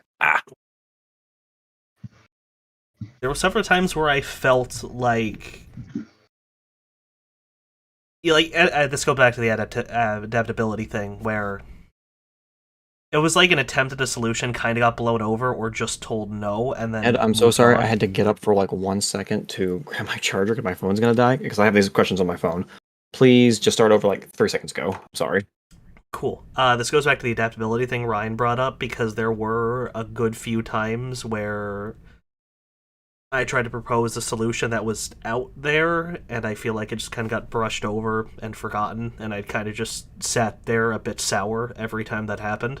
Yeah, that's kind of... I will own up to that. Adding on to like what Mehdi said about the whole empowering thing, is that I was trying to go for a more Black Trenchcoat-ish game where things weren't as ridiculous as they were in Fresh Meat or as opposed to Crusades.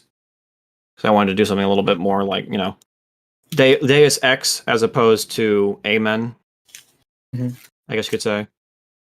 And that's all my fault, because you would be like, oh, I want to do this crazy thing. I'm like, well, that wouldn't make too much sense, and that was on me. That's just how I wanted to run this game, as a bit more serious than Pink Mohawk. So I apologize, because I know that's not really what our group does, and I probably should have taken that into account. It's more that it just felt like I made a character that was a lot for on-the-spot, out-there solutions and responses to problems that not every time, but a not insignificant part of the time didn't get to do that. Creativity, I guess. Yeah. Creative solutions to realistic problems. Yeah. Solutions that I'm sure you weren't ready for, and that's why it got brushed over. Yeah, I'm hoping to... Mare Nostrum, I think, was a good learning experience when it came to adaptability, because you guys didn't really do too much like crazy shit thrown at me in Crusades. So I think if there's one thing I can take away from this campaign, it's that I definitely can improve my adaptability. I think I've shown that in Star Wars and possibly you made me give a shit about Star Wars, which is fucking impressive. All right. Anything? And what did you like best? Honestly, just playing with you fuckers, because it was a really solid fucking cast of characters. Yeah. I get fucked messed, you don't get high praise. This is supposed to be for me, though, so I can improve as a DM. That also said everyone's character / concept. Good job for giving everyone a chance to make interesting characters that could interact in a cool scenario. There you go. There's your jerk off. Well, I mean, I'm done. You already gave the praise when you mentioned the fact that he turned a story that you weren't interested into something. Oh, right. I forgot you mentioned that part. Sorry. Oh, yeah, right. You didn't need to go so hard and so mean. All right, Blair. What did you like I best? fucking What did you like least? I bust Miss Balls a lot. Sorry. It was already mentioned, but you established a really good mystery with a lot of nice moving parts in it. A lot of things to speculate. A lot of characters with ambiguous sides who are like, "Ooh, what's this guy all about?" In particular, I really liked the sessions where we were doing a bit of a world tour, going back and forth and running into. We were given a list of it was 3 people, I think. Yeah, there was the people that had broken apart the eye. Yeah, we had to. There were 3 people, and they each had a piece of the eye. And every time, there was a lot of anticipation for when we ran into them. Like, what are they going to pull on us?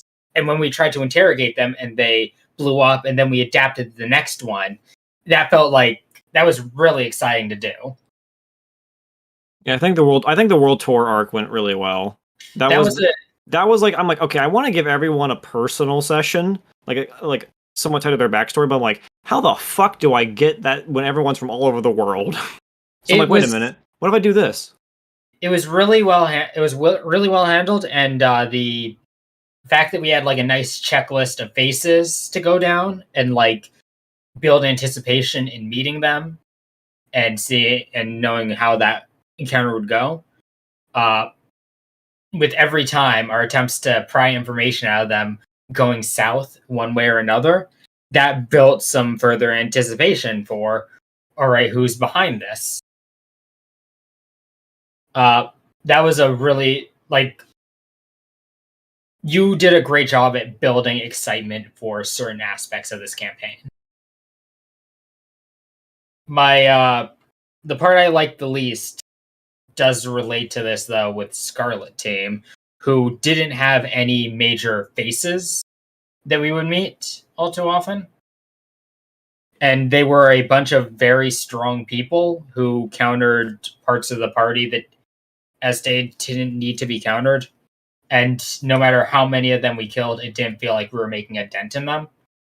Unlike the Red Samurai, who had distinct portraits for their big players and a tie to various events in there. Yeah, the Red Samurai are actually meant to be a little more. They were supposed to be reoccurring in the World Tour arc, but you kind of killed all but one of them, so they didn't get to come back as much as I had planned on. Yeah. Oopsie whoopsie. Yeah, going back to that subversion question that A asked, yeah, that's the one thing that you guys subverted me on. I'm like, all right, Red Samurai, this is gonna be the start of them. You guys are gonna run away from them, or maybe you'll damage one, and then there'll be like this. There'll be this back and forth where you guys will one will win, the other one will lose, and then it's like, oh, you just killed most of them. Never mind. By nature of not wanting to go to a goblin pit, one of us will lose was not something we wanted to take into account all too often. Yeah. So yeah. I meant more like, you'll get what you needed, but you'll still have to run away from these guys. You'll win, but you don't win the fight. Yeah. Not winning the fight doesn't seem like an option too often because there can always be a chase. There can always be people off screen ready to hassle. So that's the issue I had was when we got into fighting Scarlet Team a lot. They weren't too exciting to fight for me. Okay. All right, and then for A, he had best everyone's characters and concept. Least was combat length and some encounters. Do you have any specific encounters that you were not a fan of, A? And then Herb had best was when the mystery started, and I actually don't know what was going to happen. I don't have that feeling often. And least favorite was combat takes forever, but that's given. Excuse me. Oh yeah, nobody knows who the fuck Herb is on the channel. Herb is someone I've known for 5-6 years who has been lurking in this server for so long that I don't remember when I invited him. I think he's been in this server since before literally everyone in this voice call. Yeah, he's been here when I got here. So I think do you remember? Were you here when 2076 started? No, it already ended by the time I got here. No, I'm talking to Herb. Oh. Just present. I don't even fucking remember. I don't know. All right, next question. Do you feel your character received enough of the spotlight, Ryan? Oh, me first? I would say he received more than enough of it. Okay. I mean, literally one piece of my plot was the BBEG for one of them.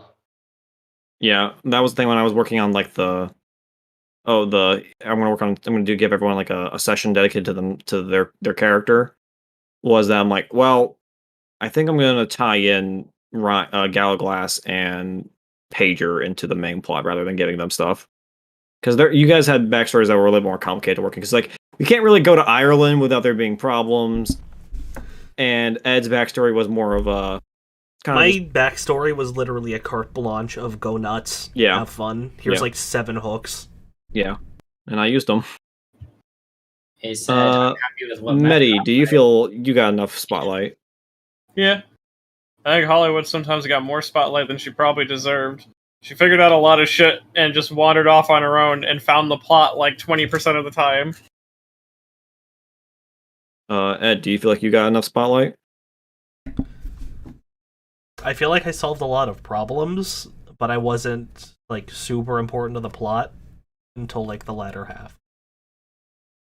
And Flair, do you feel you got enough spotlight? I feel like Deckerman was a center of a lot of he brought a lot to the table in terms of morality. Mm-hmm. Yeah, he definitely was the heart of the group. He helped add heart to the group, but in terms of things he directly did and that was focused on him, I feel like he could have gotten a bit more moments. And A says, I'm happy with what Meth got, but I feel like I got shafted occasionally.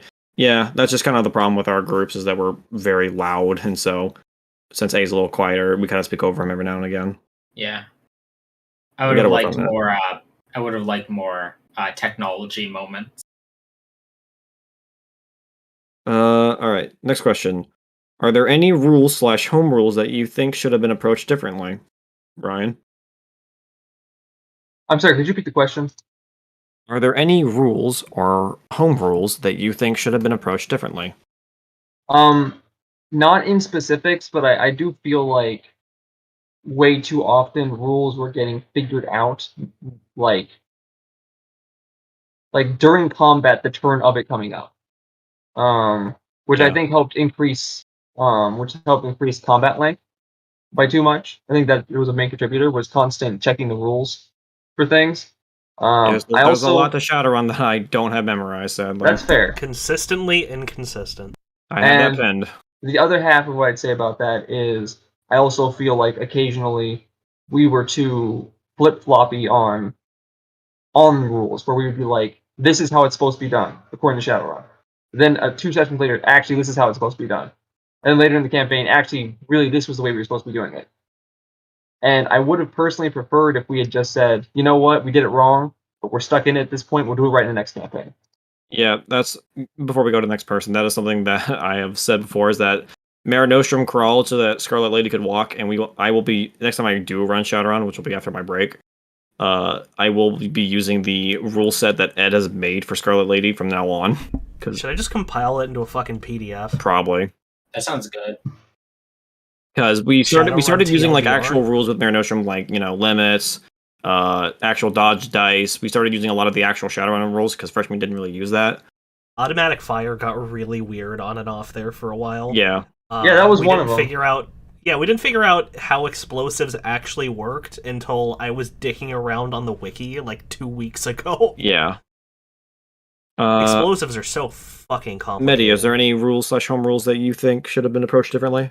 I don't think Hollywood should have been nerfed at any point. I think she should have stayed with 4 to 8 attacks of -8 AP 12. Yeah, I should have noticed those chainsaws at start. I'm sorry. That's fine. I can't really think of any rules. I think sometimes, like, there were times where just solutions were brought up that were like, yeah, that would be crazy strong if it's written that way. Thermite specifically at first. And then I figured out how AoEs worked, went, oh, that's busted, and then it became kind of shit, actually. Besides that, I can't really think of too much. Oh yeah, Herb said he was here for New Orleans. Damn! Oh. That's how long he's been here. He's been here since the beginning. Yeah. He is alpha. So, all right, and while I have you here, especially since you're the rule guy, are there any rules/home rules that you think should have been approached differently? My somewhat what's that one clip from? I feel like things got a lot easier once I actually just autistically memorized and mnemonicked a bunch of shit, so whenever something was even mildly confusing, I would just know or know where to find it, and things got really smooth really fast. Yeah. I'm more of a storyteller than I am a rule man. You should try World of Darkness systems. With that aside, that Probably one would like Boondocks that. clip with the Bible, I'm not going to quote it for obvious reasons. Yeah. Flair, are there any rules that you think should have been approached differently or changed? None in specific, but I feel like there's a lot of moments where people had a scene planned out in their head when, like, the turn order was coming to them, and then when it got there, they went in to do the action, but it turned out to be a complex or simple action. Like, for instance, like the grapple check in the spear room, or that sneaking check in this session right here. Yeah, that's just kind of an issue that we don't really have a compile list of what is simple and what is complex. Yeah. And not all the time does it feel... it feels kind of disappointing when you point something out. So that's an issue of us not fully knowing the rules more than it is the rules being wrong. Okay. It says explosives and some robo stuffs. Oh yeah, sorry, I forgot to mention that. Yeah. Those are the two big ones. Monica, I'm going to bring you back in for this next question. Was there something that you wanted to do but weren't able to? I honestly, I'm drawing a blank really, because something I wanted to do but I never was able to. Yeah, no, I honestly have nothing. Sorry. That's all right. If something comes to you, just let me know. Yeah, no, Ryan, was there something that you wanted to do but you weren't able to? I can't say that there was, because for the most part in this campaign, I was just along for the ride in the sense that I had no greater strategic objectives over the course of the campaign other than reach the ending. This was your first Shadowrun campaign that you finally finished, and this was your first Shadowrun character that you made. So really, my only goal coming in here was for round of applause for Ryan here, finishing his first tabletop campaign. Woo! Actually, the Star Wars. Yeah, it's a mini, I guess, yeah. But this was the one he first, because this is a continuation of the first campaign I ever ran for him. I will say that this was the first one he ever got to finish. I will say this is the first ever tabletop character I've ever made that went through an entire campaign. This character was my first time making a tabletop character, which shows how shit everything about him was. Yeah, I mean, no, there was nothing that I wanted to do that I didn't get to do personally. Okay. Herb, what did you not get to do? Maddie, what was it that you didn't get to do that you wanted to do? I wanted Herb to put in a reverb part sound. Nothing I can really think of outside of I wish I got to use the helicopter that I got. Oh yeah, that's another thing. Hollywood.exe has a helicopter too. Yeah. Besides that, not really. Hollywood kind of did everything whenever she wanted to. She was weirdly either lucky at her roles or because she didn't have lofty goals outside of getting paid. She didn't have I didn't ever run into an issue where she didn't get to do something. Okay. Ed, what about you? Live. That was your decision. I gave you the decision. Yeah. You could have had paid your role to figure out what Hollywood's puzzle was. If she had known about her, that's actually a question real quick. If she had actually read that and learned that Basilia was her mom right there before that happened, would she have stuck around? At least for a bit. She probably would have fucking escaped as soon as humanly possible. But Yeah. Yeah. I will say that if you had been like, yo, if you had been like to Basilia, hey mom, let's escape, she would have been all for it. Whoops. All because you didn't want to take a look. Hollywood trying to be as coy as possible. You could have saved me. Hey, I gave you enough hints. I was like, the hair looks like hey, you want to? You literally hold the phone like, hey, you want to look at it? And you're like, nah. What would Hollywood be interested in? To be fair, her best friend is someone who was nearly killed because they wouldn't let go of the past.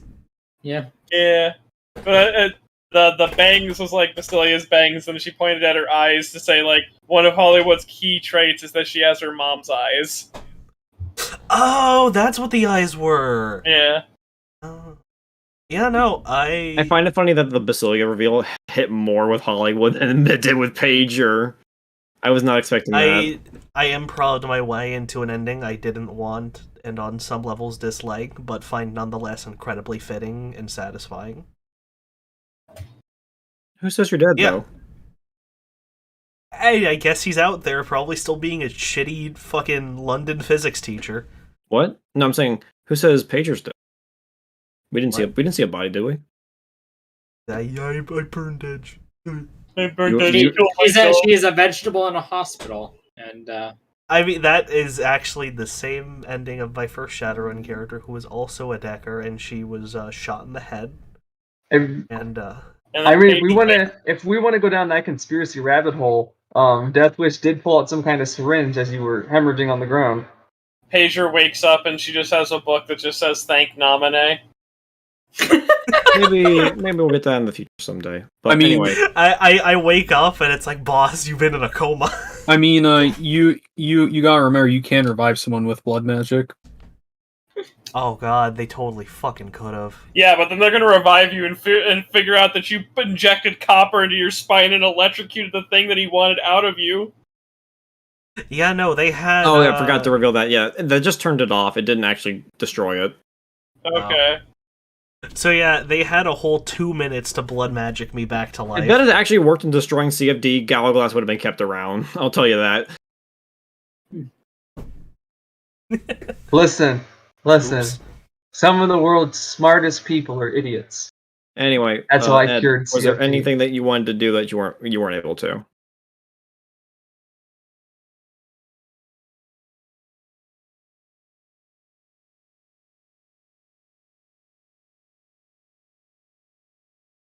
I guess no.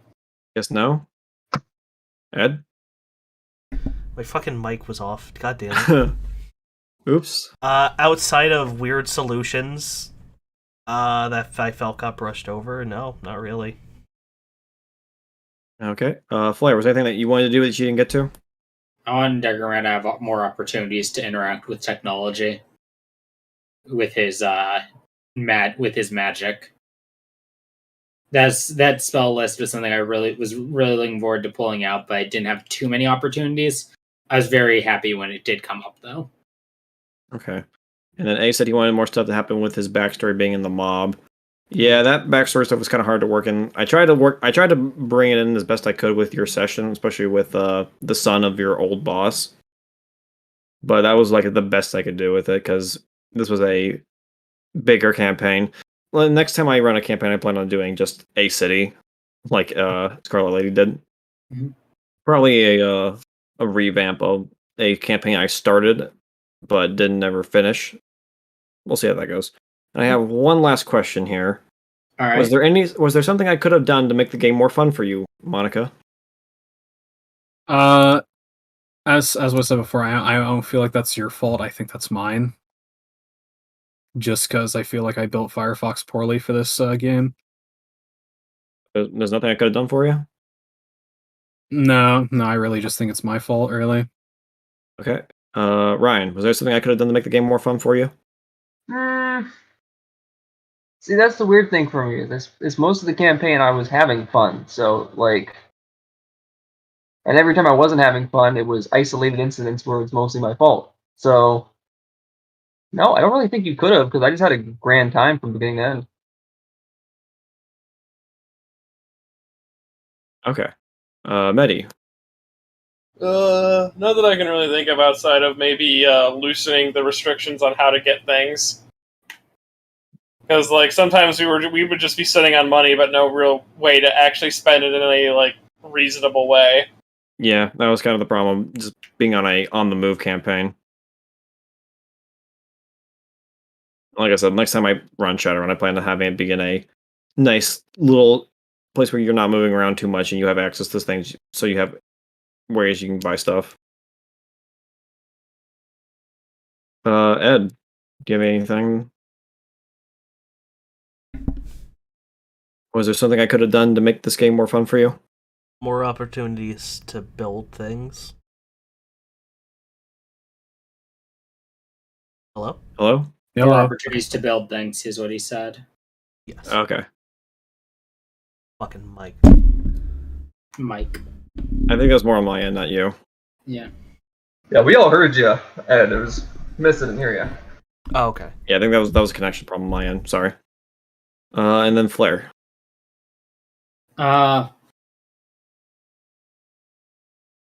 It comes back to what I like. I think that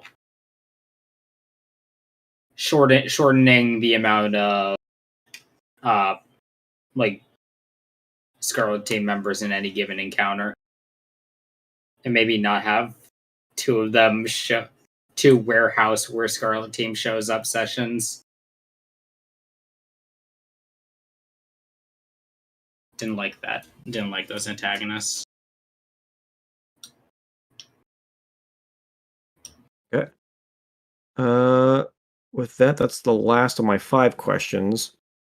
And I guess I have the one more to go, just for everyone all together. Who was Mare Nostrum? The collector. It was the ocean. That's what Mare Nostrum means. It means our sea. No, but who was Mare Nostrum? That was an Who is Sandy Loam and why can't I find her? Who is Pepe Sylvia? Oh, you know what, Miss? I have a question. This isn't relevant to anyone else in the group. It's relevant to me in that one session, that precursor session. What was in the water that we failed the swim test to pull out? Oh, it was that little fragment that they got. Oh, that was what they found? Oh, that's cool. Did they ever recover from the loss of chicken? Yes, eventually they did. Thank God. Can you publicly explain the lore on fucking I own all the chicken? What was it, Brian? I own all the chicken industries in the Mediterranean. That's it. Okay. So before Mare Nostrum, this was with the game that this game was based on. It was called The Collector's Crew, and this was the very first session. It was in Gibraltar. And you might have remembered that guy. You might have remembered Zeus from there, the guy who was in charge of that area. You remember you guys killed his brother. Right, we de-dicked him. And de-dicked him and then threw him in the middle of oncoming traffic. That was his brother. Yeah. But yeah. That was his brother. You did that. But he was the guy who owned a lot of. He was the guy that one of the players tried to like, hey, give me the thing, and he's like, no. He's like, well, I'll give you some money. He's like, well, I own all the chicken industry in the Mediterranean because I just wanted to one up the player. And that was the stupidest response I ever could think of because it was the first session I ever DM'd. And so that's something that Ryan has just kept with him all these years is I own all the chicken industries in the Mediterranean. Listen, It's I so don't fucking I good. don't know why I found it funny then. I don't know why I find it funny now, but it still makes me The laugh. player had nothing. They're like, okay, yeah, you got a point. And I'm laughing in full meta, not involved in the situation. Yeah, I kind of retconned that bit in retrospect. But don't worry. I guess I just have one last question for everybody: is did you have fun? Because that's what matters. Mostly. Yes. Yeah. Overall, yes. I want a day to come where we play alongside each other in a Shadowrun campaign. You and me. Yes. Looks at Monica. looks at you skipping out on Medi's Halloween session. Listen, there was a lot of people in that game already. I didn't want to add on to it. But yeah, besides that, that's the end. We did it, guys. Took what, 2 years to finish this? Did it take 2 years, or you're exaggerating? I think it took almost 2 years, and I'm kind of sorry for like being kind of as negative as I have been during this whole Q&A thing. It's all right. Because here's the thing: you may not have loved Firefox that much in this campaign, but we love Firefox. At least I love Firefox. Okay, no, it's not 2 years. It's only been 1 year. A little over 1 year. We started in January 6, 2020. So I at least appreciate that you stuck around with Firefox for the campaign, Monica, just because I enjoyed your character. You know, it's like I enjoyed role playing with your character. I enjoyed fighting with your character. I enjoyed your character emotionally manipulating me into committing an act of terror. Yeah, Monica, don't worry. Everyone really likes Firefox. So just because you had some moments where you couldn't do anything mechanically, you still had a good time with everybody, right? Yeah, no, I can't. I really can't think of anything like negative about that. It's just like, this is how I felt. Like, just playing my character through the whole thing. I just felt like it just, didn't really click with me. And then when it actually clicked with me was, of course, the session that was dedicated to me, and that just started to like, and I'm like, okay, I'll stick around, and then came the Scarlet Team stuff, and then I kind of went like, oh, why'd I do this? Why'd I decide to stick around? Yeah, there were some fumbles in this campaign, but there was a lot of high notes. I'm overall happy with this game. I hope you guys liked the ending. Yeah, you know what's funny it was kind of dour. I was like, everyone's gonna get a good ending. You know what's funny about my ending?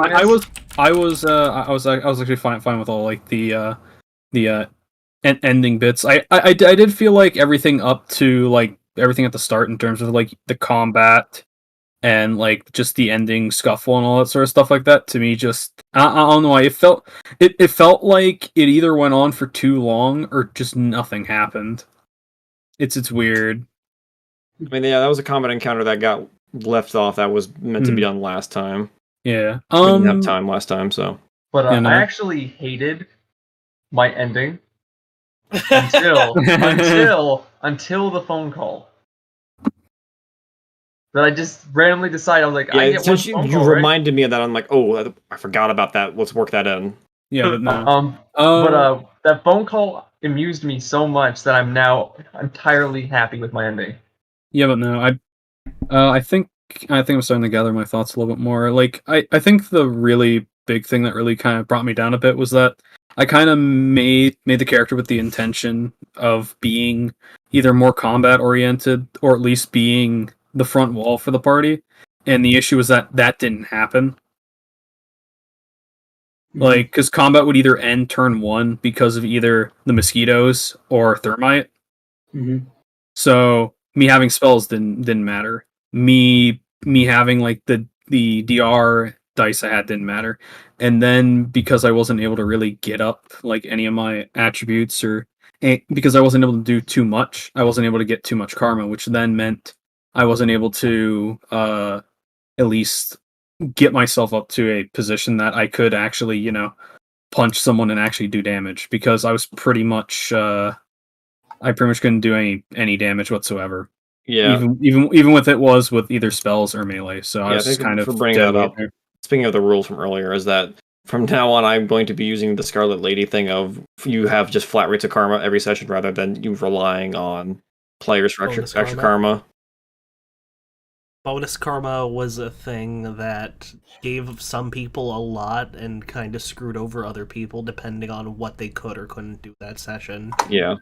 It's kind of like inspiration in 5e, where it's like you kind of have to play into the hand of the DM to be rewarded for it. Yeah, and of course that just didn't favor me because pretty much, at least to me, I felt like everything was kind of like everything went a little bit more towards like Gallowglass, Hollywood, and Pager, just because those three really either dominated the combat scene or they kind of asserted themselves a lot more, or were able to. it actually reminded me of something. This kind of goes back to the adaptability as well. A lot of what Ed was saying about the lack of creative options. Because we were getting this extra karma for like doing like outlandish or cool things or just standing out. That also did kind of make it hurt like a bit more sore when you think of some creative solutions and then it would just like not even like a you can try or anything like that, just to like kind of getting shot down. Because when you have that like cool factor bonus reward for finding creative solutions, then you get denied creative solutions. It's like that actually makes it sting more, in my opinion.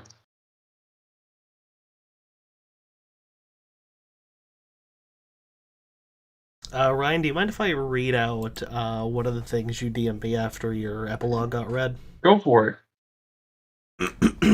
Read out the one where I talk shit about Mist. Yeah, I'll Just read. kidding, just yeah, kidding. I'll read that whole Position, paragraph. position. I'll read that whole paragraph at a later time. What I wanted to read was Pager died feeling a loss of purpose, wanting to stay out of the cage, and in doing so gave Gallo hope to escape his own cage and a personal purpose to do so. And that unintentionally played straight into fucking Legacy. Let's go. I mean, that was. I do oh have yeah, to- I I didn't, do have I didn't to- talk about the theme of Mare Nostrum, which was Legacy. That was unintentional. Yeah, the whole thing with Mare Nostrum that I brought up a lot of time was identity and legacy. That was the two big themes of this game. Oh, hey, a lot of our characters fell into that. Was that something that was made from our characters being the way they were, or something that you had in mind and just That was so what I had in happened to mind, line and up you guys with just fell right into it. it? Nice. Because with like the characters like Basilia, she gave up her identity for the greater good, rather than raising her child.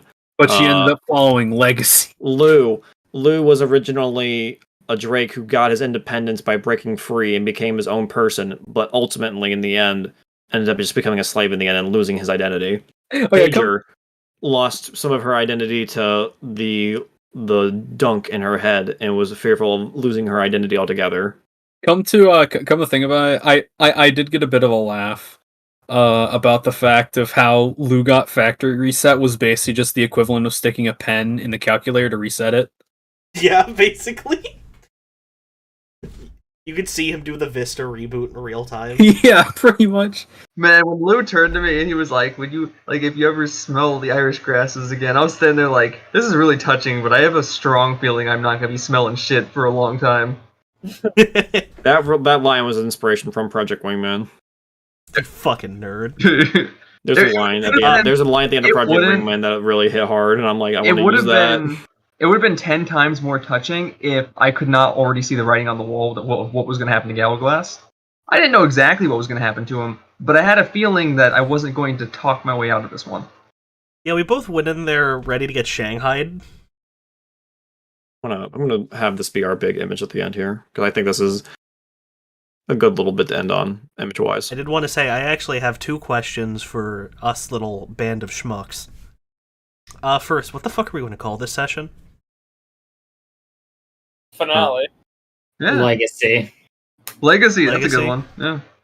Hell Finalio. Second question.